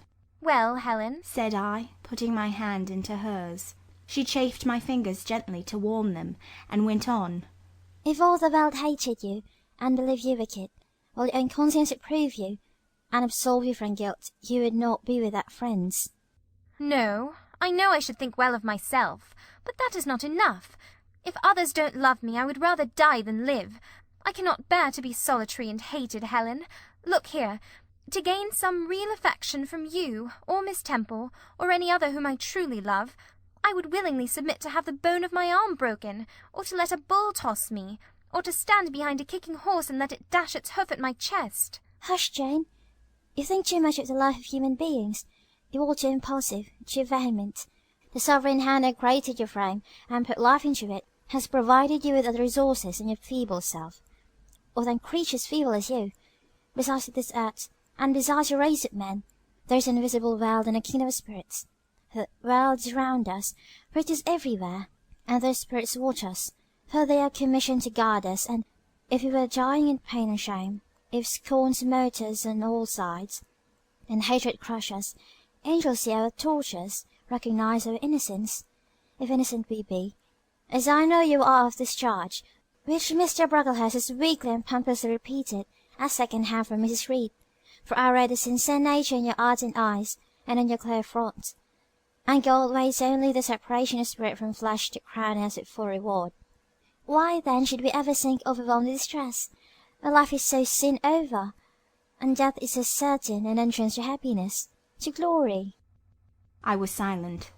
Helen had calmed me, but in the tranquillity she imparted there was an alloy of inexpressible sadness. I felt the impression of woe as she spoke, but I could not tell whence it came, and when, having done speaking, she breathed a little fast and coughed a short cough, I momentarily forgot my own sorrows to yield to a vague concern for her. Resting my head on Helen's shoulder, I put my arms round her waist. She drew me to her, and we reposed in silence. We had not sat long thus when another person came in. Some heavy clouds, swept from the sky by a rising wind, had left the moon bare, and her light, streaming in through a window near, shone full both on us and on the approaching figure, which we at once recognized as Miss Temple. "I came on purpose to find you, Jane Eyre," said she. "I want you in my room, and as Helen Burns is with you, she may come too." We went. Following the superintendent's guidance, we had to thread some intricate passages and mount a staircase before we reached her apartment. It contained a good fire and looked cheerful. Miss Temple told Helen Burns to be seated in a low armchair on one side of the hearth, and herself taking another, she called me to her side. "Is it all over?" she asked, looking down at my face. "Have you cried your grief away?" I am afraid I never shall do that. "Why?" Because I have been wrongly accused. And you, ma'am, and everybody else will now think me wicked. "We shall think you what you prove yourself to be, my child. Continue to act as a good girl, and you will satisfy us." "Shall I, Miss Temple?" "You will," said she, passing her arm round me.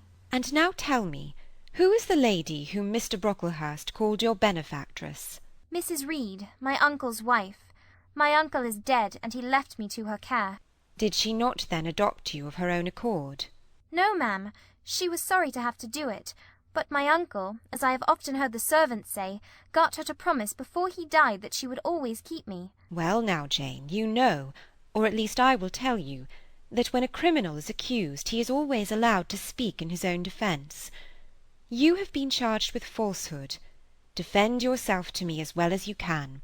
Say whatever your memory suggests is true, but add nothing and exaggerate nothing."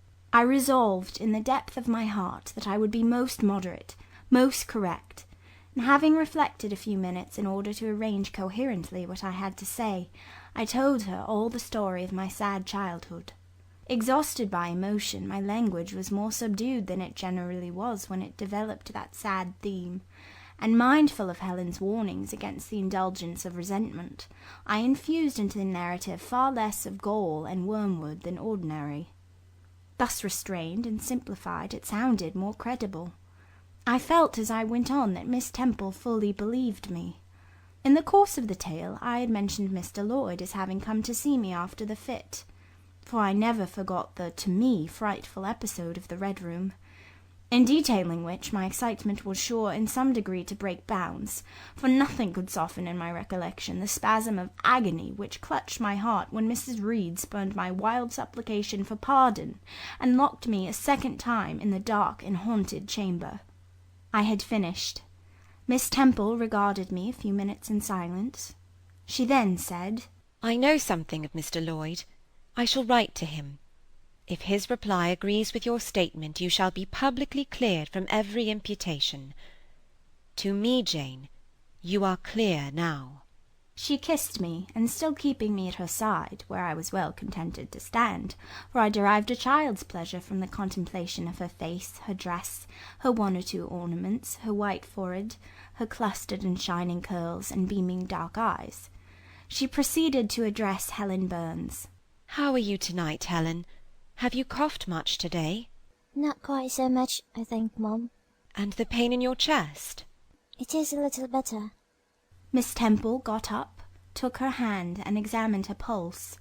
Then she returned to her own seat. As she resumed it, I heard her sigh low. She was pensive a few minutes, then rousing herself, she said cheerfully, "But you two are my visitors to-night. I must treat you as such." She rang her bell. "Barbara," she said to the servant who answered it, "I have not yet had tea. Bring the tray, and place cups for these two young ladies." And a tray was soon brought. How pretty to my eyes did the china cups and bright teapot look, placed on the little round table near the fire. How fragrant was the steam of the beverage and the scent of the toast, of which, however, I, to my dismay, for I was beginning to be hungry, discerned only a very small portion. Miss Temple discerned it too. "Barbara," said she, "can you not bring a little more bread and butter? There is not enough for 3. Barbara went out. She returned soon. "Madam, Mrs. Arden says she has sent up the usual quantity." Mrs. Harden, be it observed, was the housekeeper, a woman after Mr. Brocklehurst's own heart, made up of equal parts of whalebone and iron. "Oh, very well," returned Miss Temple. "We must make it do, Barbara, I suppose." And as the girl withdrew, she added, smiling, "Fortunately, I have it in my power to supply deficiencies for this once." Having invited Helen and me to approach the table, and placed before each of us a cup of tea, with one delicious but thin morsel of toast, she got up, unlocked a drawer, and taking from it a parcel wrapped in paper, disclosed presently to our eyes a good-sized seed-cake. "I meant to give each of you some of this to take with you," said she, "but as there is so little toast, you must have it now." And she proceeded to cut slices with a generous hand. We feasted that evening as on nectar and ambrosia, and not the least delight of the entertainment was the smile of gratification with which our hostess regarded us as we satisfied our famished appetites on the delicate fare she liberally supplied. Tea over and the tray removed, she again summoned us to the fire. We sat one on each side of her, and now a conversation followed between her and Helen, which it was indeed a privilege to be admitted to hear. Miss Temple had always something of serenity in her air, of state in her mien, of refined propriety in her language, which precluded deviation into the ardent, the excited, the eager, something which chastened the pleasure of those who looked on her and listened to her by a controlling sense of awe. And such was my feeling now, but as to Helen Burns, I was struck with wonder. The refreshing meal, the brilliant fire, the presence and kindness of her beloved instructress, or perhaps more than all these, something in her own unique mind had roused her powers within her. They woke, they kindled. First they glowed in the bright tint of her cheek, which till this hour I had never seen but pale and bloodless.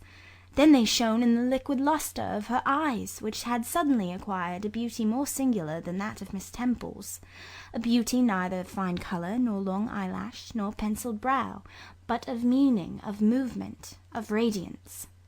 Then her soul sat on her lips, and language flowed, from what source I cannot tell.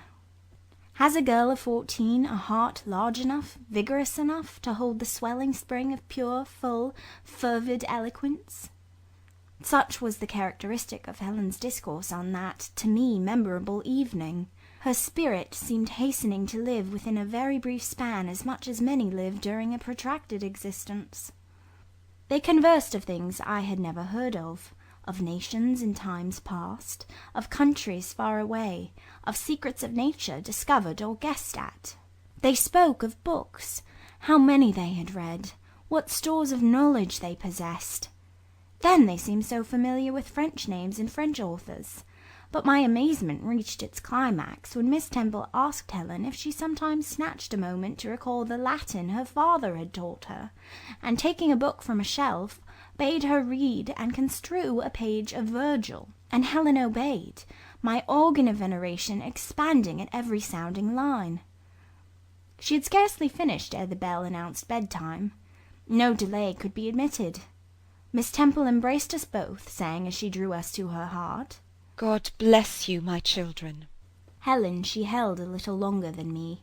She let her go more reluctantly. It was Helen her eye followed to the door. It was for her she a second time breathed a sad sigh. For her she wiped a tear from her cheek. On reaching the bedroom, we heard the voice of Miss Scatcherd. She was examining drawers. She had just pulled out Helen Burns's, and when we entered, Helen was greeted with a sharp reprimand, and told that tomorrow she should have 6 of untidily folded articles pinned to her shoulder. "My things were indeed in shameful order," murmured Helen to me in a low voice. "I intended to have arranged them, but I forgot." Next morning Miss Scatcherd wrote in conspicuous characters on a piece of pasteboard the word slattern, and bound it like a phylactery round Helen's large, mild, intelligent, and benign-looking forehead. She wore it till evening, patient, unresentful, regarding it as a deserved punishment. The moment Miss Scatcherd withdrew after afternoon school, I ran to Helen, tore it off, and thrust it into the fire. The fury of which she was incapable had been burning in my soul all day, and tears, hot and large, had continually been scalding my cheek, for the spectacle of her sad resignation gave me an intolerable pain at the heart. About a week subsequently to the incidents above narrated, Miss Temple, who had written to Mr. Lloyd, received his answer. It appeared that what he said went to corroborate my account. Miss Temple, having assembled the whole school, announced that inquiry had been made into the charges alleged against Jane Eyre, and that she was most happy to be able to pronounce her completely cleared from every imputation. The teachers then shook hands with me and kissed me, and a murmur of pleasure ran through the ranks of my companions. Thus relieved of a grievous load, I from that hour set to work afresh, resolved to pioneer my way through every difficulty. I toiled hard, and my success was proportionate to my efforts. My memory, not naturally tenacious, improved with practice.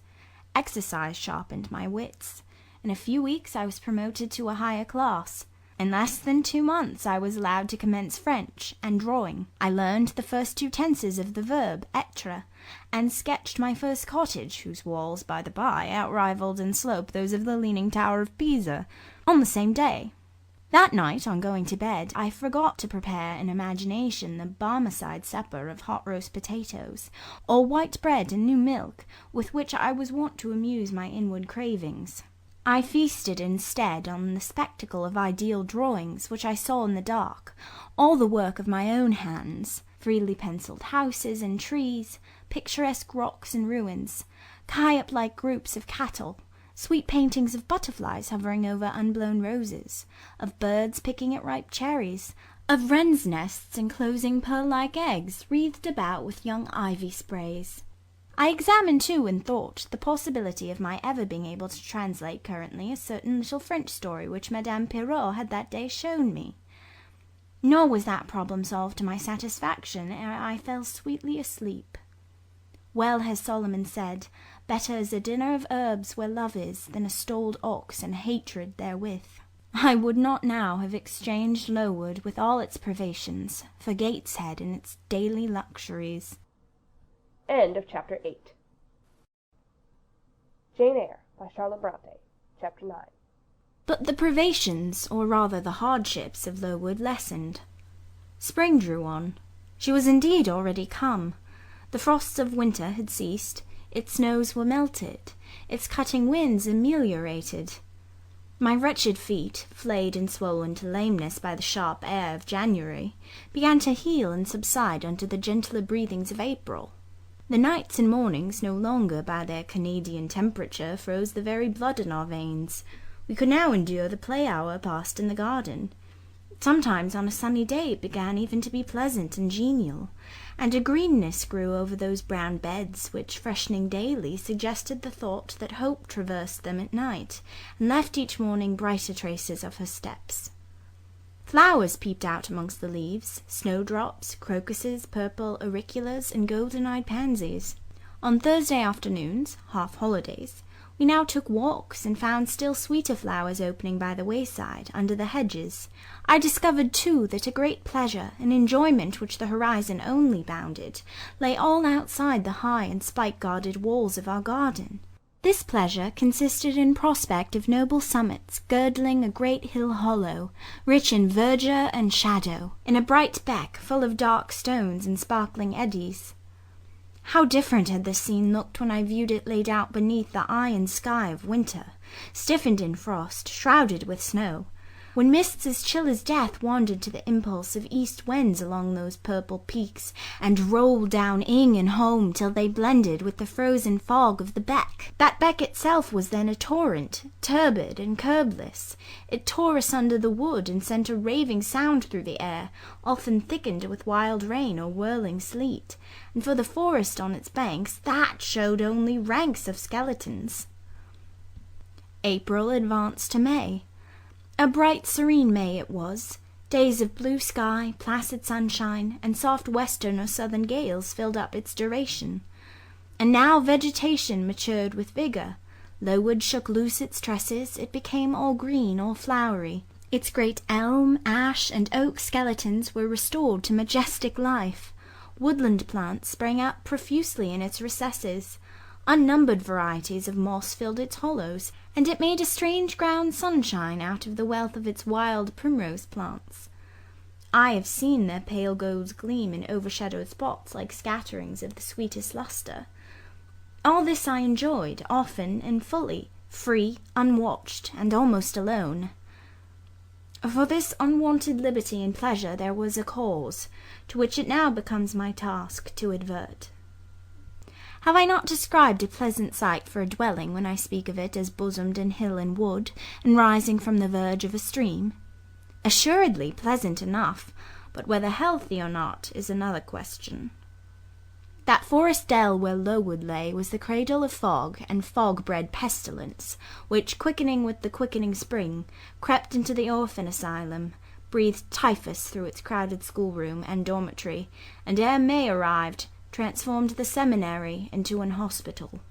Semi-starvation and neglected colds had predisposed most of the pupils to receive infection. 45 out of the 80 girls lay ill at one time. Classes were broken up, rules relaxed. The few who continued well were allowed almost unlimited license, because the medical attendant insisted on the necessity of frequent exercise to keep them in health, and had it been otherwise, no one had leisure to watch or restrain them. Miss Temple's whole attention was absorbed by the patients. She lived in the sick room, never quitting it except to snatch a few hours' rest at night. The teachers were fully occupied with packing up and making other necessary preparations for the departure of those girls who were fortunate enough to have friends and relations able and willing to remove them from the seat of contagion. Many, already smitten, went home only to die. Some died at the school and were buried quietly and quickly, the nature of the malady forbidding delay. While disease had thus become an inhabitant of Lowood, and death its frequent visitor, while there was gloom and fear within its walls, while its rooms and passages steamed with hospital smells, the drug and the pastille striving vainly to overcome the effluvial of mortality, that bright May shone unclouded over the bold hills and beautiful woodland out of doors. Its garden, too, glowed with flowers. Hollyhocks had sprung up tall as trees, lilies had opened, tulips and roses were in bloom.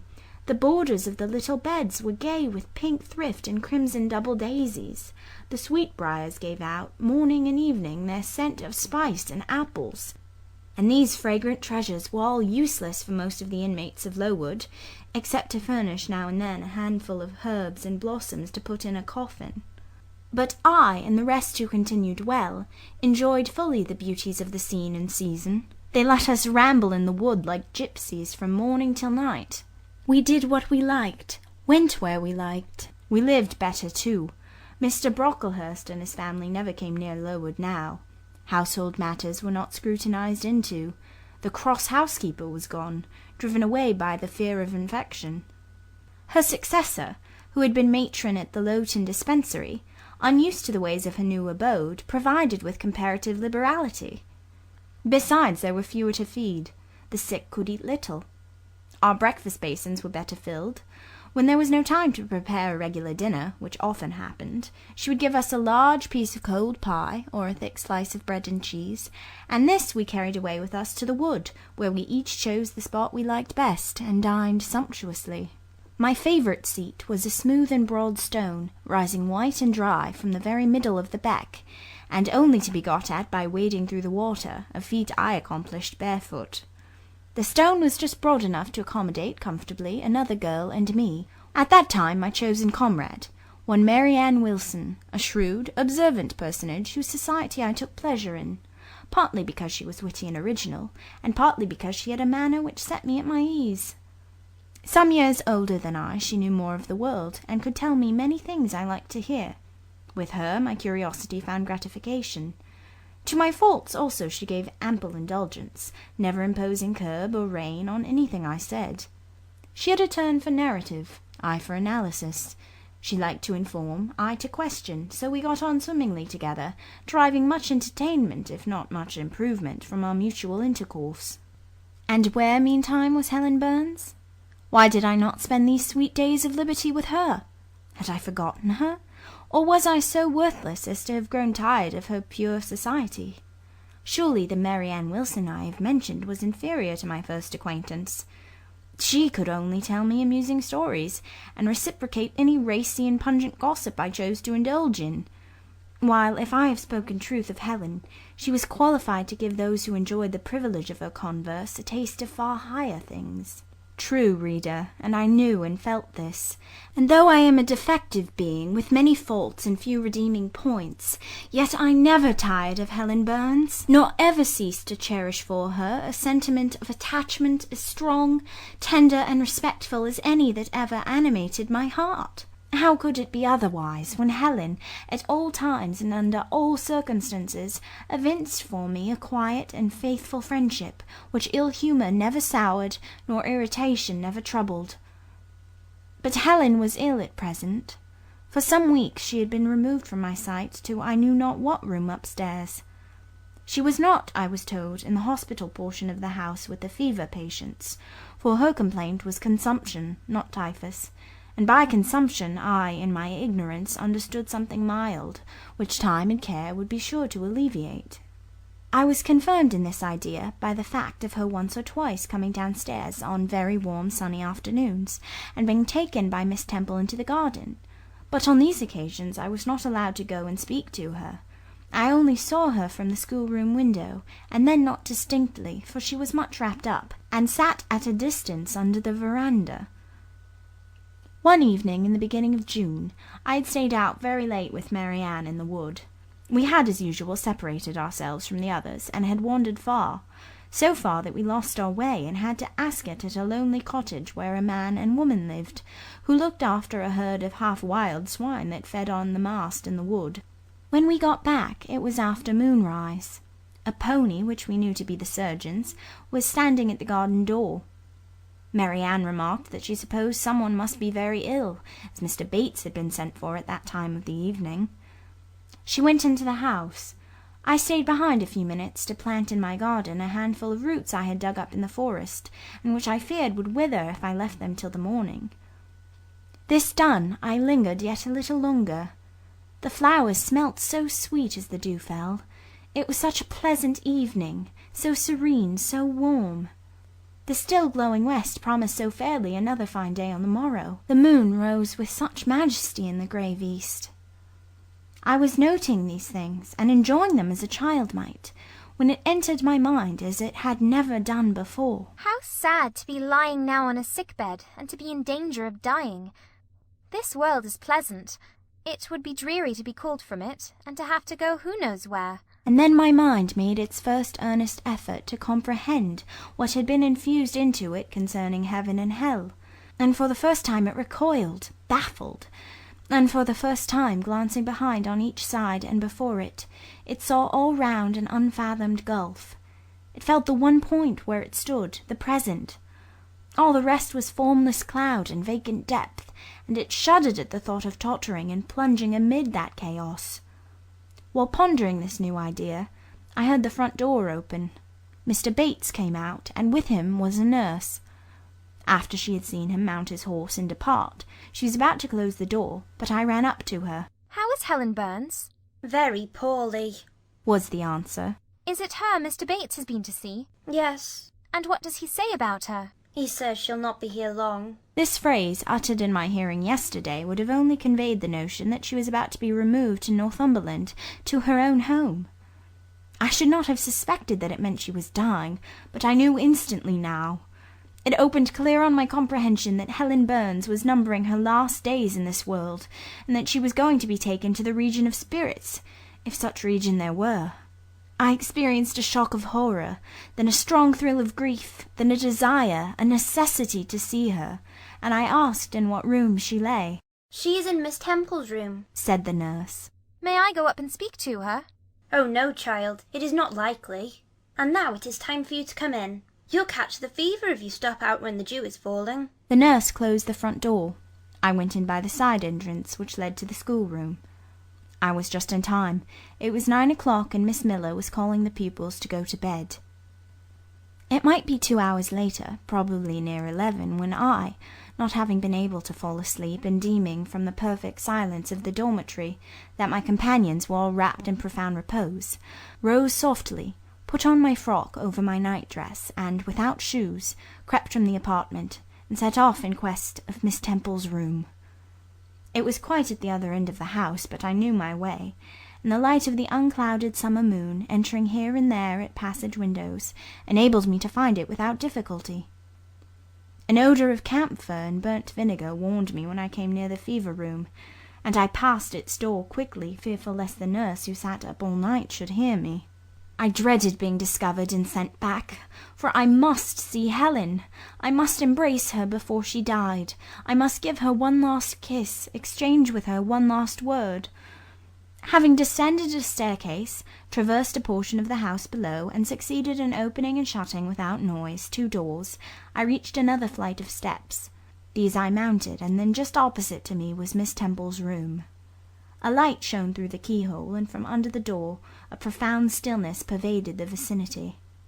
Coming near, I found the door slightly ajar, probably to admit some fresh air into the close abode of sickness. Indisposed to hesitate, and full of impatient impulses, soul and senses quivering with keen throes, I put it back and looked in. My eye sought Helen, and feared to find death. Close by Miss Temple's bed, and half covered with its white curtains, there stood a little crib. I saw the outline of a form under the clothes, but the face was hid by the hangings. The nurse I had spoken to in the garden sat in an easy-chair, asleep. An unsnuffed candle burnt dimly on the table. Miss Temple was not to be seen. I knew afterwards that she had been called to a delirious patient in the fever room. I advanced, then paused by the crib-side. My hand was on the curtain, but I preferred speaking before I withdrew it. I still recoiled at the dread of seeing a corpse. Helen, I whispered softly. Are you awake? She stirred herself, put back the curtain, and I saw her face, pale, wasted, but quite composed. She looked so little changed that my fear was instantly dissipated. Can it be you, Jane? She asked, in her own gentle voice. Oh, I thought. She is not going to die. They are mistaken. She could not speak and look so calmly if she were. I got on to her crib and kissed her. Her forehead was cold, and her cheek both cold and thin, and so were her hand and wrist. But she smiled as of old. Why are you come here, Jane? It is past 11 o'clock. I had a strike some minutes since. I came to see you, Helen. I heard you were very ill, and I could not sleep till I had spoken to you. You came to bid me goodbye. Then you were just in time, probably. Are you going somewhere, Helen? Are you going home? Yes, to my long home, my last home. No, Helen. I stopped, distressed. While I tried to devour my tears, a fit of coughing seized Helen. It did not, however, wake the nurse. When it was over, she lay some minutes exhausted. Then she whispered, Jane, you're too fit to bear. Lie down and cover yourself in my quilt. I did so. She put her arm over me, and I nestled close to her. After a long silence, she resumed, still whispering, I am very happy, Jane, and when you hear that I'm dead, you must be sure, and not grieve. There is nothing to grieve about.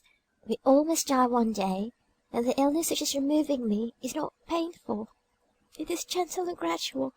My mind is at rest. I leave no one to regret me much. I have only a father, and he is lately married, and will not miss me. By dying young, I shall escape great sufferings. I had not qualities or talents to make my way very roundabout. I should have been continually at fault. But where are you going to, Helen? Can you see? Do you know? I believe, I have faith. I am going to God. Where is God? What is God? My Maker and yours, who will never destroy what he created. I rely implicitly on his power, and confide wholly in his goodness. I count the hours till the eventful one arrives, which shall restore me to him. Reveal him to me. You are sure then, Helen, that there is such a place as heaven, and that our souls can get to it when we die? I'm sure there is a future state. I believe God is good. I can resign my immortal part to him without any misgiving. God is my Father. God is my friend. I love him. I believe he loves me. And shall I see you again, Helen, when I die? You'll come to the same region of happiness. Be received by the same mighty, universal parent. No doubt, dear Jane. Again I questioned, but this time only in thought. And I clasped my arms closer round Helen. She seemed dearer to me than ever. I felt as if I could not let her go. I lay with my face hidden on her neck. Presently she said, in the sweetest tone, How comfortable I am. That last fit of coughing stirred me a little. I feel as if I could sleep, but don't leave me, Jane. I like to have you near me. I'll stay with you, dear Helen. No one shall take me away. Are you warm, darling? Yes. Good night, Jane. Good night, Helen. She kissed me and I her, and we both soon slumbered. When I awoke it was day. An unusual movement roused me. I looked up. I was in somebody's arms. The nurse held me. She was carrying me through the passage back to the dormitory. I was not reprimanded for leaving my bed. People had something else to think about.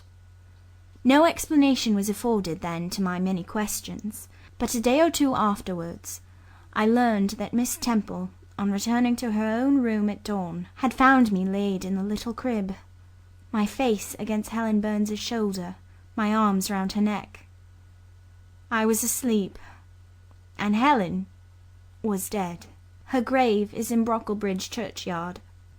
For 15 years after her death it was only covered by a grassy mound, but now a grey marble tablet marks the spot, inscribed with her name and the word Resurgam. End of Chapter 9. Jane Eyre by Charlotte Bronte. Chapter 10. Hitherto I have recorded in detail the events of my insignificant existence. To the first 10 years of my life I have given almost as many chapters. But this is not to be a regular autobiography. I am only bound to invoke memory where I know her responses will possess some degree of interest. Therefore I now pass a space of 8 years almost in silence. A few lines only are necessary to keep up the links of connection. When the typhus fever had fulfilled its mission of devastation at Lowood, it gradually disappeared from thence, but not till its virulence and the number of its victims had drawn public attention on the school. Inquiry was made into the origin of the scourge, and by degrees various facts came out which excited public indignation in a high degree. The unhealthy nature of the site, the quantity and quality of the children's food, the brackish, fetid water used in its preparation, the pupils' wretched clothing and accommodations, all these things were discovered, and the discovery produced a result mortifying to Mr. Brocklehurst, but beneficial to the institution. Several wealthy and benevolent individuals in the county subscribed largely for the erection of a more convenient building in a better situation. New regulations were made, improvements in diet and clothing introduced. The funds of the school were entrusted to the management of a committee. Mr. Brocklehurst, who from his wealth and family connections could not be overlooked, still retained the post of treasurer, but he was aided in the discharge of his duties by gentlemen of rather more enlarged and sympathizing minds. His office of inspector, too, was shared by those who knew how to combine reason with strictness, comfort with economy, compassion with uprightness. The school, thus improved, became in time a truly useful and noble institution. I remained an inmate of its walls after its regeneration for 8 years, 6 as pupil and 2 as teacher, and in both capacities I bear my testimony to its value and importance. During these 8 years my life was uniform, but not unhappy because it was not inactive. I had the means of an excellent education placed within my reach. A fondness for some of my studies and a desire to excel in all, together with a great delight in pleasing my teachers, especially such as I loved, urged me on. I availed myself fully of the advantages offered me. In time I rose to be the first girl of the first class. Then I was invested with the office of teacher, which I discharged with zeal for 2 years. But at the end of that time I altered. Miss Temple, through all changes, had thus far continued superintendent of the seminary. To her instruction I owed the best part of my acquirements. Her friendship and society had been my continual solace. She had stood me in the stead of mother, governess, and latterly companion. At this period she married, removed with her husband, a clergyman, an excellent man, almost worthy of such a wife, to a distant county, and consequently was lost to me. From the day she left I was no longer the same. With her was gone every settled feeling, every association that had made Lowood in some degree a home to me. I had imbibed from her something of her nature and much of her habits. More harmonious thoughts, what seemed better regulated feelings, had become the inmates of my mind. I had given in allegiance to duty and order. I was quiet. I believed I was content. To the eyes of others, usually even to my own, I appeared a disciplined and subdued character. But destiny, in the shape of the Reverend Mr. Naismith, came between me and Miss Temple. I saw her, in her travelling dress, step into a post-chaise shortly after the marriage ceremony. I watched the chaise mount the hill and disappear beyond its brow, and then retired to my own room, and there spent in solitude the greatest part of the half-holiday granted in honour of the occasion. I walked about the chamber most of the time. I imagined myself only to be regretting my loss, and thinking how to repair it. But when my reflections were concluded, and I looked up and found that the afternoon was gone, and evening far advanced, another discovery dawned on me, namely, that in the interval I had undergone a transforming process, that my mind had put off all it had borrowed of Miss Temple, or rather that she had taken with her the serene atmosphere I had been breathing in her vicinity, and that now I was left in my natural element, and beginning to feel the stirring of old emotions. It did not seem as if a prop were withdrawn, but rather as if a motive were gone. It was not the power to be tranquil which had failed me, but the reason for tranquillity was no more. My world had for some years been in Lowood. My experience had been of its rules and systems. Now I remembered that the real world was wide, and that a varied field of hopes and fears, of sensations and excitements, awaited those who had courage to go forth into its expanse, to seek real knowledge of life amidst its perils. I went to my window, opened it, and looked out. There were the 2 wings of the building, there was the garden, there were the skirts of Lowood, there was the hilly horizon. My eye passed all other objects to rest on those most remote, the blue peaks. It was those I longed to surmount. All within their boundary of rock and heath seemed prison ground, exile limits. I traced the white road winding round the base of one mountain, and vanishing in a gorge between 2. How I longed to follow it farther! I recalled the time when I had travelled that very road in a coach. I remembered descending that hill at twilight. An age seemed to have elapsed since the day which brought me first to Lowood, and I had never quitted it since. My vacations had all been spent at school. Mrs. Reed had never sent for me to Gateshead. Neither she nor any of her family had ever been to visit me.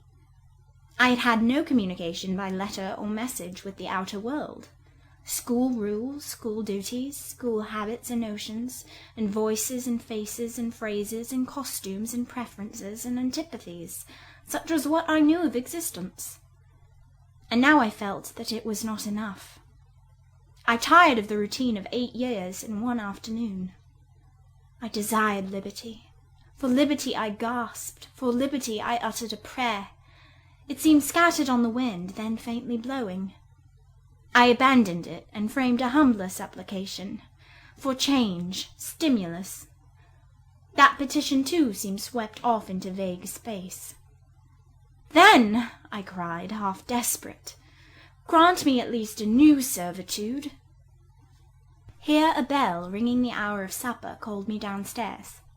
I was not free to resume the interrupted chain of my reflections till bedtime. Even then a teacher who occupied the same room with me kept me from the subject to which I longed to recur by a prolonged effusion of small talk. How I wished sleep would silence her. It seemed as if, could I but go back to the idea which had last entered my mind as I stood at the window, some inventive suggestion would rise for my relief. Miss Gryce snored at last. She was a heavy Welshwoman, and till now her habitual nasal strains had never been regarded by me in any other light than as a nuisance. To-night I hailed the first deep notes with satisfaction. I was debarrassed of interruption. My half-effaced thought instantly revived.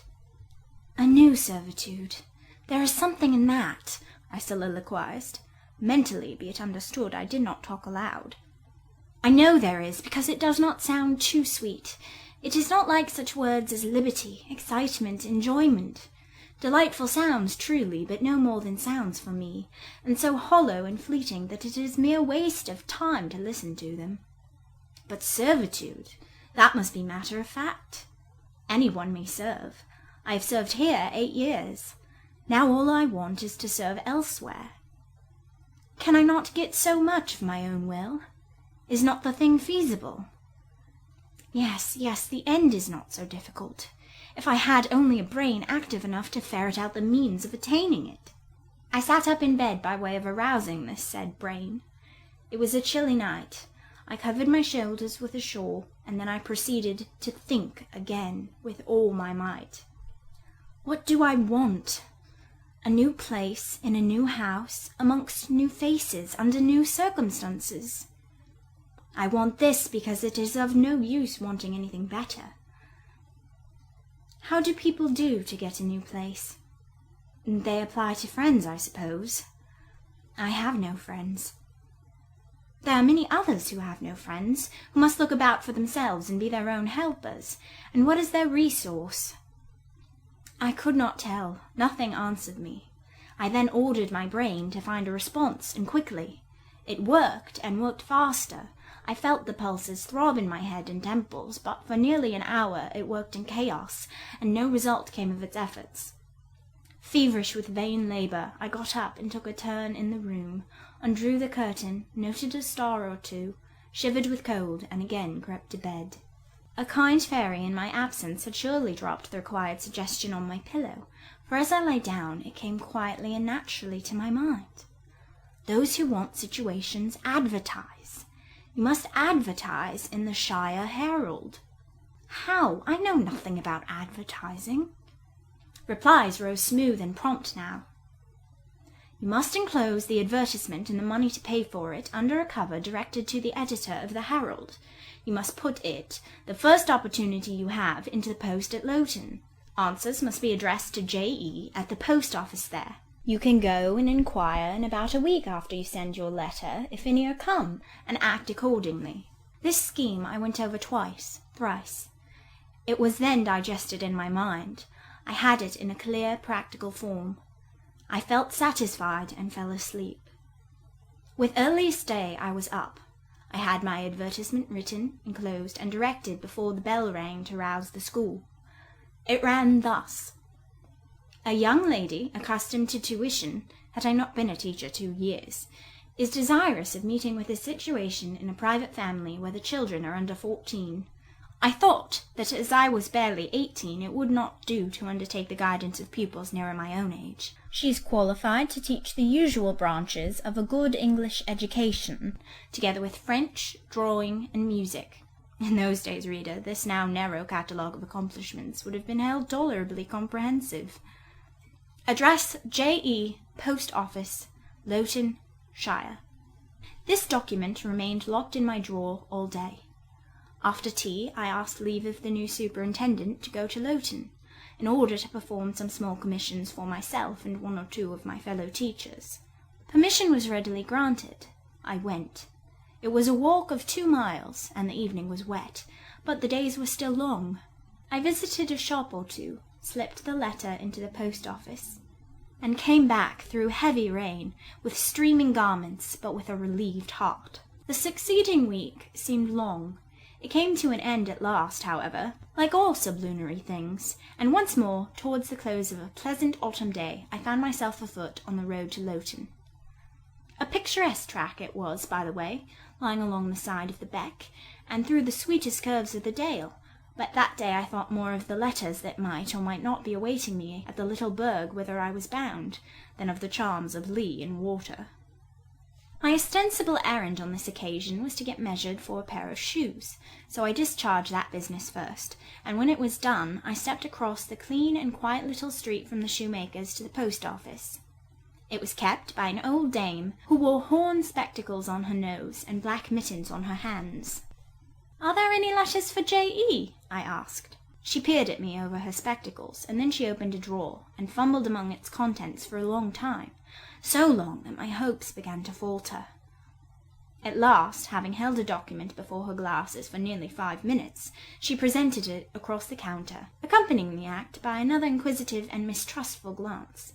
It was for J.E.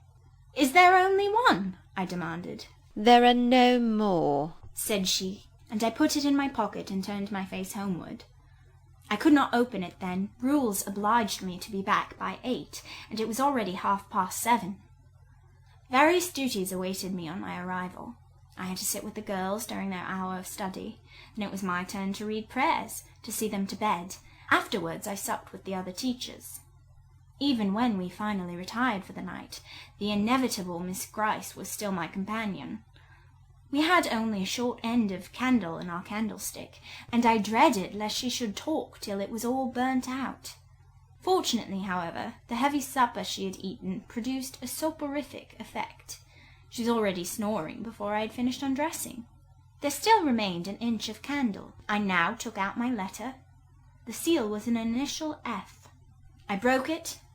The contents were brief. If J.E., who advertised in the Shire Herald of last Thursday, possesses the acquirements mentioned, and if she is in a position to give satisfactory references as to character and competency, a situation can be offered her where there is but one pupil, a little girl under 10 years of age, and where the salary is £30 per annum. J.E. is requested to send references, name, address, and all particulars to the direction Mrs. Fairfax, Thornfield, near Millcote, Shire. I examined the document long. The writing was old-fashioned and rather uncertain, like that of an elderly lady. This circumstance was satisfactory. A private fear had haunted me, that in thus acting for myself and by my own guidance, I ran the risk of getting into some scrape, and above all things I wished the result of my endeavours to be respectable, proper, en règle.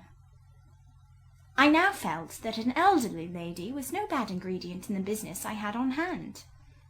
Mrs. Fairfax. I saw her in a black gown and widow's cap, frigid perhaps, but not uncivil, a model of elderly English respectability. Thornfield. That doubtless was the name of her house. A neat, orderly spot, I was sure, though I failed in my efforts to conceive a correct plan of the premises. Millcote, Shire. I brushed up my recollections of the map of England. Yes, I saw it, both the shire and the town.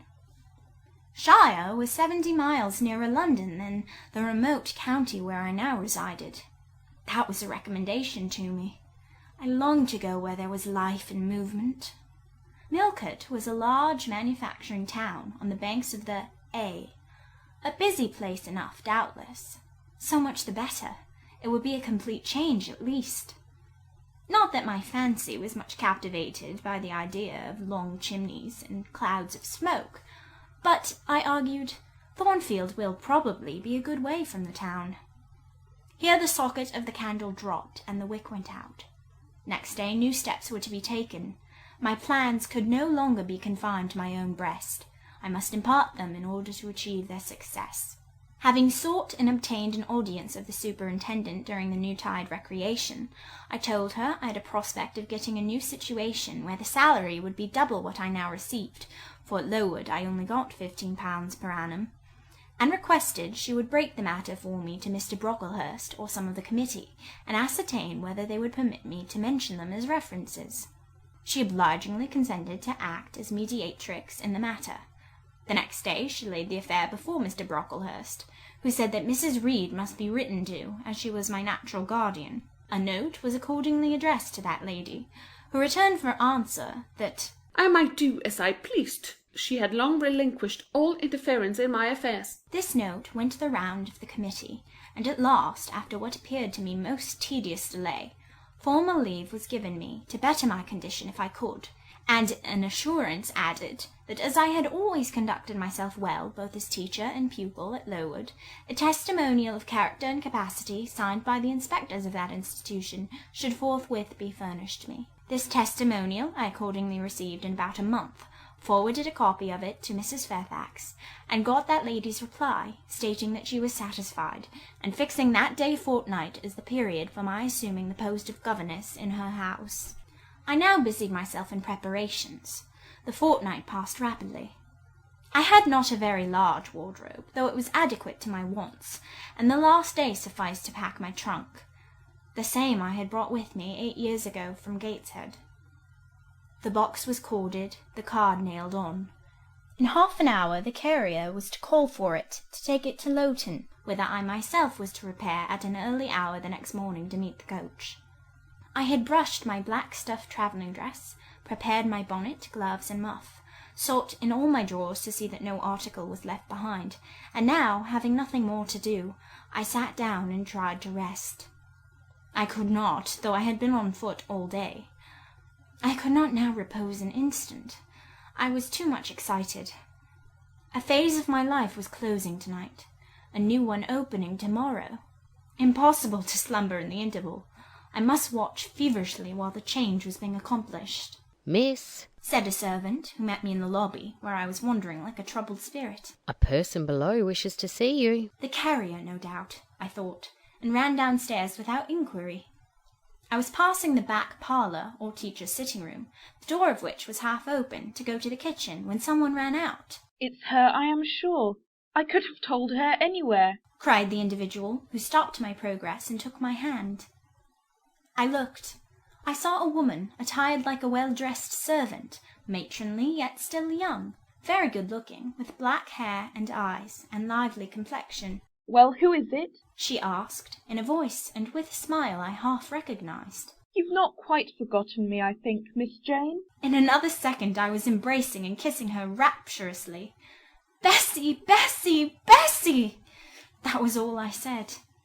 Whereat she half laughed, half cried, and we both went into the parlour.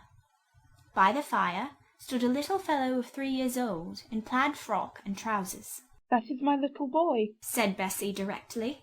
Then you are married, Bessie? Yes, nearly 5 years since, to Robert Leven, the coachman, and I've a little girl besides Bobby there, that I've christened Jane. And you don't live at Gateshead? I live at the lodge. The old porter has left. Well, and how do they all get on? Tell me everything about them, Bessie. But sit down first, and Bobby, come and sit on my knee, will you? But Bobby preferred sidling over to his mother. You're not grown so very tall, Miss Jane, nor so very stout, continued Mrs. Leven. I dare say they've not kept you too well at school. Miss Reed is the head and shoulders taller than you are, and Miss Georgiana would make 2 of you in breadth. Georgiana is handsome, I suppose, Bessie? Very. She went up to London last winter with her mamma, and there everybody admired her, and a young lord fell in love with her. But his relations were against the match, and what do you think? He and Miss Georgiana made it up to run away, but they were found out and stopped. It was Miss Reed that found them out. I believe she was envious, and now she and her sister lead a cat-and-dog life together. They are always quarrelling. Well, and what of John Reed? Oh, he is not doing so well as his mamma could wish. He went to college and he got plucked, I think they call it, and then his uncles wanted him to be a barrister and study the law, but he is such a dissipated young man. They will never make much of him, I think. What does he look like? He is very tall. Some people call him a fine-looking young man, but he has such thick lips. And Mrs. Reed? Mrs. looks stout and well enough in the face, but I think she is not quite easy in her mind. Mr. John's conduct does not please her. He spends a deal of money. Did she send you here, Bessie? No, indeed, but I have long wanted to see you, and when I heard that there had been a letter from you, and that you were going to another part of the country, I thought I'd just set off and get a look at you before you were quite out of my reach. I am afraid you are disappointed in me, Bessie. I said this laughing. I perceived that Bessie's glance, though it expressed regard, did in no shape denote admiration. No, Miss Jane, not exactly. You are genteel enough, you look like a lady, and it is as much as ever I expected of you. You are no beauty as a child. I smiled at Bessie's frank answer. I felt that it was correct, but I confess I was not quite indifferent to its import. At 18, most people wish to please, and the conviction that they have not an exterior likely to second that desire brings anything but gratification. I dare say you are clever, though, continued Bessie, by way of solace. What can you do? Can you play on the piano? A little. There was one in the room. Bessie went and opened it, and then asked me to sit down and give her a tune. I played a waltz or two, and she was charmed. The Miss Reeds could not play as well, she said exultingly. I always said you would surpass them in learning. And can you draw? That is one of my paintings over the chimney-piece. It was a landscape in water-colours, of which I had made a present to the superintendent, in acknowledgment of her obliging mediation with the committee on my behalf, and which she had framed and glazed. Well, that is beautiful, Miss Jane. It is as fine a picture as any Miss Reed's drawing-master could paint, let alone the young ladies themselves, who could not come near it. And have you learnt French? Yes, Bessie, I can both read it and speak it. And you can work on muslin and canvas? I can. Oh, you are quite a lady, Miss Jane. I knew you would be. You will get on whether your relations notice you or not. There was something I wanted to ask you. Have you ever heard anything from your father's kinsfolk, the Eyres? Never in my life. Well, you know Mrs. always said they were poor and quite despicable. And they may be poor, but I believe they are as much gentry as the Reeds are, for one day nearly 7 years ago, a Mr. Eyre came to Gateshead and wanted to see you.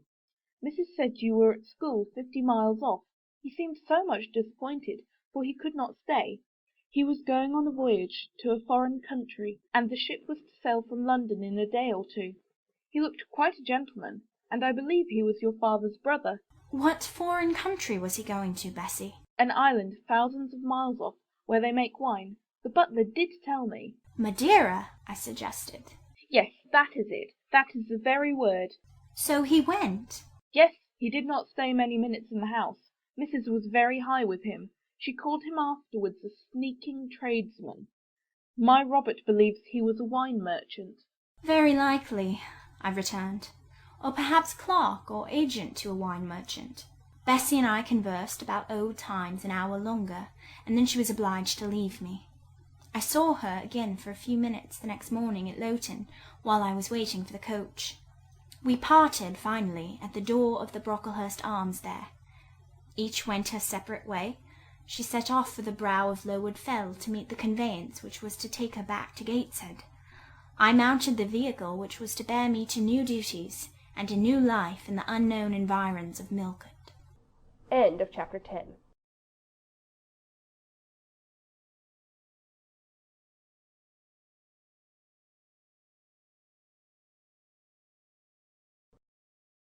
Jane Eyre by Charlotte Bronte. Chapter 11. A new chapter in a novel is something like a new scene in a play. And when I draw up the curtain this time, reader, you must fancy you see a room in the George Inn at Millcote, with such large-figured papering on the walls as inn-rooms have, such a carpet, such furniture, such ornaments on the mantelpiece, such prints, including a portrait of George III and another of the Prince of Wales, and a representation of the death of Wolfe. All this is visible to you by the light of an oil lamp hanging from the ceiling, and by that of an excellent fire, near which I sit in my cloak and bonnet. My muff and umbrella lie on the table, and I am warming away the numbness and chill contracted by 16 hours' exposure to the rawness of an October day. I left Lowton at 4:00 a.m., and the Millcote town clock is now just striking 8. Reader, though I look comfortably accommodated, I am not very tranquil in my mind. I thought when the coach stopped here there would be someone to meet me. I looked anxiously round as I descended the wooden steps the boots placed for my convenience, expecting to hear my name pronounced, and to see some description of carriage waiting to convey me to Thornfield. Nothing of the sort was visible, and when I asked a waiter if anyone had been to inquire after a Miss Eyre, I was answered in the negative. So I had no resource but to request to be shown into a private room, and here I am waiting, while all sorts of doubts and fears are troubling my thoughts. It is a very strange sensation to inexperienced youth to feel itself quite alone in the world, cut adrift from every connection, uncertain whether the port to which it is bound can be reached, and prevented by many impediments from returning to that it has quitted. The charm of adventure sweetens that sensation, the glow of pride warms it, but then the throb of fear disturbs it. And fear with me became predominant when half an hour elapsed, and still I was alone. I bethought myself to ring the bell. "Is there a place in this neighbourhood called Thornfield?" I asked of the waiter who answered the summons. "Thornfield? I don't know, ma'am. I'll inquire at the bar." He vanished, but reappeared instantly. "Is your name Eyre, miss?" "Yes." "Person here waiting for you." I jumped up, took my muff and umbrella, and hastened into the inn passage. A man was standing by the open door, and in the lamp-lit street I dimly saw a one-horse conveyance. "This'll be your luggage, I suppose," said the man, rather abruptly when he saw me, pointing to my trunk in the passage. "Yes." He hoisted it on to the vehicle, which was a sort of car, and then I got in. Before he shut me up, I asked him how far it was to Thornfield. "A matter of 6 miles. "How long shall we be before we get there?" Happen an hour and a half." He fastened the car door, climbed to his own seat outside, and we set off. Our progress was leisurely, and gave me ample time to reflect. I was content to be at length so near the end of my journey, and as I leaned back in the comfortable though not elegant conveyance, I meditated much at my ease. I suppose, thought I, judging from the plainness of the servant and carriage, Mrs. Fairfax is not a very dashing person. So much the better. I never lived amongst fine people but once, and I was very miserable with them. I wonder if she lives alone except this little girl. If so, and if she is in any degree amiable, I shall surely be able to get on with her. I will do my best. It is a pity that doing one's best does not always answer. At Lowood, indeed, I took that resolution, kept it, and succeeded in pleasing. But with Mrs. Reed, I remember my best was always spurned with scorn. I pray God Mrs. Fairfax may not turn out a second Mrs. Reed. But if she does, I am not bound to stay with her. Let the worst come to the worst, I can advertise again. How far are we on our road now, I wonder? I let down the window and looked out. Millcote was behind us. Judging by the number of its lights, it seemed a place of considerable magnitude, much larger than Lowton. We were now, as far as I could see, on a sort of common, but there were houses scattered all over the district. I felt we were in a different region to Lowood, more populous, less picturesque, more stirring, less romantic. The roads were heavy, the night misty. My conductor let his horse walk all the way, and the hour and a half extended, I verily believe, to 2 hours. At last he turned in his seat and said, "We're none so far from Thornfield now." Again I looked out. We were passing a church. I saw its low, broad tower against the sky, and its bell was tolling a quarter. I saw a narrow galaxy of lights, too, on a hillside marking a village or hamlet. About 10 minutes after, the driver got down and opened a pair of gates. We passed through, and they clashed to behind us. We now slowly ascended a drive, and came upon the long front of a house. Candlelight gleamed from one curtained bow window. All the rest were dark. The car stopped at the front door. It was opened by a maidservant. I alighted and went in. "Will you walk this way, ma'am?" said the girl, and I followed her across a square hall with high doors all round. She ushered me into a room whose double illumination of fire and candle at first dazzled me, contrasting as it did with the darkness to which my eyes had been for 2 hours inured. When I could see, however, a cosy and agreeable picture presented itself to my view. A snug, small room, a round table by a cheerful fire, an armchair high-backed and old-fashioned, wherein sat the neatest imaginable little elderly lady, in widow's cap, black silk gown, and snowy muslin apron, exactly like what I had fancied Mrs. Fairfax, only less stately and milder looking. She was occupied in knitting. A large cat sat demurely at her feet. Nothing, in short, was wanting to complete the beau ideal of domestic comfort. A more reassuring introduction for a new governess could scarcely be conceived. There was no grandeur to overwhelm, no stateliness to embarrass, and then, as I entered, the old lady got up and promptly and kindly came forward to meet me. "How do you do, my dear? I am afraid you have had a tedious ride. John drives so slowly. You must be cold. Come to the fire." "Mrs. Fairfax, I suppose," said I. "Yes, you are right. Do sit down." She conducted me to her own chair, and then began to remove my shawl and untie my bonnet strings. I begged she would not give herself so much trouble. "Oh, it is no trouble. I dare say your own hands are almost numbed with cold. Leah, make a hot negus and cut a sandwich or two. Here are the keys of the store-room." And she produced from her pocket a most housewifely bunch of keys, and delivered them to the servant. "Now then, draw nearer to the fire," she continued. "You've brought your luggage with you, haven't you, my dear?" "Yes, ma'am." "I'll see it carried into your room," she said, and bustled out. She treats me like a visitor, thought I.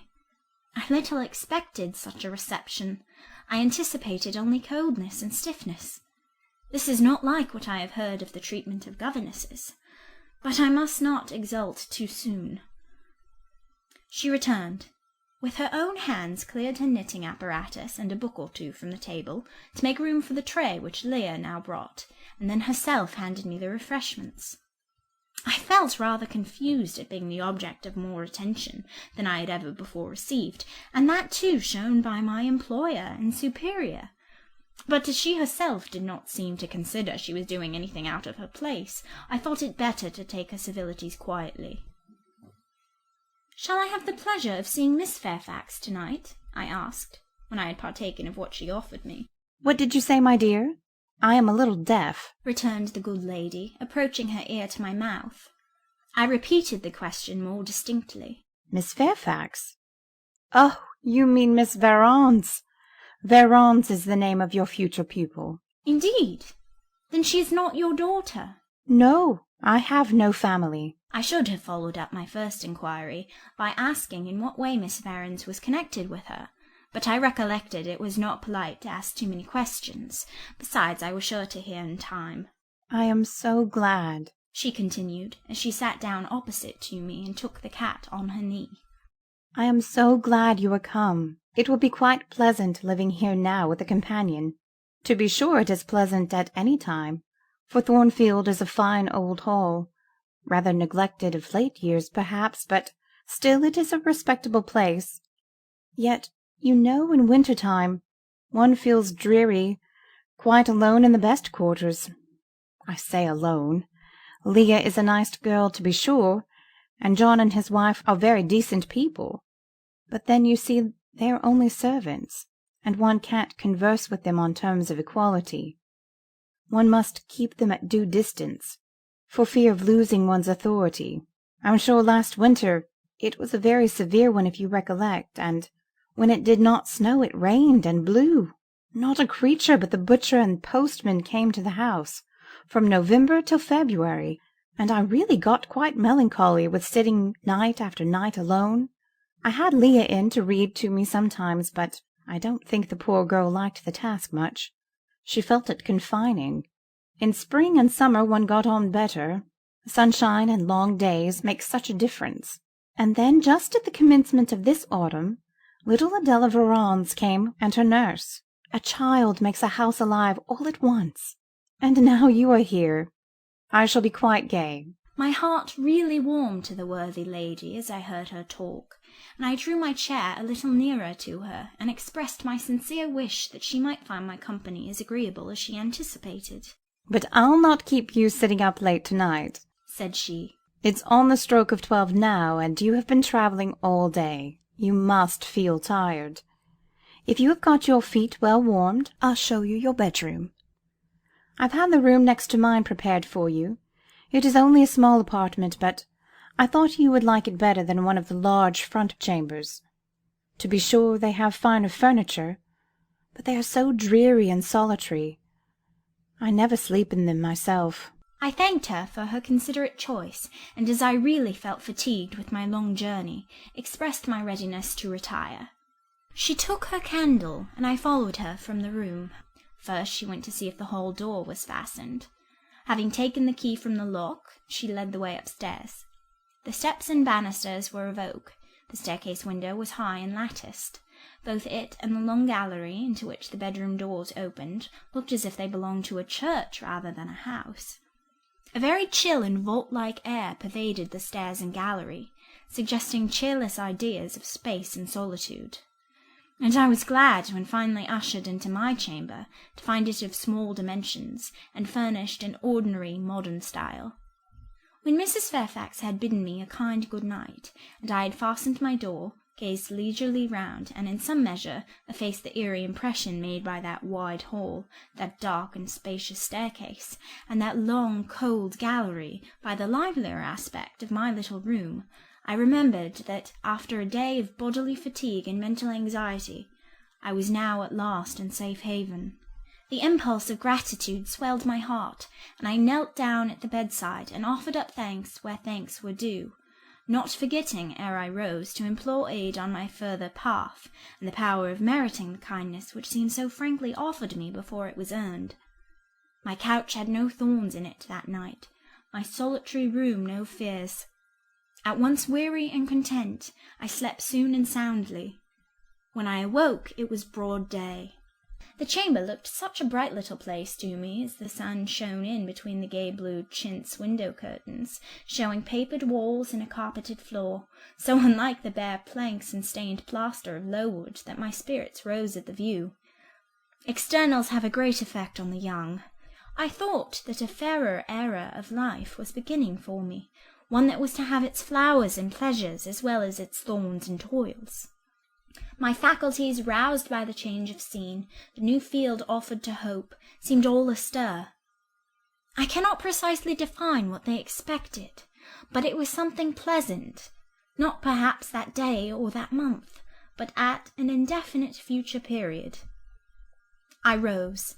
I dressed myself with care, obliged to be plain, for I had no article of attire that was not made with extreme simplicity. I was still by nature solicitous to be neat. It was not my habit to be disregardful of appearance or careless of the impression I made. On the contrary, I ever wished to look as well as I could, and to please as much as my want of beauty would permit. I sometimes regretted that I was not handsomer. I sometimes wished to have rosy cheeks, a straight nose, and small cherry mouth. I desired to be tall, stately, and finely developed in figure. I felt it a misfortune that I was so little, so pale, and had features so irregular and so marked. And why had I these aspirations and these regrets? It would be difficult to say. I could not then distinctly say it to myself, yet I had a reason, and a logical, natural reason too.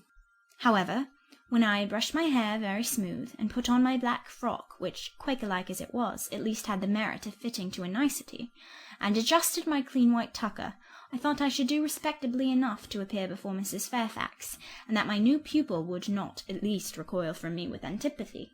Having opened my chamber window, and seen that I left all things straight and neat on the toilet table, I ventured forth. Traversing the long and matted gallery, I descended the slippery steps of oak. Then I gained the hall. I halted there a minute. I looked at some pictures on the walls. One, I remember, represented a grim man and a cuirass, and one a lady with powdered hair and a pearl necklace. At a bronze lamp pendant from the ceiling, at a great clock whose case was of oak curiously carved, and ebon black with time and rubbing. Everything appeared very stately and imposing to me, but then I was so little accustomed to grandeur. The hall door, which was half of glass, stood open. I stepped over the threshold. It was a fine autumn morning. The early sun shone serenely on embrowned groves and still green fields. Advancing onto the lawn, I looked up and surveyed the front of the mansion. It was 3 stories high, of proportions not vast, though considerable. A gentleman's manor house, not a nobleman's seat. Battlements round the top gave it a picturesque look. Its grey front stood out well from the background of a rookery, whose cawing tenants were now on the wing. They flew over the lawn and grounds to alight in a great meadow, from which these were separated by a sunk fence, and where an array of mighty old thorn trees, strong, knotty, and broad as oaks, at once explained the etymology of the mansion's designation. Farther off were hills, not so lofty as those round Lowood, nor so craggy, nor so like barriers of separation from the living world, but yet quiet and lonely hills enough, and seeming to embrace Thornfield with a seclusion I had not expected to find existent so near the stirring locality of Millcote. A little hamlet, whose roofs were blent with trees, straggled up the side of one of these hills. The church of the district stood nearer Thornfield. Its old tower top looked over a knoll between the house and gates. I was yet enjoying the calm prospect and pleasant fresh air, yet listening with delight to the cawing of the rooks, yet surveying the wide hoary front of the hall, and thinking what a great place it was for one lonely little dame like Mrs. Fairfax to inhabit, when that lady appeared at the door. "What, out already?" said she. "I see you are an early riser." I went up to her, and was received with an affable kiss and shake of the hand. "How do you like Thornfield?" she asked. I told her I liked it very much. "Yes," she said. "It is a pretty place, but I fear it will be getting out of order unless Mr. Rochester should take it into his head to come and reside here permanently, or at least visit it rather oftener. Great houses and fine grounds require the presence of a proprietor." "Mr. Rochester!" I exclaimed. "Who is he?" "The owner of Thornfield," she responded quietly. "Did you not know he was called Rochester?" Of course I did not. I'd never heard of him before, but the old lady seemed to regard his existence as a universally understood fact, with which everybody must be acquainted by instinct. "I thought," I continued, "Thornfield belonged to you." "To me! Bless you, child! What an idea! To me! I am only the housekeeper, the manager. To be sure, I am distantly related to the Rochesters by the mother's side, or at least my husband was. He was a clergyman, incumbent of Hay. That little village yonder on the hill, and that church near the gates, was his. The present Mr. Rochester's mother was a Fairfax, and second cousin to my husband, but I never presume on the connection. In fact, it is nothing to me. I consider myself quite in the light of an ordinary housekeeper. My employer is always civil, and I expect nothing more." "And the little girl, my pupil?" "She is Mr. Rochester's ward. He commissioned me to find a governess for her. He intended to have her brought up in Shire, I believe. Here she comes with her bonne, as she calls her nurse." The enigma then was explained. This affable and kind little widow was no great dame, but a dependent like myself. I did not like her the worse for that. On the contrary, I felt better pleased than ever. The equality between her and me was real, not the mere result of condescension on her part. So much the better. My position was all the freer. As I was meditating on this discovery, a little girl, followed by her attendant, came running up the lawn. I looked at my pupil, who did not at first appear to notice me. She was quite a child, perhaps 7 or 8 years old, slightly built, with a pale, small-featured face, and a redundancy of hair falling in curls to her waist. "Good morning, Miss Adela," said Mrs. Fairfax. "Come and speak to the lady who is to teach you, and to make you a clever woman some day." She approached. "C'est là, ma gouvernante," said she, pointing to me and addressing her nurse, who answered. "Mais oui, certainement." "Are they foreigners?" I inquired, amazed at hearing the French language. "The nurse is a foreigner, and Adela was born on the Continent, and I believe never left it till within 6 months ago. When she first came here she could speak no English. Now she can make shift to talk it a little. I don't understand her, she mixes it so with French. But you will make out her meaning very well, I dare say." Fortunately, I had had the advantage of being taught French by a French lady, and as I had always made a point of conversing with Madame Pirot as often as I could, and had besides, during the last 7 years, learnt a portion of French by heart daily, applying myself to take pains with my accent, and imitating as closely as possible the pronunciation of my teacher, I had acquired a certain degree of readiness and correctness in the language, and was not likely to be much at a loss with Mademoiselle Adela. She came and shook hands with me when she heard that I was her governess, and as I led her into breakfast I addressed some phrases to her in her own tongue. She replied briefly at first, but after we were seated at the table, and she had examined me some 10 minutes with her large hazel eyes, she suddenly commenced chattering fluently. "Ah!" cried she, in French. "You speak my language as well as Monsieur Rochester does. I can talk to you as I can to him, and so can Sophie. She will be glad. Nobody here understands her. Madame Fairfax is all English. Sophie is my nurse. She came with me over the sea in a great ship, with a chimney that smoked. How it did smoke! And I was sick, and so was Sophie, and so was Monsieur Rochester. Monsieur Rochester lay down on a sofa in a pretty room called the salon, and Sophie and I had little beds in another place. I nearly fell out of mine. It was like a shelf. And, mademoiselle, what is your name?" "Eyre, Jane Eyre." "Eyre? Bah, I cannot say it. Well, our ship stopped in the morning, before it was quite daylight, at a great city, a huge city, with very dark houses, and all smoky, not at all like the pretty clean town I came from, and Monsieur Rochester carried me in his arms over a plank to the land, and Sophie came after, and we all got into a coach, which took us to a beautiful large house, larger than this, and finer, called an hotel. We stayed there nearly a week. I and Sophie used to walk every day in a great green place full of trees, called the park, and there were many children there besides me, and a pond with beautiful birds in it, that I fed with crumbs." "Can you understand her when she runs on so fast?" asked Mrs. Fairfax. I understood her very well, for I had been accustomed to the fluent tongue of Madame Perrault. "I wish," continued the good lady, "you would ask her a question or two about her parents. I wonder if she remembers them." "Adele," I inquired, "with whom did you live when you were in that pretty clean town you spoke of?" "I lived long ago with Maman, but she is gone to the Holy Virgin. Maman used to teach me to dance and sing, and to say verses. A great many gentlemen and ladies came to see Maman, and I used to dance before them, or to sit on their knees and sing to them. I liked it. Shall I let you hear me sing now?" She had finished her breakfast, so I permitted her to give a specimen of her accomplishments. Descending from her chair, she came and placed herself on my knee, and folding her little hands demurely before her, shaking back her curls and lifting her eyes to the ceiling, she commenced singing a song from some opera. It was the strain of a forsaken lady, who, after bewailing the perfidy of her lover, calls pride to her aid, desires her attendant to deck her in her brightest jewels and richest robes, and resolves to meet the false one that night at a ball, and prove to him, by the gaiety of her demeanour, how little his desertion has affected her.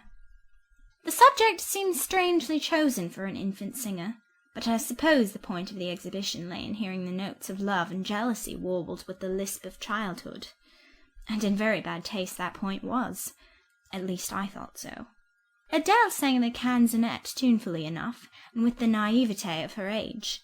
This achieved, she jumped from my knee and said, "Now, mademoiselle, I will repeat you some poetry." Assuming an attitude, she began, "La Ligue des Rats, Fable de La Fontaine."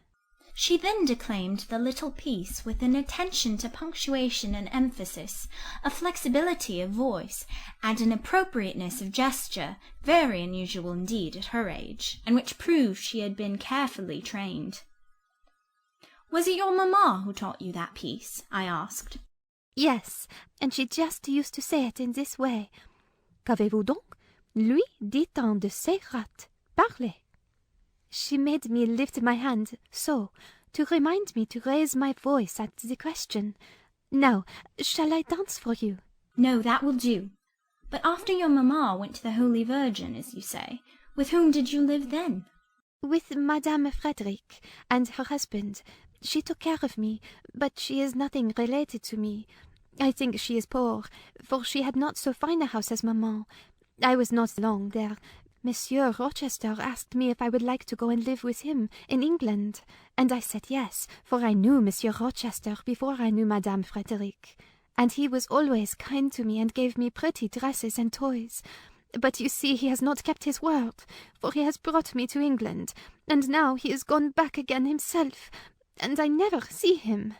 After breakfast, Adele and I withdrew to the library, which room, it appears, Mr. Rochester had directed should be used as the schoolroom.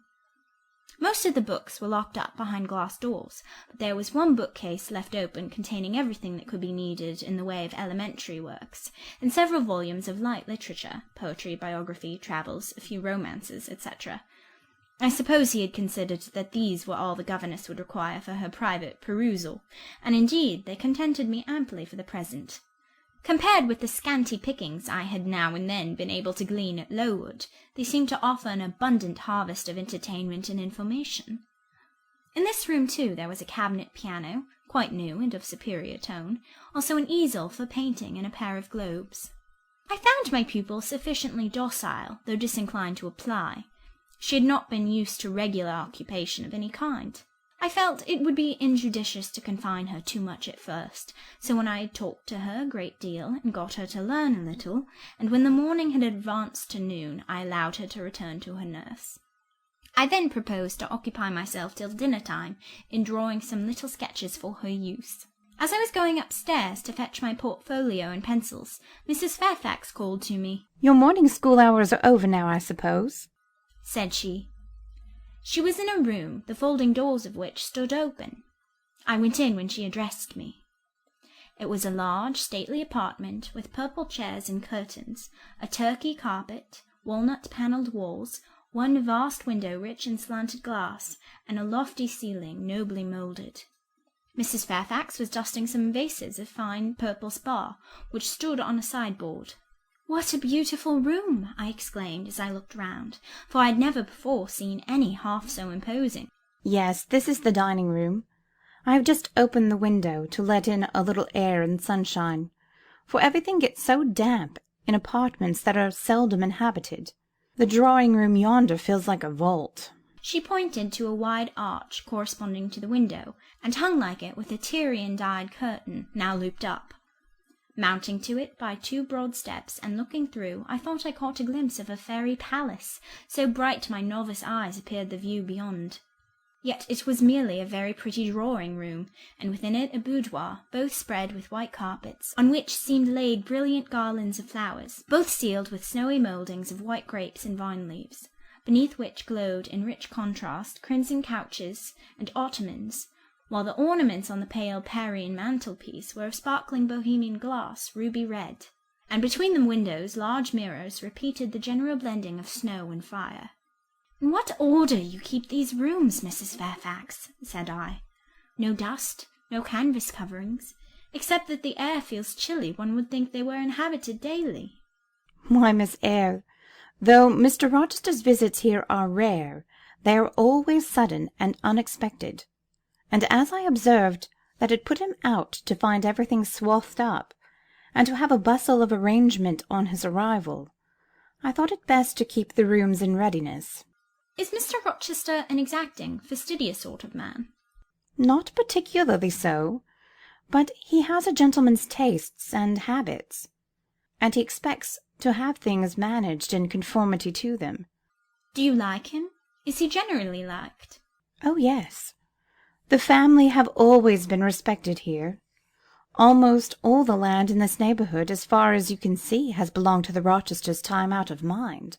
"Well, but leaving his land out of the question, do you like him? Is he liked for himself?" "I have no cause to do otherwise than like him, and I believe he is considered a just and liberal landlord by his tenants, but he has never lived much amongst them." "But has he no peculiarities? What, in short, is his character?" "Oh, his character is unimpeachable, I suppose. He is rather peculiar, perhaps. He has travelled a great deal, and seen a great deal of the world, I should think. I daresay he is clever, but I never had much conversation with him." "In what way is he peculiar?" "I don't know. It is not easy to describe. Nothing striking. but you feel it when he speaks to you. You cannot be always sure whether he is in jest or earnest, whether he is pleased or the contrary. You don't thoroughly understand him, in short, at least I don't. But it is of no consequence. He is a very good master. This was all the account I got from Mrs. Fairfax of her employer and mine. There are people who seem to have no notion of sketching a character, or observing and describing salient points, either in persons or things. The good lady evidently belonged to this class. My queries puzzled, but did not draw her out. Mr. Rochester was Mr. Rochester in her eyes, a gentleman, a landed proprietor, nothing more. She inquired and searched no further, and evidently wondered at my wish to gain a more definite notion of his identity. When we left the dining-room, she proposed to show me over the rest of the house, and I followed her upstairs and downstairs, admiring as I went, for all was well arranged and handsome. The large front chambers I thought especially grand, and some of the third-story rooms, though dark and low, were interesting from the air of antiquity. The furniture once appropriated to the lower apartments had from time to time been removed here, as fashions changed, and the imperfect light entering by the narrow casement showed bedsteads of 100 years old, chests in oak or walnut, looking, with their strange carvings of palm branches and cherubs' heads, like types of the Hebrew Ark, rows of venerable chairs, high-backed and narrow, stools still more antiquated, on whose cushioned tops were yet apparent traces of half-effaced embroideries wrought by fingers that, for 2 generations, had been coffin dust. All these relics gave to the third story of Thornfield Hall the aspect of a home of the past, a shrine of memory. I liked the hush, the gloom, the quaintness of these retreats in the day, but I by no means coveted a night's repose on one of those wide and heavy beds, shut in some of them with doors of oak, shaded others with wrought old English hangings crusted with thick work, portraying effigies of strange flowers and stranger birds, and strangest human beings, all which would have looked strange indeed by the pallid gleam of moonlight. "Do the servants sleep in these rooms?" I asked. No, they occupy a range of smaller apartments to the back. No one ever sleeps here. One would almost say that if there were a ghost at Thornfield Hall, this would be its haunt. So I think. You have no ghosts, then? None that I ever heard of, returned Mrs. Fairfax, smiling. Nor any traditions of one? No legends or ghost stories? I believe not. And yet it is said that the Rochesters have been rather a violent than a quiet race in their time. Perhaps, though, that is the reason they rest tranquilly in their graves now. Yes, after life's fitful fever they sleep well, I muttered. Where are you going now, Mrs. Fairfax? For she was moving away. On to the Leads. Will you come and see the view from thence? I followed still, up a very narrow staircase to the attics, and thence by a ladder and through a trap-door to the roof of the hall. I was now on a level with the crow colony, and could see into their nests. Leaning over the battlements and looking far down, I surveyed the grounds laid out like a map, the bright and velvet lawn closely girdling the grey base of the mansion, the field wide as a park, dotted with its ancient timber, the wood, dun and sere, divided by a path visibly overgrown, greener with moss than the trees were with foliage. The church at the gates, the road, the tranquil hills, all reposing in the autumn day's sun, the horizon bounded by a propitious sky, azure, marbled with pearly white. No feature in the scene was extraordinary, but all was pleasing. When I turned from it and repassed the trap-door, I could scarcely see my way down the ladder. The attic seemed black as a vault compared with that arch of blue air to which I had been looking up, and to that sunlit scene of grove, pasture, and green hill, of which the hall was the centre, and over which I had been gazing with delight. Mrs. Fairfax stayed behind a moment to fasten the trap-door. I, by drift of groping, found the outlet from the attic, and proceeded to descend the narrow garret staircase. I lingered in the long passage to which this led, separating the front and back rooms of the third story, narrow, low, and dim, with only one little window at the far end, and looking, with its 2 rows of small black doors all shut, like a corridor in some Bluebeard's castle. While I paced softly on, the last sound I expected to hear in so still a region, A laugh struck my ear. It was a curious laugh, distinct, formal, mirthless. I stopped. The sound ceased, only for an instant. It began again, louder, for at first, though distinct, it was very low. It passed off in a clamorous peal that seemed to wake an echo in every lonely chamber, though it originated but in one, and I could have pointed out to the door whence the accents issued. "Mrs. Fairfax!" I called out, for I now heard her descending the great stairs. "Did you hear that loud laugh? Who is it?" "Some of the servants, very likely," she answered. "Perhaps Grace Poole." "Did you hear it?" I again inquired. "Yes, plainly. I often hear her. She sews in one of these rooms. Sometimes Leah is with her. They are frequently noisy together." The laugh was repeated in its low syllabic tone, and terminated in an odd murmur. "Grace!" exclaimed Mrs. Fairfax. I really did not expect any Grace to answer, for the laugh was as tragic, as preternatural a laugh as any I ever heard, and, but that it was high noon, and that no circumstance of ghostliness accompanied the curious cachinnation, but that neither scene nor season favoured fear, I should have been superstitiously afraid. However, the event showed me I was a fool for entertaining a sense even of surprise. The door nearest me opened, and a servant came out, a woman of between 30 and 40, a set, square-made figure, red-haired, and with a hard, plain face. Any apparition less romantic or less ghostly could scarcely be conceived. "Too much noise, Grace," said Mrs. Fairfax. "Remember directions." Grace curtsied silently and went in. "She is a person we have to sew and assist Leah in her housemaid's work," continued the widow. "Not altogether unobjectionable in some points, but she does well enough. By the by, how have you got on with your new pupil this morning?" The conversation, thus turned on Adèle, continued till we reached the light and cheerful region below. Adèle came running to meet us in the hall, exclaiming, "Mesdames, vous êtes servies," adding, "J'ai bien faim, moi." We found dinner ready and waiting for us in Mrs. Fairfax's room. End of chapter 11.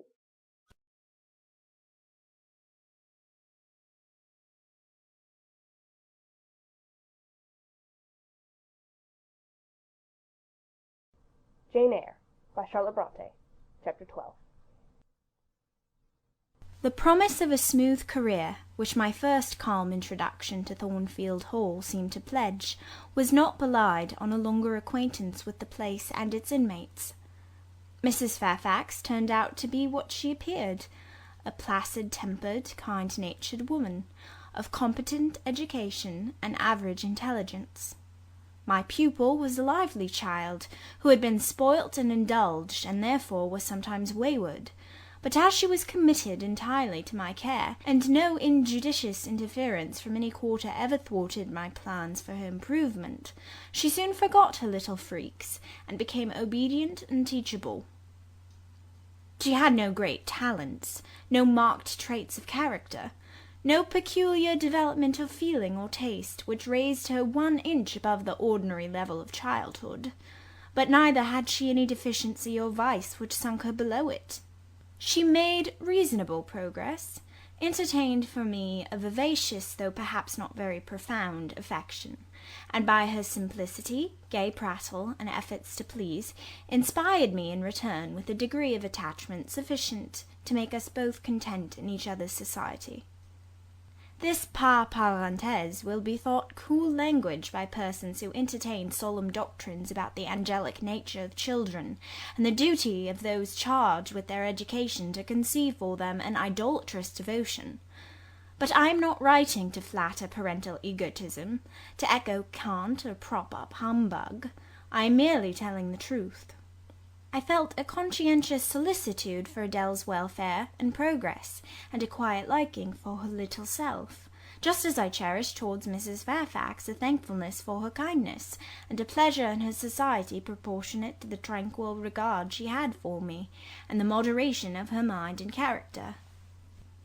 Anybody may blame me who likes when I add further that now and then, when I took a walk by myself in the grounds, when I went down to the gates and looked through them along the road, or when, while Adele played with her nurse and Mrs. Fairfax made jellies in the storeroom, I climbed the 3 staircases, raised the trap-door of the attic, and having reached the leads, looked out afar over sequestered field and hill, and along dim skyline, that then I longed for a power of vision which might overpass that limit, which might reach the busy world, towns, regions full of life I had heard of but never seen. That then I desired more of practical experience than I possessed, more of intercourse with my kind, of acquaintance with variety of character than was here within my reach. I valued what was good in Mrs. Fairfax, and what was good in Adele, but I believed in the existence of other and more vivid kinds of goodness, and what I believed in I wished to behold. Who blames me? Many, no doubt, and I shall be called discontented. I could not help it. The restlessness was in my nature. It agitated me to pain sometimes. Then my sole relief was to walk along the corridor of the 3rd story, backwards and forwards, safe in the silence and solitude of the spot, and allow my mind's eye to dwell on whatever bright visions rose before it, and certainly they were many and glowing. To let my heart be heaved by the exultant movement which, while it swelled it in trouble, expanded it with life, and best of all, to open my inward ear to a tale that was never ended, a tale my imagination created and narrated continuously, quickened with all of incident, life, fire, feeling, that I desired and had not in my actual existence. It is in vain to say human beings ought to be satisfied with tranquillity. They must have action, and they will make it if they cannot find it. Millions are condemned to a stiller doom than mine, and millions are in silent revolt against their lot. Nobody knows how many rebellions, besides political rebellions, ferment in the masses of life which people earth. Women are supposed to be very calm generally, but women feel just as men feel. They need exercise for their faculties, and a field for their efforts as much as their brothers do.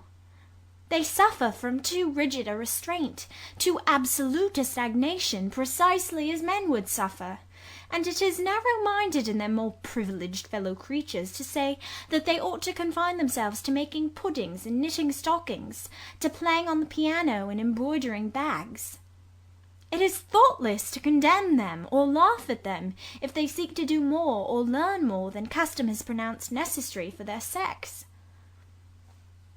When thus alone, I not unfrequently heard Grace Poole's laugh, the same peal, the same low, slow ha-ha which, when first heard, had thrilled me. I heard, too, her eccentric murmurs, stranger than her laugh.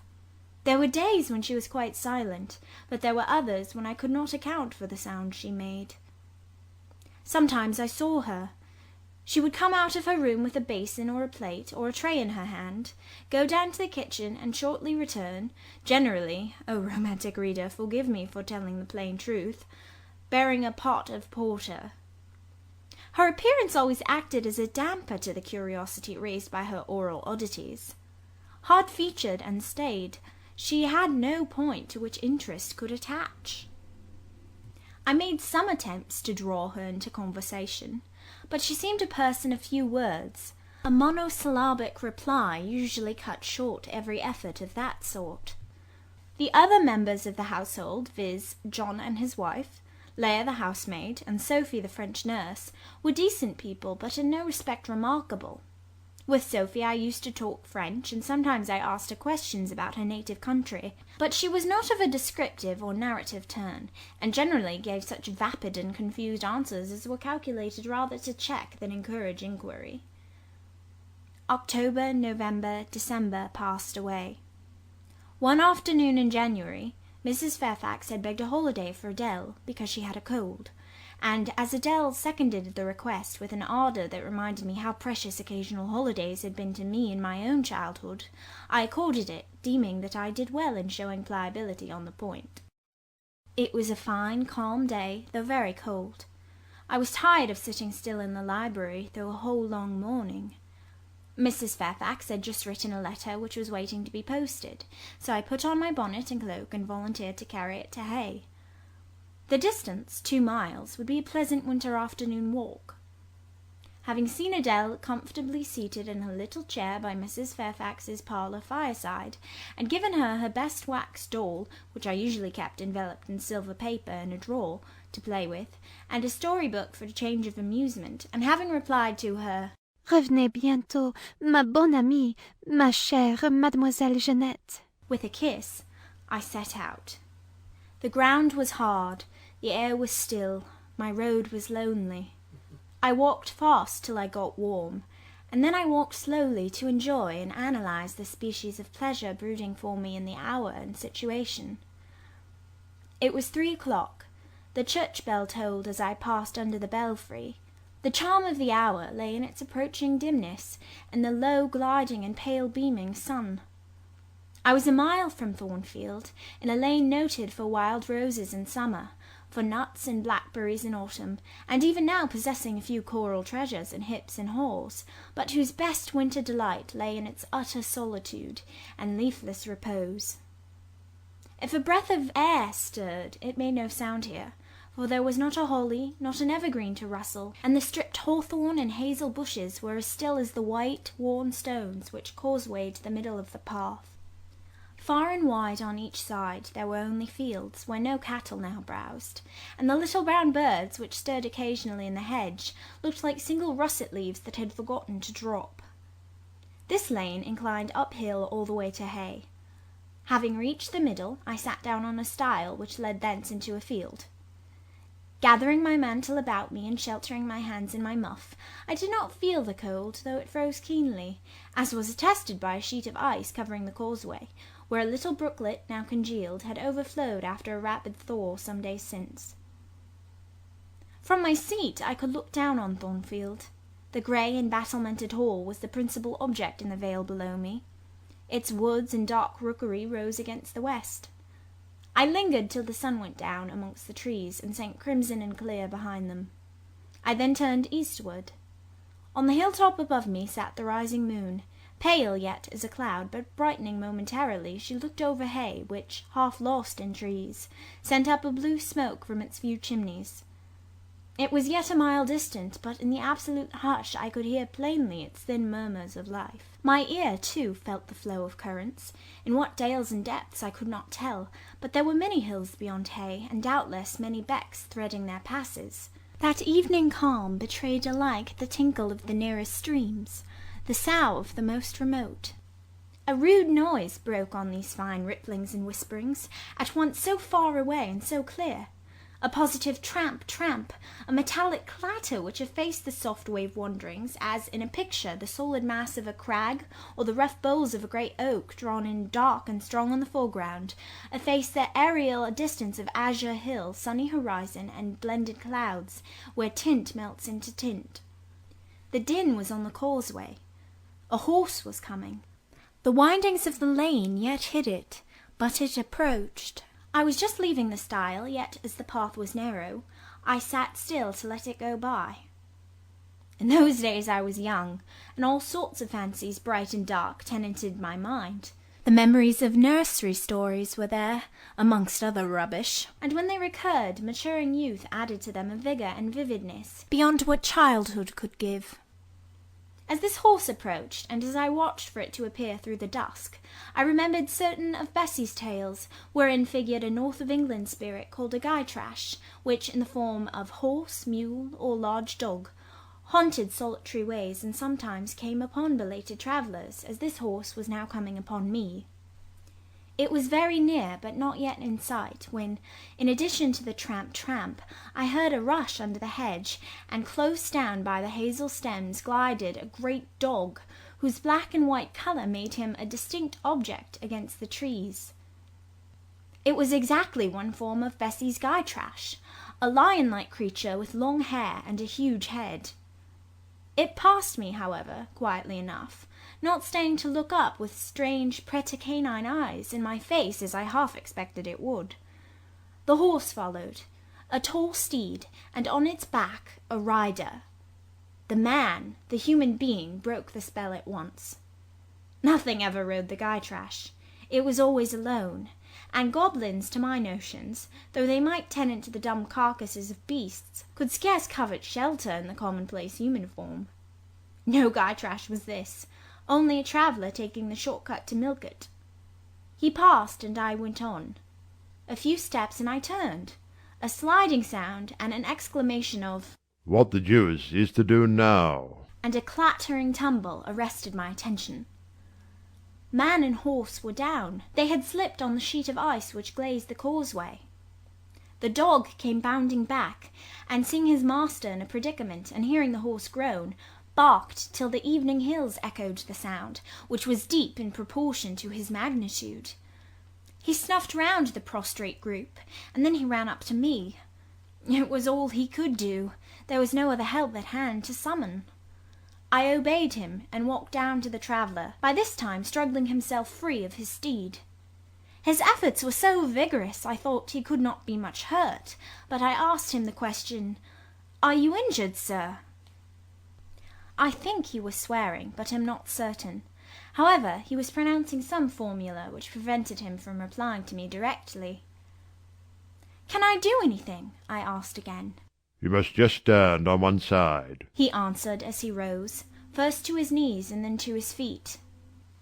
I did, whereupon began a heaving, stamping, clattering process, accompanied by a barking and baying which removed me effectually some yards' distance, but I would not be driven quite away till I saw the event. This was finally fortunate. The horse was re-established, and the dog was silenced with a "Down, pilot!" The traveller, now stooping, felt his foot and leg as if trying whether they were sound. Apparently something ailed them, for he halted to the stile whence I had just risen, and sat down. I was in the mood for being useful, or at least officious, I think, for I now drew near him again. "If you are hurt and want help, sir, I can fetch someone, either from Thornfield Hall or from Hay." "Thank you. I shall do. I have no broken bones. Only a sprain." And again he stood up and tried his foot, but the result extorted an involuntary Something of daylight still lingered, and the moon was waxing bright. I could see him plainly. His figure was enveloped in a riding cloak, fur-collared and steel-clasped.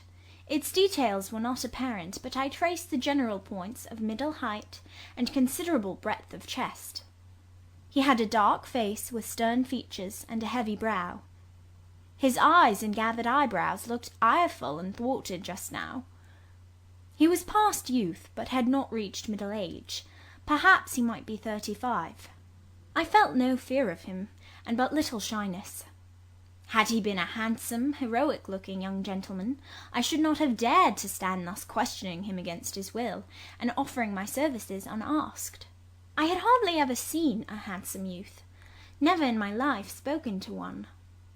I had a theoretical reverence and homage for beauty, elegance, gallantry, fascination, but had I met those qualities incarnate in masculine shape, I should have known instinctively that they neither had nor could have sympathy with anything in me, and should have shunned them as one would fire, lightning, or anything else that is bright but antipathetic. If even this stranger had smiled and been good-humoured to me when I addressed him, if he had put off my offer of assistance gaily and with thanks, I should have gone on my way, and not felt any vocation to renew inquiries. But the frown, the roughness of the traveller, set me at my ease. I retained my station when he waved to me to go, and announced, "I cannot think of leaving you, sir, at so late an hour, in this solitary lane, till I see you are fit to mount your horse." He looked at me when I said this. He had hardly turned his eyes in my direction before. "I should think you ought to be at home yourself," said he. "if you have a home in this neighbourhood. Where do you come from?" "From just below, and I am not at all afraid of being out late when it is moonlight. I will run over to Hay for you with pleasure if you wish it. Indeed, I am going there to post a letter." "You live just below? Do you mean at that house with the battlements?" Pointing to Thornfield Hall, on which the moon cast a hoary gleam, bringing it out distinct and pale from the woods that, by contrast with the western sky, now seemed one mass of shadow. "Yes, sir." Whose house is it? Mr. Rochester's. Do you know Mr. Rochester? No, I have never seen him. He is not resident, then? No. Can you tell me where he is? I cannot. You are not a servant at the Hall, of course. You are— He stopped, ran his eye over my dress, which, as usual, was quite simple. A black merino cloak, a black beaver bonnet, neither of them half fine enough for a lady's maid. He seemed puzzled to decide what I was. I helped him. I am the governess. Ah, the governess, he repeated. Deuce take me if I had not forgotten. The governess. And again my raiment underwent scrutiny. In 2 minutes he rose from the stile. His face expressed pain when he tried to move. I cannot commission you to fetch help, he said. But you may help me a little yourself, if you will be so kind. Yes, sir. You have not an umbrella that I can use as a stick? No. Try to get hold of my horse's bridle and lead him to me. You are not afraid? I should have been afraid to touch a horse when alone, but when told to do it, I was disposed to obey. I put down my muff on the stile and went up to the tall steed. I endeavoured to catch the bridle, but it was a spirited thing, and would not let me come near its head. I made effort on effort, though in vain. Meantime I was mortally afraid of its trampling forefeet. The traveller waited and watched for some time, and at last he laughed. Ha ha ha ha! I see, he said. The mountain will never be brought to Mahomet, so all you can do is to aid Mahomet to go to the mountain. I must beg of you to come here. I came.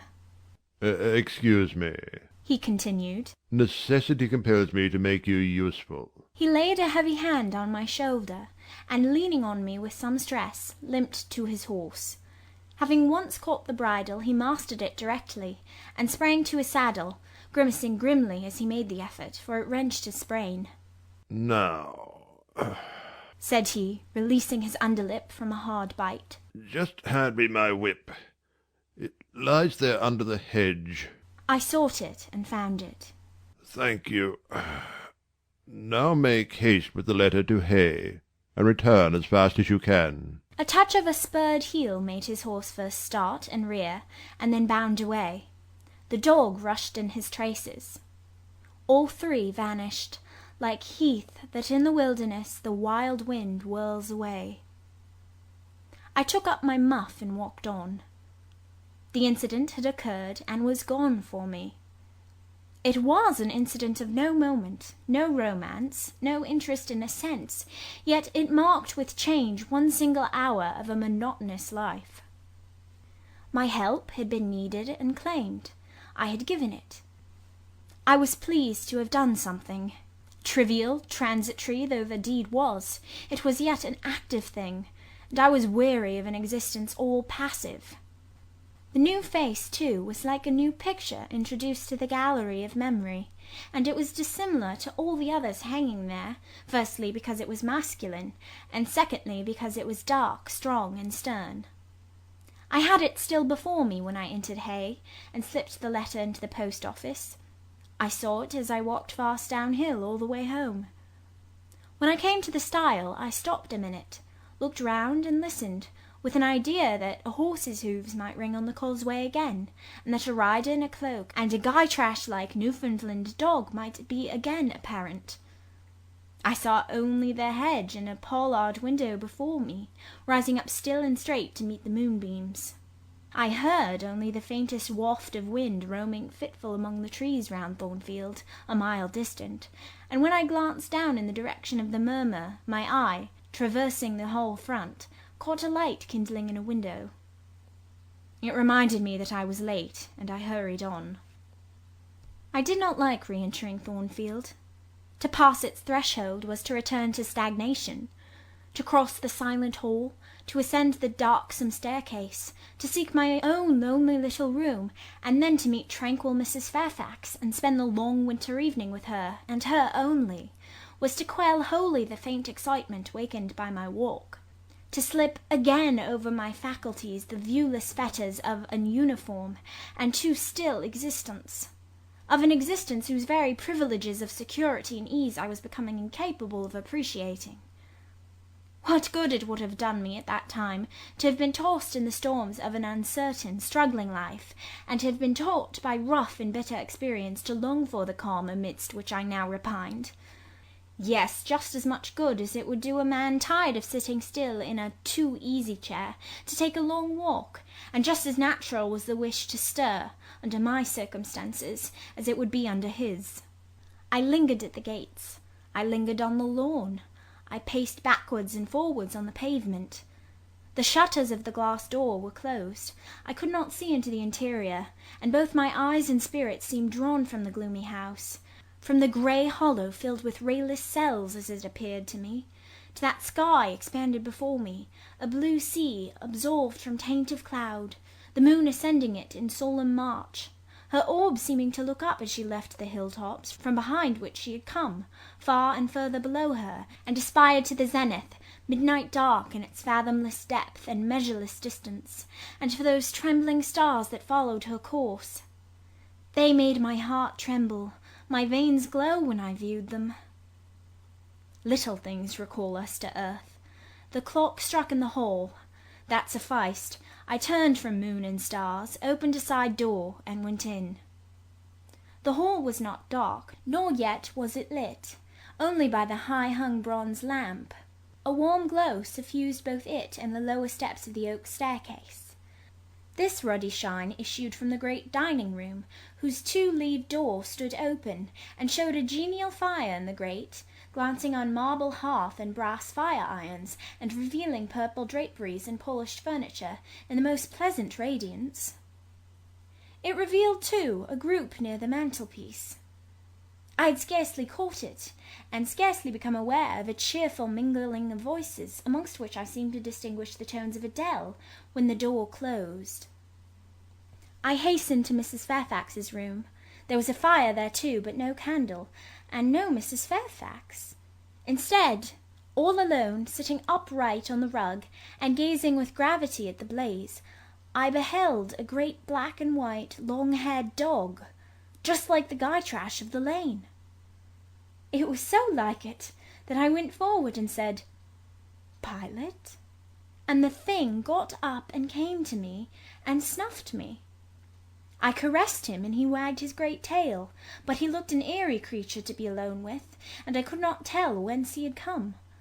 I rang the bell, for I wanted a candle, and I wanted, too, to get an account of this visitant. Leah entered. "What dog is this?" "He came with master." "With whom?" "With master, Mr. Rochester. He is just arrived." "Indeed!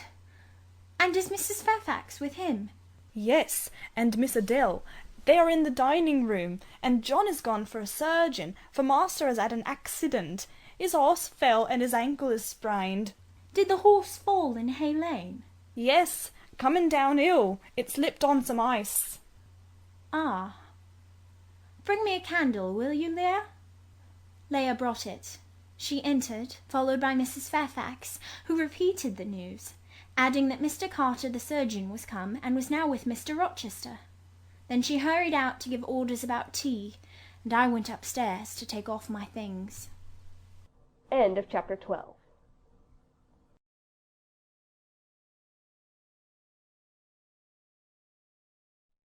Jane Eyre by Charlotte Bronte. Chapter 13. Mr. Rochester, it seems, by the surgeon's orders, went to bed early that night. Nor did he rise soon next morning.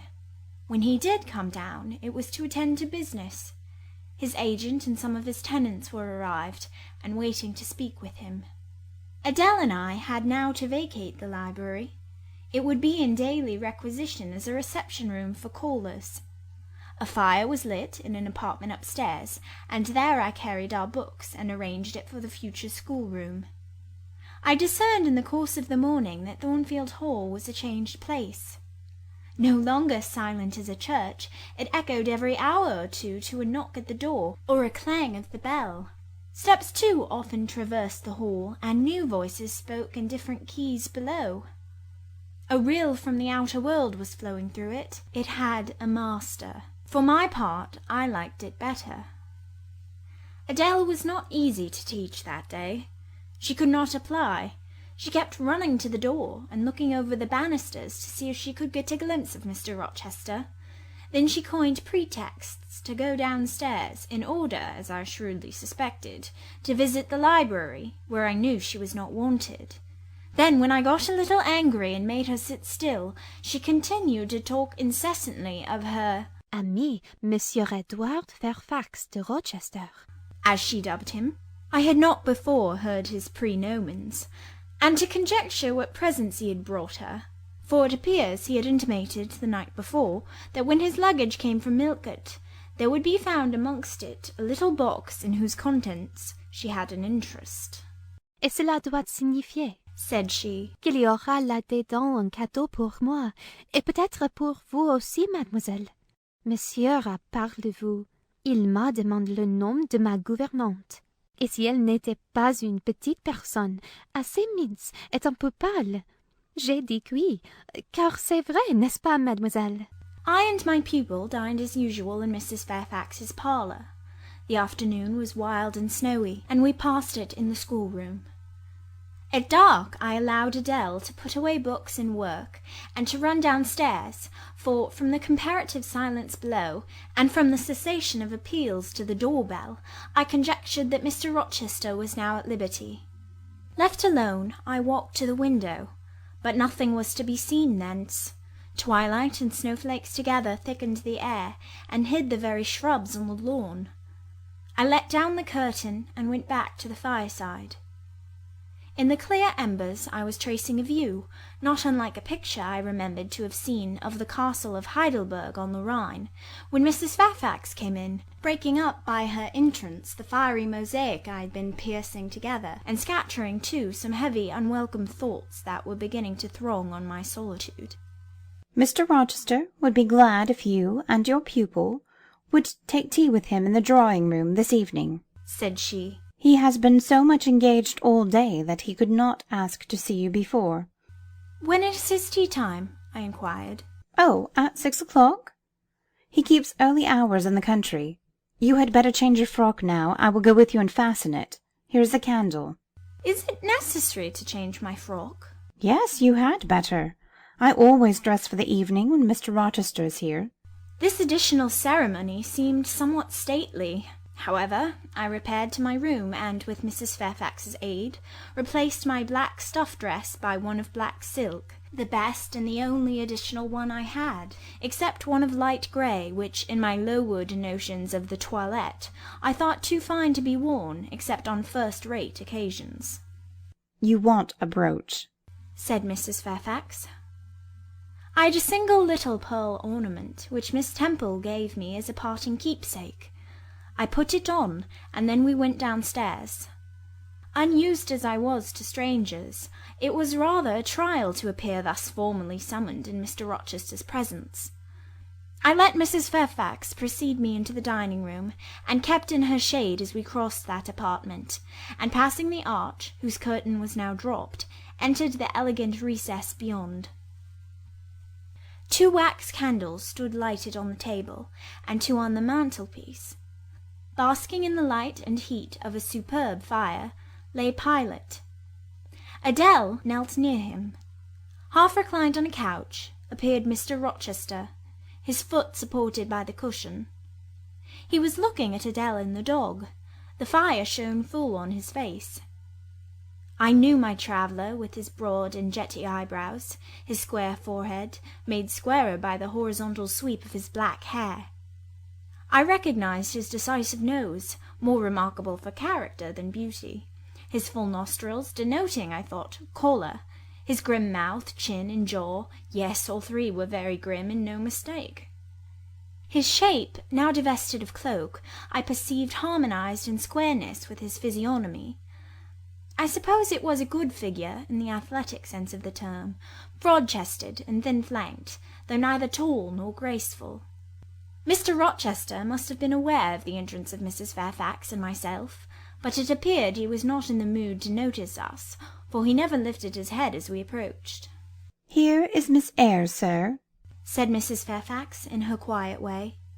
He bowed, still not taking his eyes from the group of the dog and child. "Let Miss Eyre be seated," said he, and there was something in the forced, stiff bow, and the impatient yet formal tone, which seemed further to express, "What the deuce is it to me whether Miss Eyre be there or not? At this moment I am not disposed to accost her." I sat down quite disembarrassed. A reception of finished politeness would probably have confused me.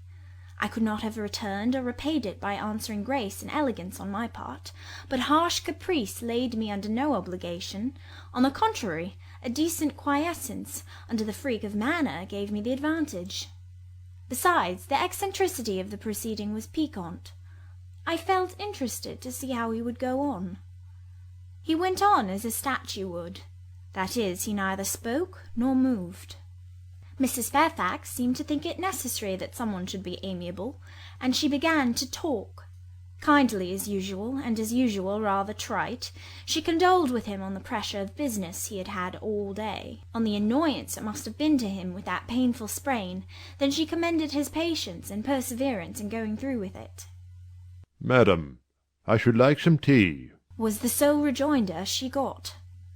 She hastened to ring the bell, and when the tray came she proceeded to arrange the cups, spoons, etc., with assiduous celerity. I and Adele went to the table, but the master did not leave his couch. "Will you hand Mr. Rochester's cup?" said Mrs. Fairfax to me. "Adele might perhaps spill it." I did as requested. As he took the cup from my hand, Adele, thinking the moment propitious for making a request in my favour, cried out, N'est-ce pas, monsieur, qu'il y a un cadeau pour Mademoiselle Eyre dans votre petit coffre? "Who talks of cadeau?" said he gruffly. "Did you expect a present, Miss Eyre? Are you fond of presents?" And he searched my face with eyes that I saw were dark, irate and piercing. "I hardly know, sir. I have little experience of them. They are generally thought pleasant things." "Generally thought? But what do you think?" "I should be obliged to take time, sir, before I could give you an answer worthy of your acceptance. A present has many faces to it, has it not? And one should consider all before pronouncing an opinion as to its nature." "Miss Eyre, you are not so unsophisticated as Adele. She demands a cadeau clamorously the moment she sees me. You beat about the bush." "Because I have less confidence in my deserts than Adele has. She can prefer the claim of old acquaintance, and the right, too, of custom, for she says you have always been in the habit of giving her playthings. But if I had to make out a case, I should be puzzled, since I am a stranger, and have done nothing to entitle me to an acknowledgment." "Oh, don't fall back on over-modesty. I've examined Adele, and find you have taken great pains with her. She is not bright, she has no talents, yet in a short time she has made much improvement." "Sir, you have now given me my cadeau. I am obliged to you. It is the meed teachers most covet, praise of their pupils' progress," said Mr. Rochester, and he took his tea in silence. "Come to the fire," said the master, when the tray was taken away, and Mrs. Fairfax had settled into a corner with her knitting, while Adele was leading me by the hand round the room, showing me the beautiful books and ornaments on the consoles and chiffoniers. We obeyed, as in duty bound. Adele wanted to take a seat on my knee, but she was ordered to amuse herself with Pilot. "You have been resident in my house 3 months?" "Yes, sir." "And you came from?" "From Lowood School, in Shire." "Ah, a charitable concern. How long were you there?" 8 years. 8 years. You must be tenacious of life. I thought half the time in such a place would have done up any constitution. No wonder you have rather the look of another world. I marvelled where you had got that sort of face. When you came on me in Hay Lane last night, I thought unaccountably of fairy tales, and had half a mind to demand whether you had bewitched my horse. I am not sure yet. Who are your parents?" "I have none." "Nor ever had, I suppose. Do you remember them?" "No." "I thought not. And so you were waiting for your people when you sat on that stile?" "For whom, sir?" "For the men in green. It was a proper moonlight evening for them. Did I break through one of your rings, that you spread that damned ice on the causeway? I shook my head. The men in green all forsook England 100 years ago, said I, speaking as seriously as he had done, and not even in Hay Lane or the fields about it could you find a trace of them. I don't think either summer or harvest or winter moon will ever shine on their revels more. Mrs. Fairfax had dropped her knitting, and with raised eyebrows seemed wondering what sort of talk this was. Well, resumed Mr. Rochester, if you disown parents, you must have some sort of kinsfolk, uncles and aunts. No, none that I ever saw. And your home? I have none. Where do your brothers and sisters live? I have no brothers or sisters. Who recommended you to come here? I advertised, and Mrs. Fairfax answered my advertisement. Yes, said the good lady, who now knew what ground we were upon. And I am daily thankful for the choice Providence led me to make. Miss Eyre has been an invaluable companion to me, and a kind and careful teacher to Adele. Don't trouble yourself to give her a character, returned Mr. Rochester. Eulogiums will not bias me. I shall judge for myself. She began by felling my horse. Sir? said Mrs. Fairfax. I have to thank her for this sprain. The widow looked bewildered. Miss Eyre, have you ever lived in a town? No, sir. Have you seen much society? None but the pupils and teachers of Lowood, and now the inmates of Thornfield. Have you read much? Only such books as came in my way, and they have not been numerous or very learned. You have lived the life of a nun. No doubt you are well drilled in religious forms. Brocklehurst, who I understand directs Lowood, is a parson, is he not? Yes, sir. And you girls probably worshipped him, as a convent full of religieuses would worship their director. Oh, no. You are very cool. No? What? A novice not worship her priest? That sounds blasphemous. I disliked Mr. Brocklehurst, and I was not alone in the feeling. He's a harsh man, at once pompous and meddling. He cut off our hair, and for economy's sake bought us bad needles and thread, with which we could hardly sew.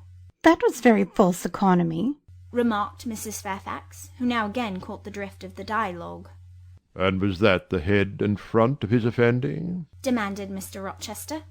He starved us when he had the sole superintendence of the provision department, before the committee was appointed, and he bored us with long lectures once a week, and with evening readings from books of his own inditing, about sudden deaths and judgments, which made us afraid to go to bed.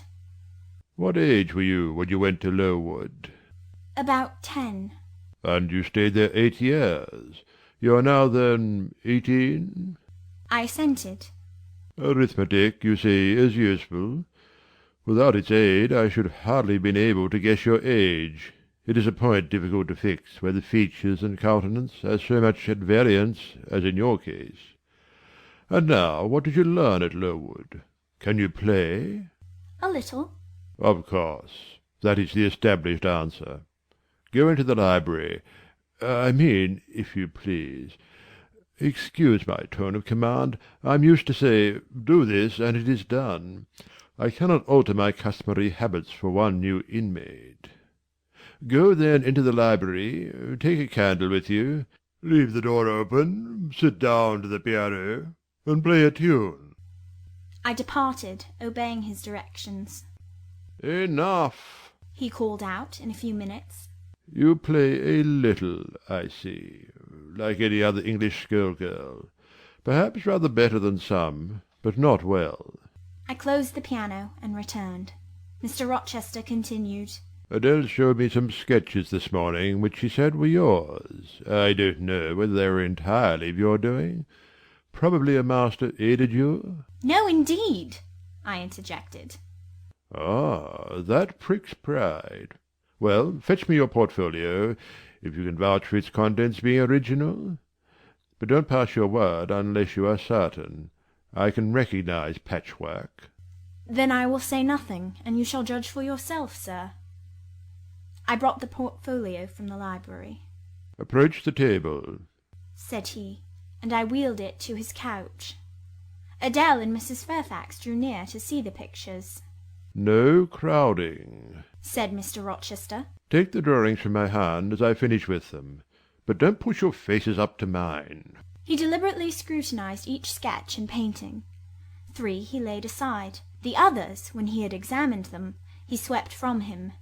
Take them off to the other table, Mrs. Fairfax, said he, and look at them with Adele. You, glancing at me, resume your seat, and answer my questions. I perceive those pictures were done by one hand. Was that hand yours? Yes. And when did you find time to do them? They have taken much time and some thought. I did them in the last 2 vacations I spent at Lowood, when I had no other occupation. Where did you get your copies? Out of my head. That head I see now on your shoulders? Yes, sir. Has it other furniture of the same kind within? I should think it may have. I should hope better. He spread the pictures before him, and again surveyed them alternately. While he is so occupied, I will tell you, reader, what they are, and first I must premise that they are nothing wonderful. The subjects had indeed risen vividly on my mind. As I saw them with the spiritual eye before I attempted to embody them, they were striking, but my hand would not second my fancy, and in each case it had wrought out but a pale portrait of the thing I had conceived. These pictures were in water-colours. The first represented clouds low and livid, rolling over a swollen sea. All the distance was in eclipse, so too was the foreground, or rather the nearest billows, for there was no land. One gleam of light lifted into relief a half-submerged mast, on which sat a cormorant, dark and large, with wings flecked with foam. Its beak held a gold bracelet set with gems that I had touched with as brilliant tints as my palette could yield, and as glittering distinctness as my pencil could impart. Sinking below the bird and mast, a drowned corpse glanced through the green water. A fair arm was the only limb clearly visible, whence the bracelet had been washed or torn.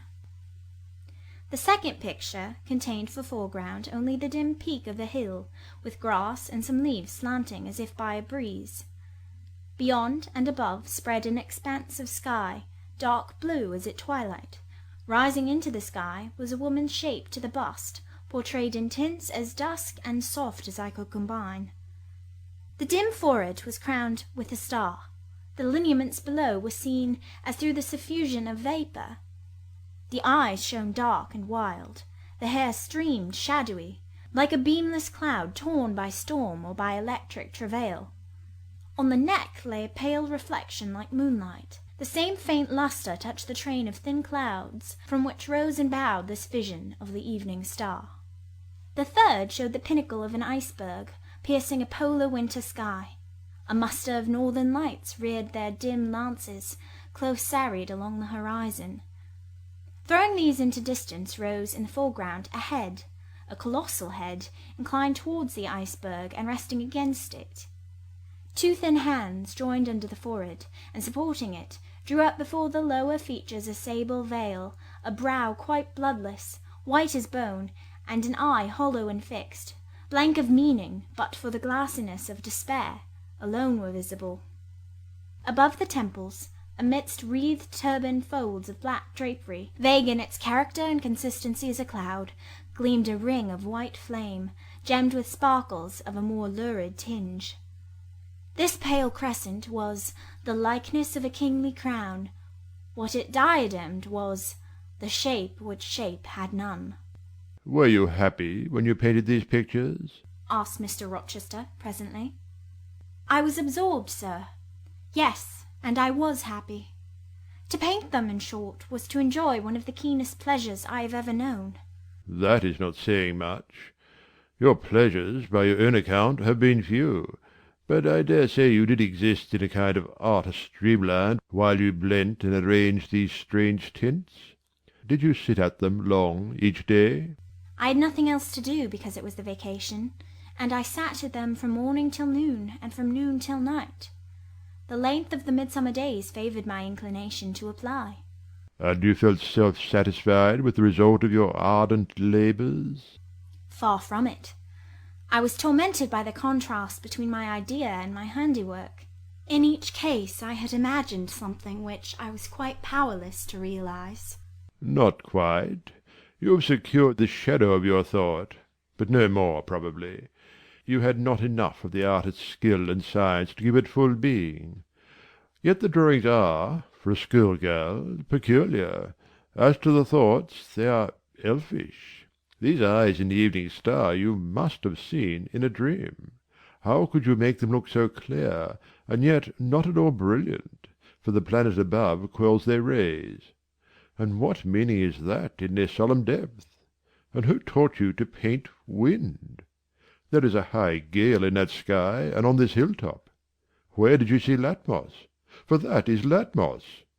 There, put the drawings away. I'd scarce tied the strings of the portfolio when, looking at his watch, he said abruptly, It is 9 o'clock. What are you about, Miss Eyre, to let Adele sit up so long? Take her to bed. Adele went to kiss him before quitting the room. He endured the caress, but scarcely seemed to relish it more than Pilate would have done, nor so much. I wish you all good night now, said he, making a movement of the hand towards the door, in token that he was tired of our company and wished to dismiss us. Mrs. Fairfax folded up her knitting. I took my portfolio. We curtsied to him, received a frigid bow in return, and so withdrew. You said Mr. Rochester was not strikingly peculiar, Mrs. Fairfax, I observed, when I rejoined her in her room after putting Adele to bed. Well, is he? I think so. He is very changeful and abrupt. True. No doubt he may appear so to a stranger, but I am so accustomed to his manner I never think of it. And then, if he has peculiarities of temper, allowance should be made. Why? Partly because it is his nature, and we can none of us help our nature, and partly because he has painful thoughts, no doubt to harass him, and make his spirits unequal. What about? Family troubles, for one thing. But he has no family. Not now, but he has had, or at least relatives. He lost his elder brother a few years since. His elder brother? Yes. The present Mr. Rochester has not been very long in possession of the property, only about 9 years. 9 years is a tolerable time. Was he so very fond of his brother as to be still inconsolable for his loss? Why, no, perhaps not. I believe there were some misunderstandings between them. Mr. Rowland Rochester was not quite just to Mr. Edward, and perhaps he prejudiced his father against him. The old gentleman was fond of money, and anxious to keep the family estate together. He did not like to diminish the property by division, and yet he was anxious that Mr. Edward should have wealth too, to keep up the consequence of the name. And soon after he was of age, some steps were taken that were not quite fair, and made a great deal of mischief. Old Mr. Rochester and Mr. Rowland combined to bring Mr. Edward into what he considered a painful position, for the sake of making his fortune. What the precise nature of that position was, I never clearly knew, but his spirit could not brook what he had to suffer in it. He is not very forgiving. He broke with his family, and now for many years he has led an unsettled kind of life. I don't think he has ever been resident at Thornfield for a fortnight together, since the death of his brother without a will left him master of the estate, and indeed no wonder he shuns the old place. Why should he shun it? Perhaps he thinks it gloomy. The answer was evasive. I should have liked something clearer, but Mrs. Fairfax either could not or would not give me more explicit information of the origin and nature of Mr. Rochester's trials. She averred they were a mystery to herself, and that what she knew was chiefly from conjecture. It was evident, indeed, that she wished me to drop the subject, which I did accordingly. End of chapter 13.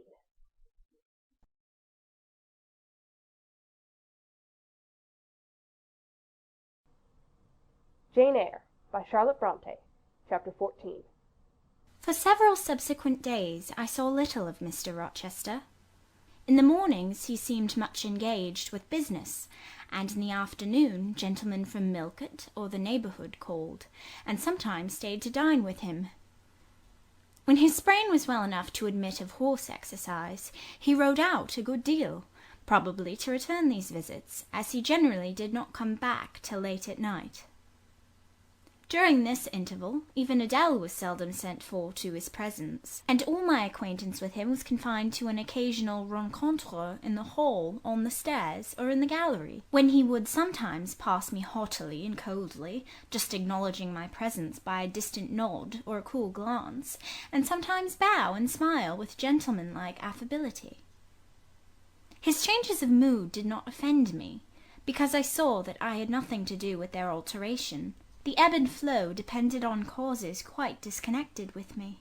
One day he had had company to dinner, and had sent for my portfolio, in order, doubtless, to exhibit its contents.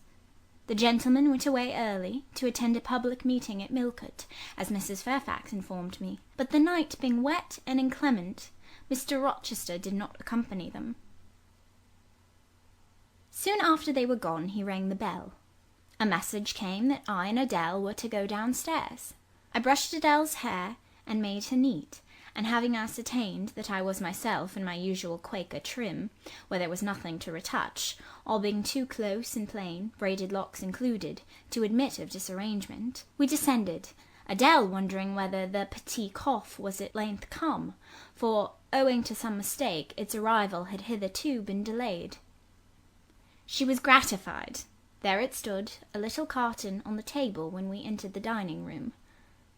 She appeared to know it by instinct. "Ma boîte! Ma boîte!" exclaimed she, running towards it. Yes, there is your boîte, at last. Take it into a corner, you genuine daughter of Paris, and amuse yourself with disemboweling it, said the deep and rather sarcastic voice of Mr. Rochester, proceeding from the depths of an immense easy-chair at the fireside. And mind, he continued, don't bother me with any details of the anatomical process, or any notice of the condition of the entrails. Let your operation be conducted in silence. Tiendras tranquille, enfant. Comprends-tu? Adèle seemed scarcely to need the warning. She had already retired to a sofa with her treasure, and was busy untying the cord which secured the lid. Having removed this impediment, and lifted certain silvery envelopes of tissue paper, she merely exclaimed, "Oh ciel, que c'est beau!" and then remained absorbed in ecstatic contemplation. Is Miss Eyre there? Now demanded the master, half rising from his seat to look round to the door, near which I still stood. Ah, well, come forward. Be seated here. He drew a chair near his own.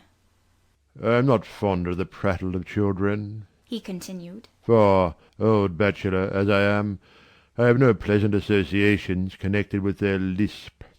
It would be intolerable to me to pass a whole evening tête-à-tête with a brat. Don't draw that chair farther off, Miss Eyre. Sit down exactly where I placed it, if you please, that is. Confound these civilities!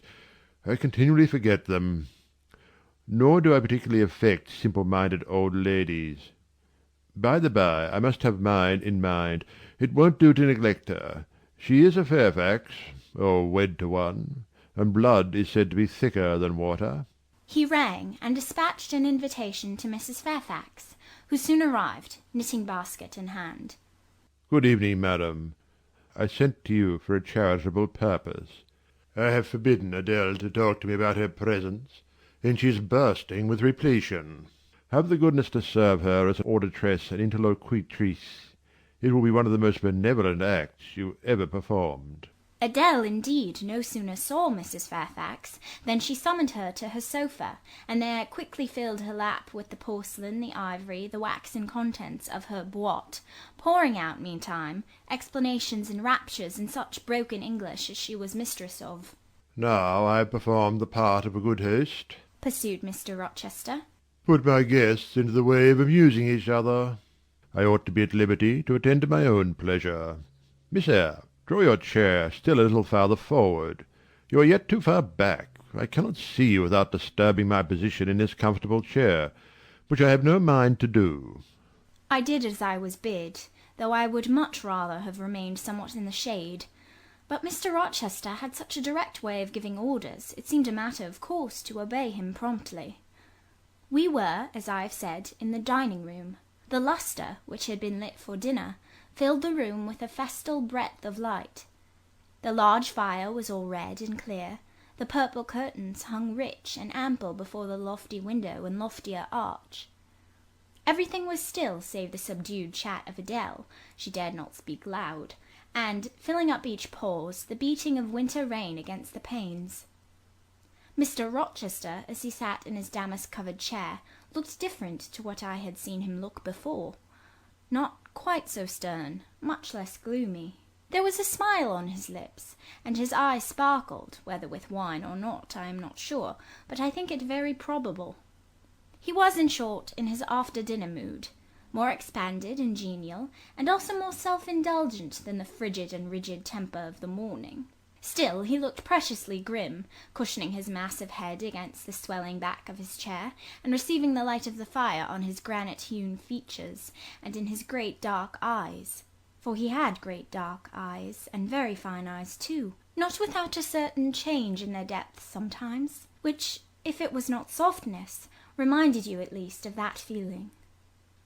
He had been looking 2 minutes at the fire, and I had been looking the same length of time at him, when, turning suddenly, he caught my gaze fastened on his physiognomy. "You examine me, Miss Eyre," said he. "Do you think me handsome?"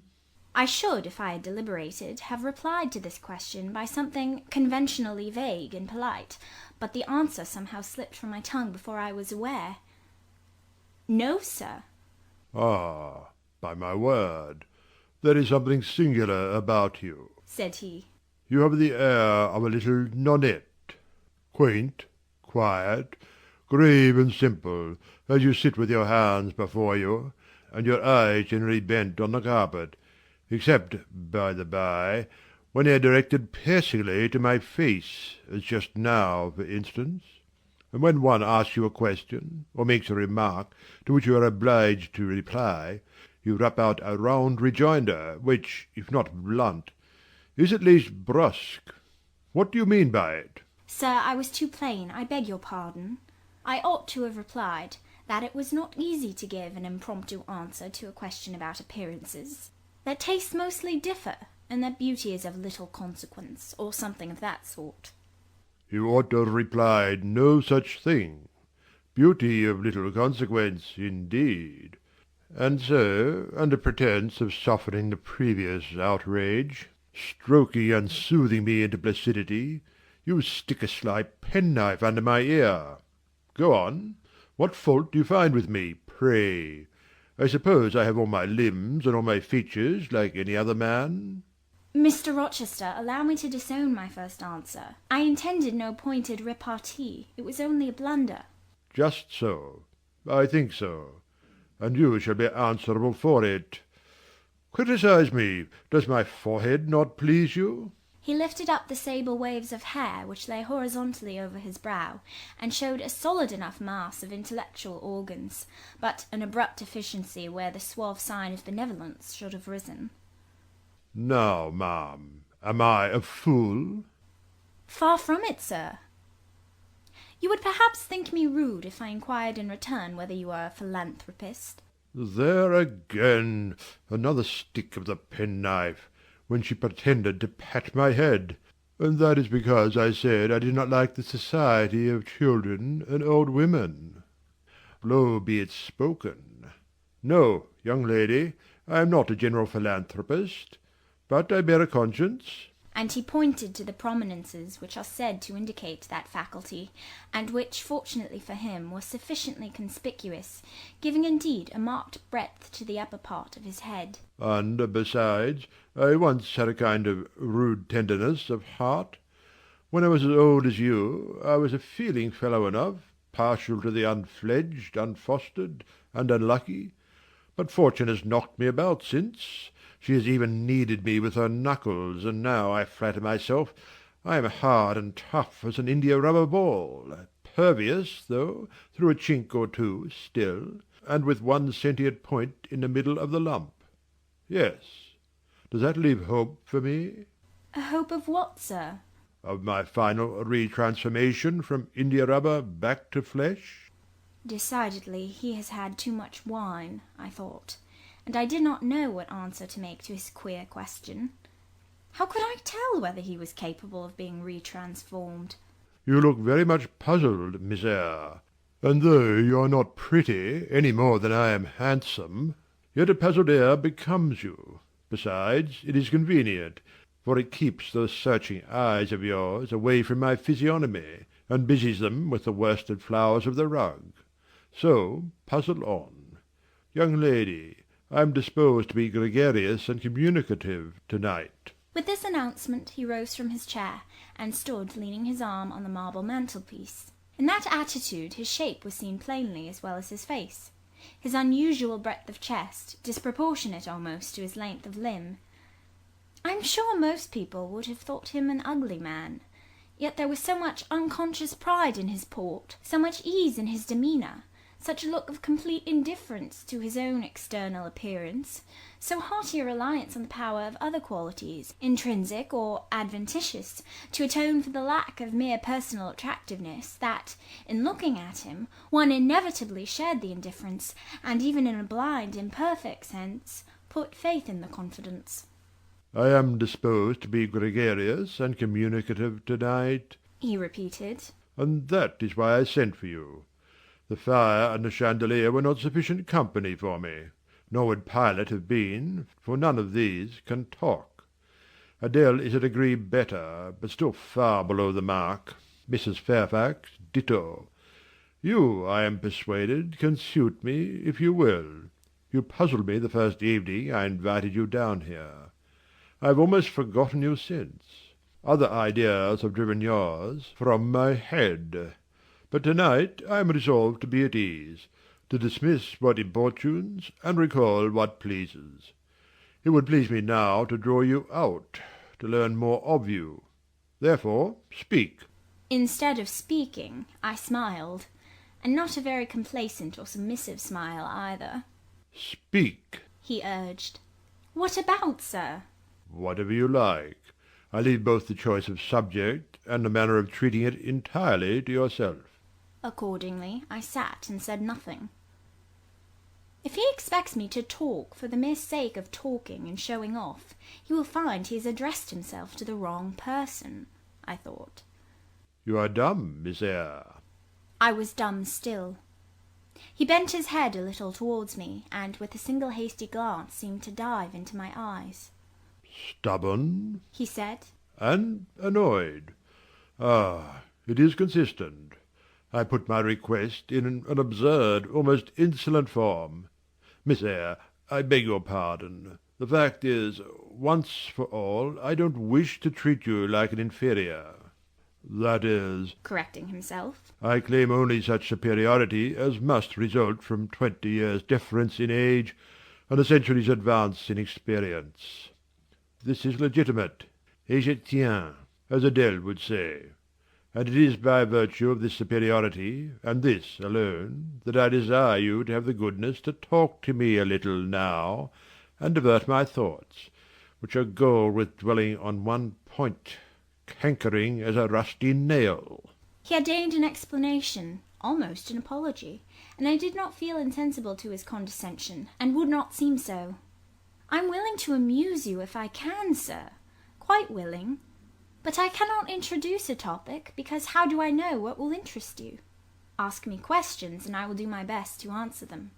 Then, in the first place, do you agree with me that I have a right to be a little masterful, abrupt, perhaps exacting sometimes, on the grounds I stated, namely, that I am old enough to be your father, and that I have battled through a varied experience with many men of many nations, and roamed over half the globe, while you have lived quietly with one set of people in one house? Do as you please, sir. That is no answer, or rather, it is a very irritating because a very evasive one. Reply clearly. I don't think, sir, you have a right to command me, merely because you are older than I, or because you have seen more of the world than I have. Your claim to superiority depends on the use you have made of your time and experience. Promptly spoken, but I won't allow that, seeing that it would never suit my case, as I have made an indifferent, not to say a bad use of both advantages. Leaving superiority out of the question, then, you must still agree to receive my orders, now and then, without being piqued or hurt by the tone of command. Will you? I smiled. I thought to myself, Mr. Rochester is peculiar. He seems to forget that he pays me £30 per annum for receiving his orders. The smile is very well, said he, catching instantly the passing expression. But speak, too. I was thinking, sir, that very few masters would trouble themselves to inquire whether or not their paid subordinates were piqued and hurt by their orders. Paid subordinates? What? You are my paid subordinate, are you? Oh, yes, I had forgotten the salary. Well, then, on that mercenary ground, will you agree to let me hector a little? No, sir, not on that ground, but on the ground that you did forget it, and that you care whether or not a dependent is comfortable in his dependency. I agree heartily. And will you consent to dispense with a great many conventional forms and phrases, without thinking that the omission arises from insolence? I am sure, sir, I should never mistake informality for insolence. One I rather like, the other nothing freeborn would submit to, even for a salary. Humbug! Most things freeborn will submit to anything for a salary. Therefore, keep to yourself, and don't venture on generalities of which you are intensely ignorant. However, I mentally shake hands with you for your answer, despite its inaccuracy, and as much for the manner in which it was said as for the substance of the speech. The manner was frank and sincere. One does not often see such a manner. No, on the contrary, affectation or coldness, or stupid, coarse-minded misapprehension of one's meaning are the usual rewards of candour. Not 3 in 3,000 raw school-girl governesses would have answered me as you have just done. But I don't mean to flatter you. If you are cast in a different mould to the majority, it is no merit of yours. Nature did it. And then, after all, I go too fast in my conclusions. For what I yet know, you may be no better than the rest. You may have intolerable defects to counterbalance your few good points. And so may you, I thought. My eye met his as the idea crossed my mind. He seemed to read the glance, answering as if its import had been spoken as well as imagined. Yes, yes, you are right, said he. I have plenty of faults of my own. I know it, and I don't wish to palliate them, I assure you. God wot, I need not be too severe about others. I have a past existence, a series of deeds, a colour of life to contemplate within my own breast, which might well call my sneers and censures from my neighbours to myself. I started, or rather, for like other defaulters, I like to lay half the blame on ill fortune and adverse circumstances, was thrust on to a wrong tack at the age of 21, and have never recovered the right course since. But I might have been very different. I might have been as good as you, wiser, almost as stainless. I envy you your peace of mind, your clean conscience, your unpolluted memory. Little girl, a memory without blot or contamination must be an exquisite treasure, an inexhaustible source of pure refreshment, is it not? How was your memory when you were 18, sir? All right, then. Limpid, salubrious. No gush of bilge water had turned it to fetid puddle. I was your equal at 18, quite your equal. Nature meant me to be, on the whole, a good man, Miss Eyre, one of the better kind. And you see I am not so. You would say you don't see it. At least I flatter myself I read as much in your eye. For where, by the by, what you express with that organ, I am quick at interpreting its language. Then take my word for it. I am not a villain, you are not to suppose that, not to attribute to me any such bad eminence, but owing, I verily believe, rather to circumstances than to my natural bent, I am a trite commonplace sinner. hackneyed in all the poor petty dissipations with which the rich and worthless try to put on life. Do you wonder that I avow this to you? Know that in the course of your future life you will often find yourself elected the involuntary confidant of your acquaintances' secrets. People will instinctively find out, as I have done, that it is not your forte to tell of yourself, but to listen while others talk of themselves. They will feel, too, that you listen with no malevolent scorn of their indiscretion, but with a kind of innate sympathy, none the less comforting and encouraging because it is very unobtrusive in its manifestations. How do you know? How can you guess all this, sir? I know it well. Therefore I proceed almost as freely as if I were writing my thoughts in a diary. You would say I should have been superior to circumstances. So I should. But you see, I was not. When fate wronged me, I had not the wisdom to remain cool. I turned desperate. Then I degenerated. Now, when any vicious simpleton excites my disgust by his paltry ribaldry, I cannot flatter myself that I am better than he. I am forced to confess that he and I are on a level. I wish I had stood firm. God knows I do. Dread remorse when you are tempted to err, Miss Eyre. Remorse is the poison of life. Repentance is said to be its cure, sir. It is not its cure. Reformation may be its cure, and I could reform. I have strength yet for that, if... But where is the use of thinking of it, hampered, burdened, cursed as I am? Besides, since happiness is irrevocably denied me, I have a right to get pleasure out of life, and I will get it, cost what it may. Then you will degenerate still more, sir. Possibly. Yet why should I, if I can get sweet, fresh pleasure? And I may get it as sweet and fresh as the wild honey the bee gathers on the moor. It will sting. It will taste bitter, sir. How do you know? You never tried it. How very serious, how very solemn you look. And you are as ignorant of the matter as this cameo head. Taking one from the mantelpiece. You have no right to preach to me, you neophyte, that have not passed the porch of life, and are absolutely unacquainted with its mysteries. I only remind you of your own words, sir. You said error brought remorse, and you pronounced remorse the poison of existence. And who talks of error now? I scarcely think the notion that flitted across my brain was an error. I believe it was an inspiration rather than a temptation. It was very genial, very soothing. I know that. Here it comes again. It is no devil, I assure you, or if it be, it has put on the robes of an angel of light. I think I must admit so fair a guest when it asked entrance to my heart. Distrust it, sir. It is not a true angel. Once more, how do you know? By what instinct do you pretend to distinguish between a fallen seraph of the abyss and a messenger from the eternal throne, between a guide and a seducer?